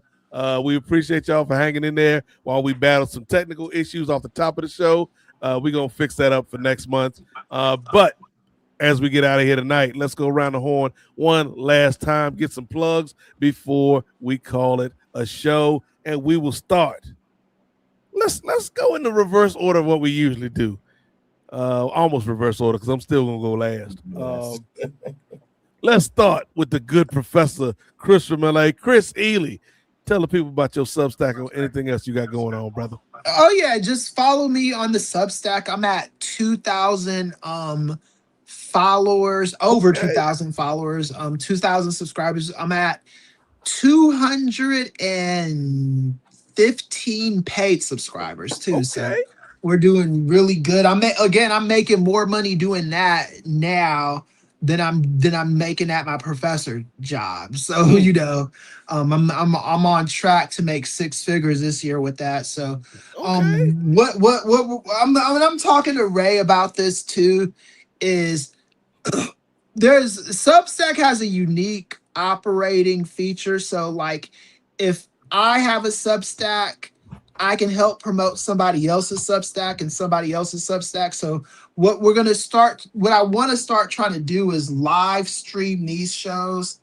on Substack and then see if we could get our subscriber, not really for this show because we get the viewers on this show, but for the stuff we do with Nefarious Media, once we get a chance to game plan that. So follow me on the Substack though, and then just keep on watching us here, keep on watching us on Nefarious. This has been like a very, very good year. I said 2025 was a level up year, and we started leveling up last year, and then we're gonna continue to level up this year, and then hopefully, get everybody, paid a decent amount of money, get people, paid to do this stuff because everyone's, sacrificing time with their wives and kids and, fun times, going to the club and shit like that. Cut in all raise club time. Right. Right. That's what I was going to name the clip from earlier. Right. Yeah. So we'll never be clipped. Right. Yeah. So yeah, it's just I've been appreciating everything which y'all have been doing, and the Ring Theory, which y'all have been doing on those shows, and just like being on this grind with us because me and Nate were doing this for so long by ourselves. Marcus was with us for a little while. The other guy was rocking with us for a little while too.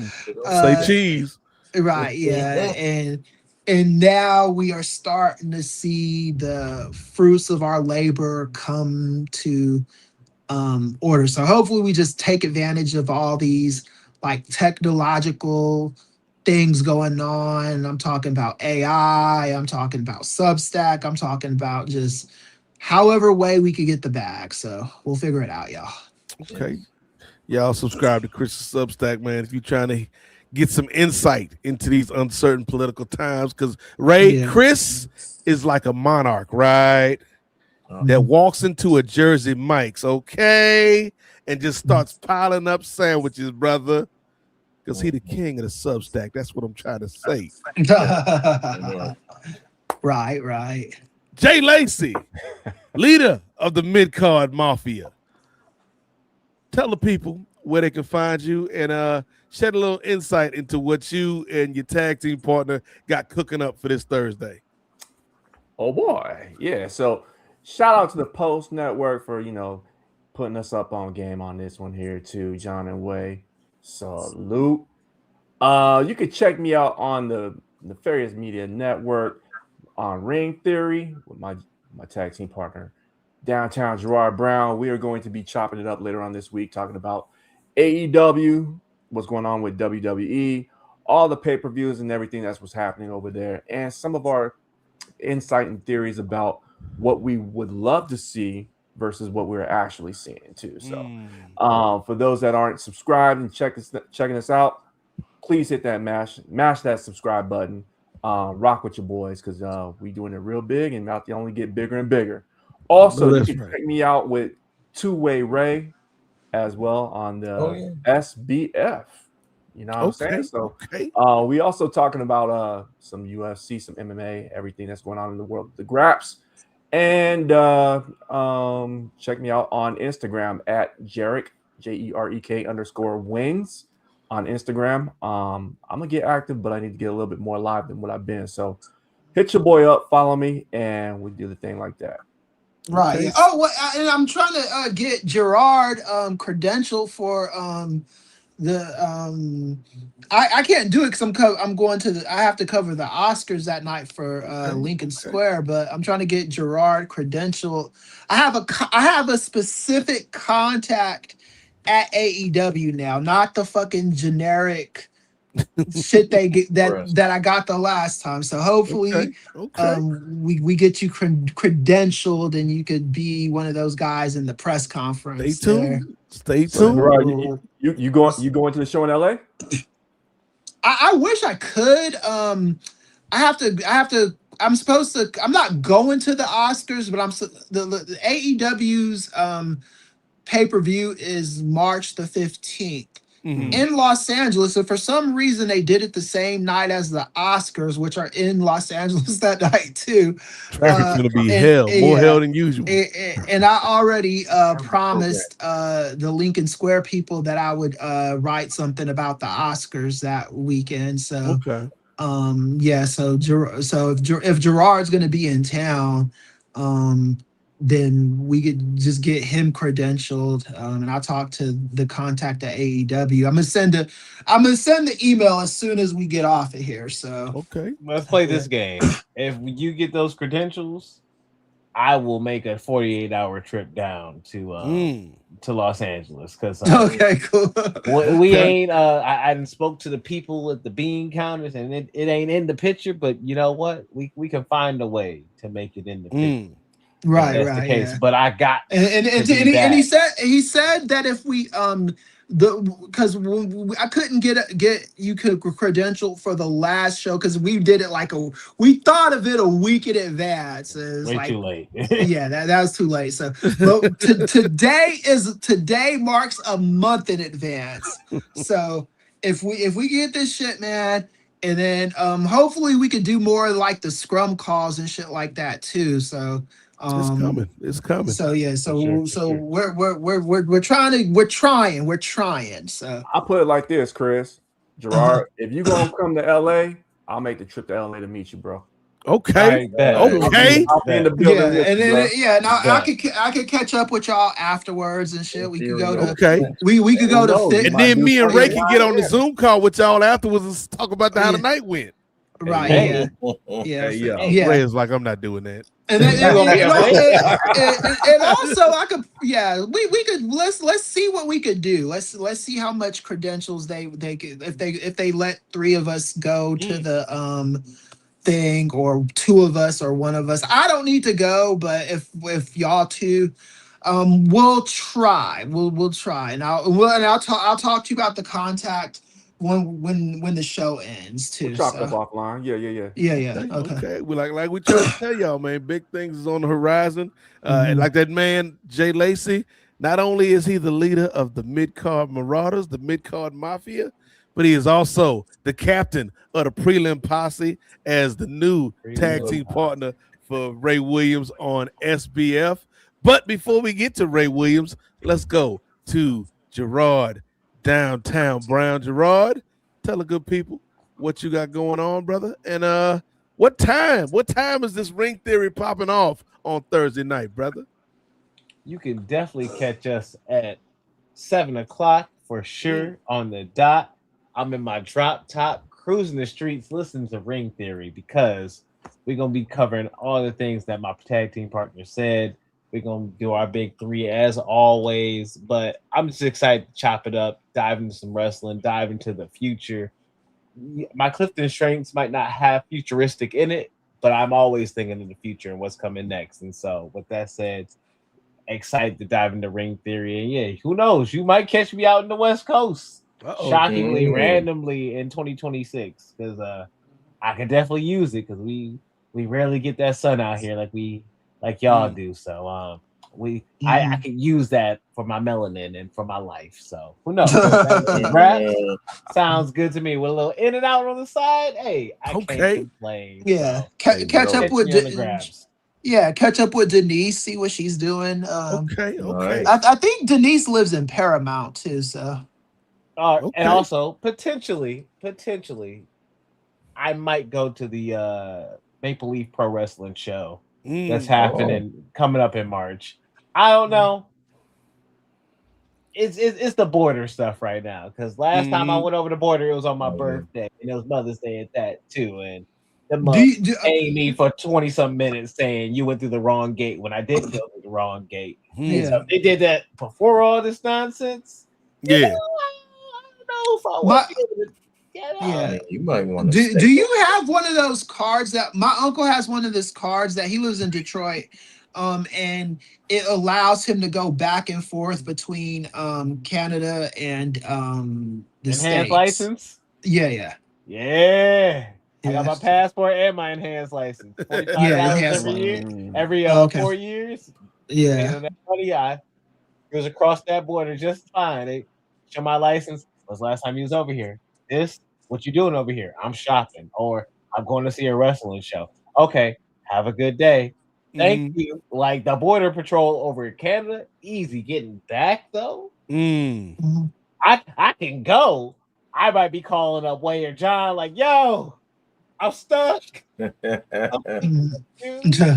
can't get back. So you don't need that. They don't want me on their house anymore. That is the origin story of our newest co-host, Gerard Downtown Brown. But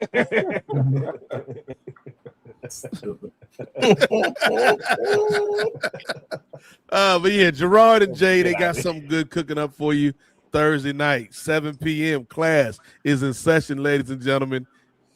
Be there or be triangular, as that man once said.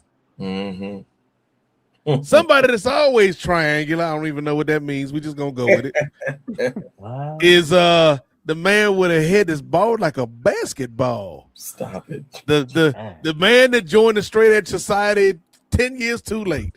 The man that is paying tribute, paying homage to Wheeler, Utah in his moment of heartbreak. I know, right? That was great too. That was a great, that was an old school wrestling spot. I enjoyed that match. Yeah, and it's like he grew his hair out for that spot, man. Yeah, he understood the assignment. Yeah, and that's why I always hate Triple H, because when he got his hair cut, he just did it like he just did it because he wanted to. Regular thing, man. You like fucking have a match and get the shit. If you really about this business, Hunter, right? You better put that up on a match.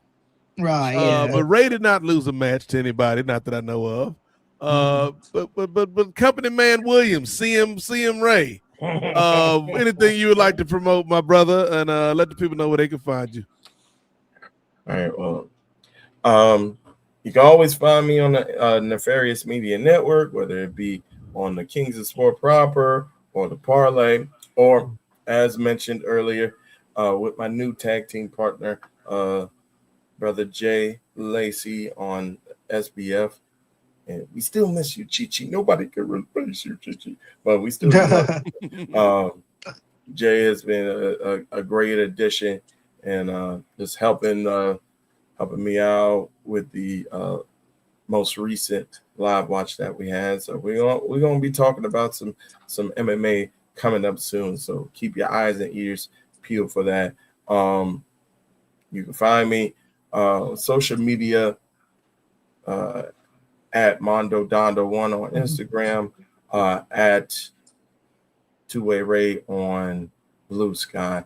No more Twitter.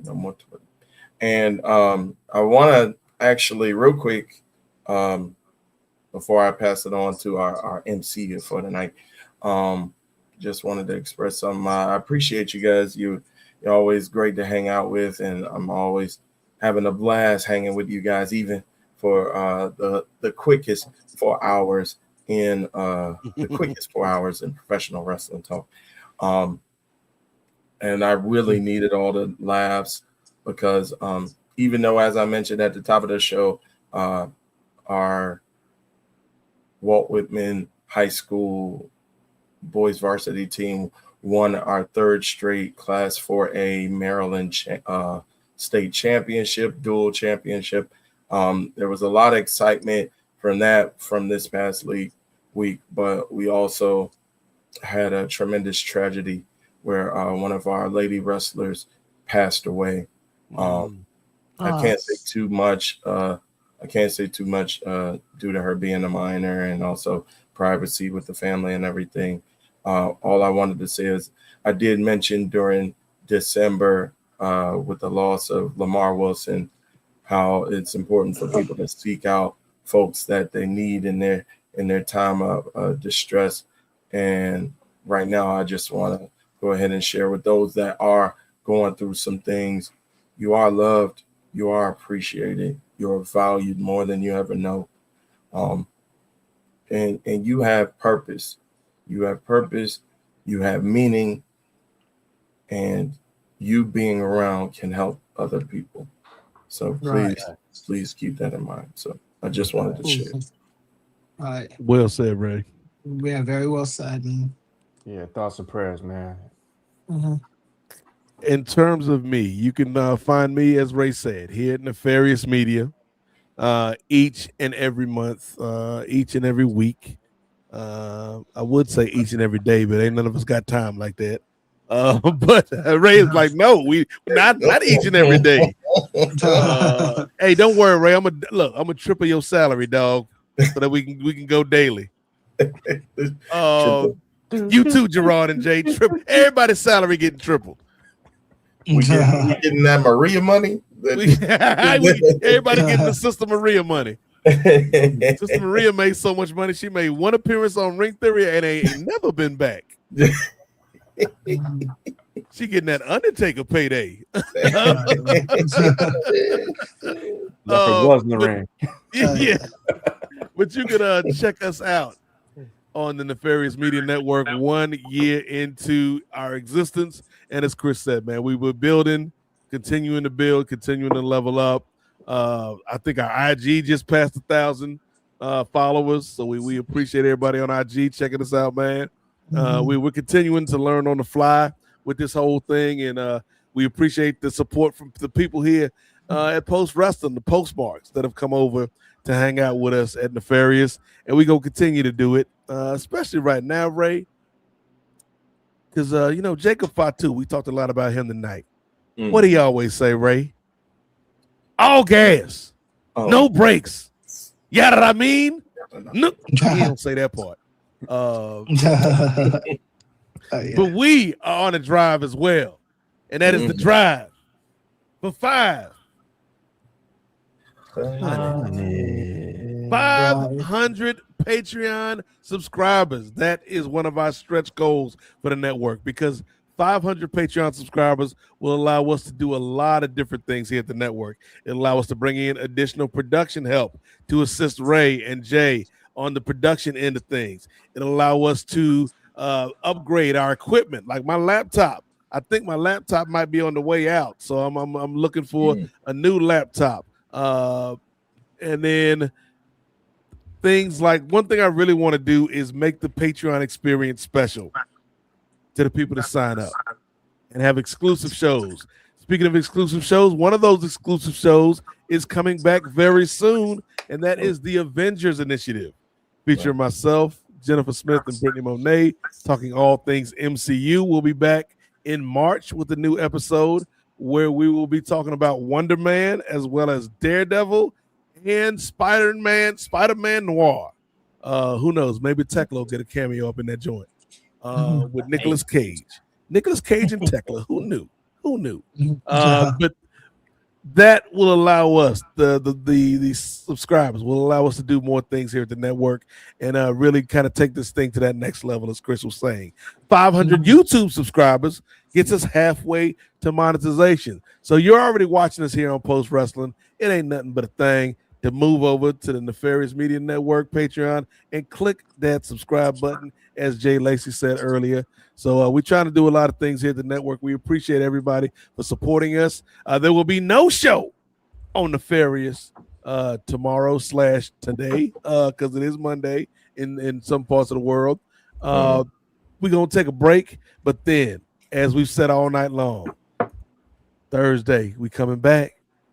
Last of the session, get your pencils, get your notebook paper, get your graphic what was it, your graphic ruler, graphic calculator. Yeah, that TI-83. The TI-83. Get the most deadliest school of all, like something that should have never been allowed in the classroom. What's the joint with like the sharp end? Oh, the compass. Protractor? Yeah. Compass. Now was it the protractor? Well, the protractor. The protractor is like the half circle thing that you can make lines with. Yes, I think that's what I'm thinking of. The protractor. Like, come on, man, that was too dangerous for the children.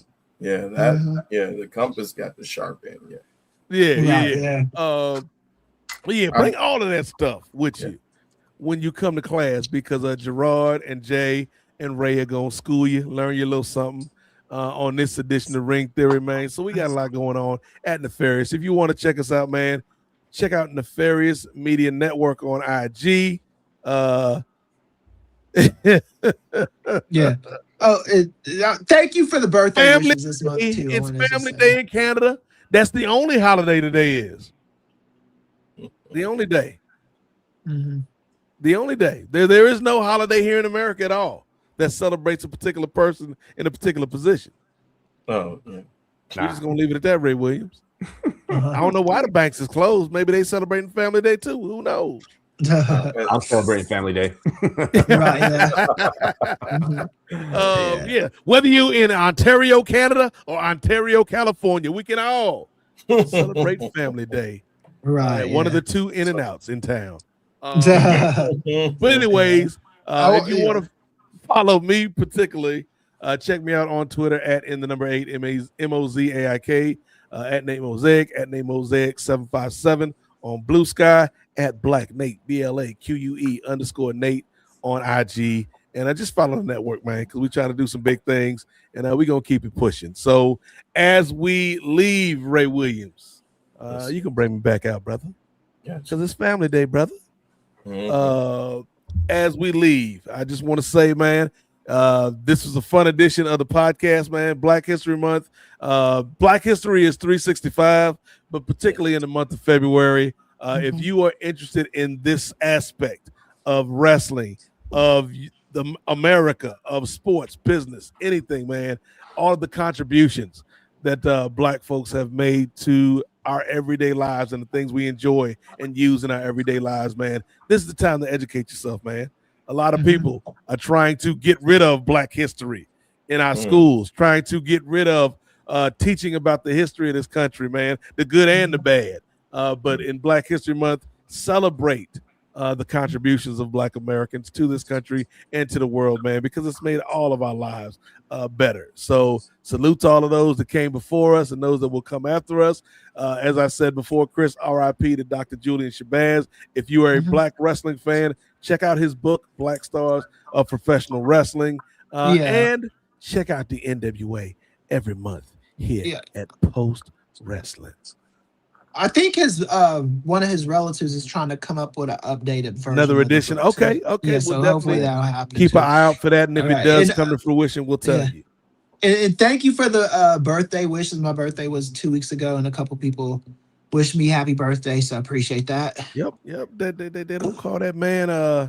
They don't. I was trying to think of a rhyme scheme like Maserati Hottie. Like what rhymes with mimosa? Like I don't. It's too late to try to rhyme. Right. But it's not too late to say thank you to John Pollock and Wei Ting, the proprietors of Post Wrestling, for providing us with the platform. We appreciate you fellas, man. Want to give a shout out to Righteous Reg and the crew over at Grapsody. Righteous Reg performed the theme song. I want to give a shout out to Austin James, somebody that Ray left off of his little thank you note. That's very disrespectful to Austin James, who provided us with the logo for the NWA podcast, Ray Williams. Okay, then shout out to Reg, Austin, John, and Way, and most importantly, you, the viewer, who Ray also left off of the list. So, like, this man Ray Williams is showing you he don't care about y'all. He told y'all on his first appearance, or one of his first appearances, if you don't like it, you can leave. That's what Ray thinking, y'all. Ray Williams is the true heel in all of this. But anyways, want to give a shout out to everybody that watched, whether live or in the future. We'll be back in March with a very, very, very exciting edition of, there you go, Ray. You should have just left it at that. Very, very, very exciting edition of the NWA podcast here on Post Wrestling. So, for upper mid-card Jay Lacey, for two-way Ray Williams, for Gerard Downtown Brown, and for the Professor, Christopher Melee, I am the Godfather, Nate Milton. Continue to celebrate Black History Month. We'll see y'all next month. And as always, fuck ice. Heard that. And remember, the revolution may not be televised, but it damn sure will be podcasted. See y'all in March. Hit the button, Ray.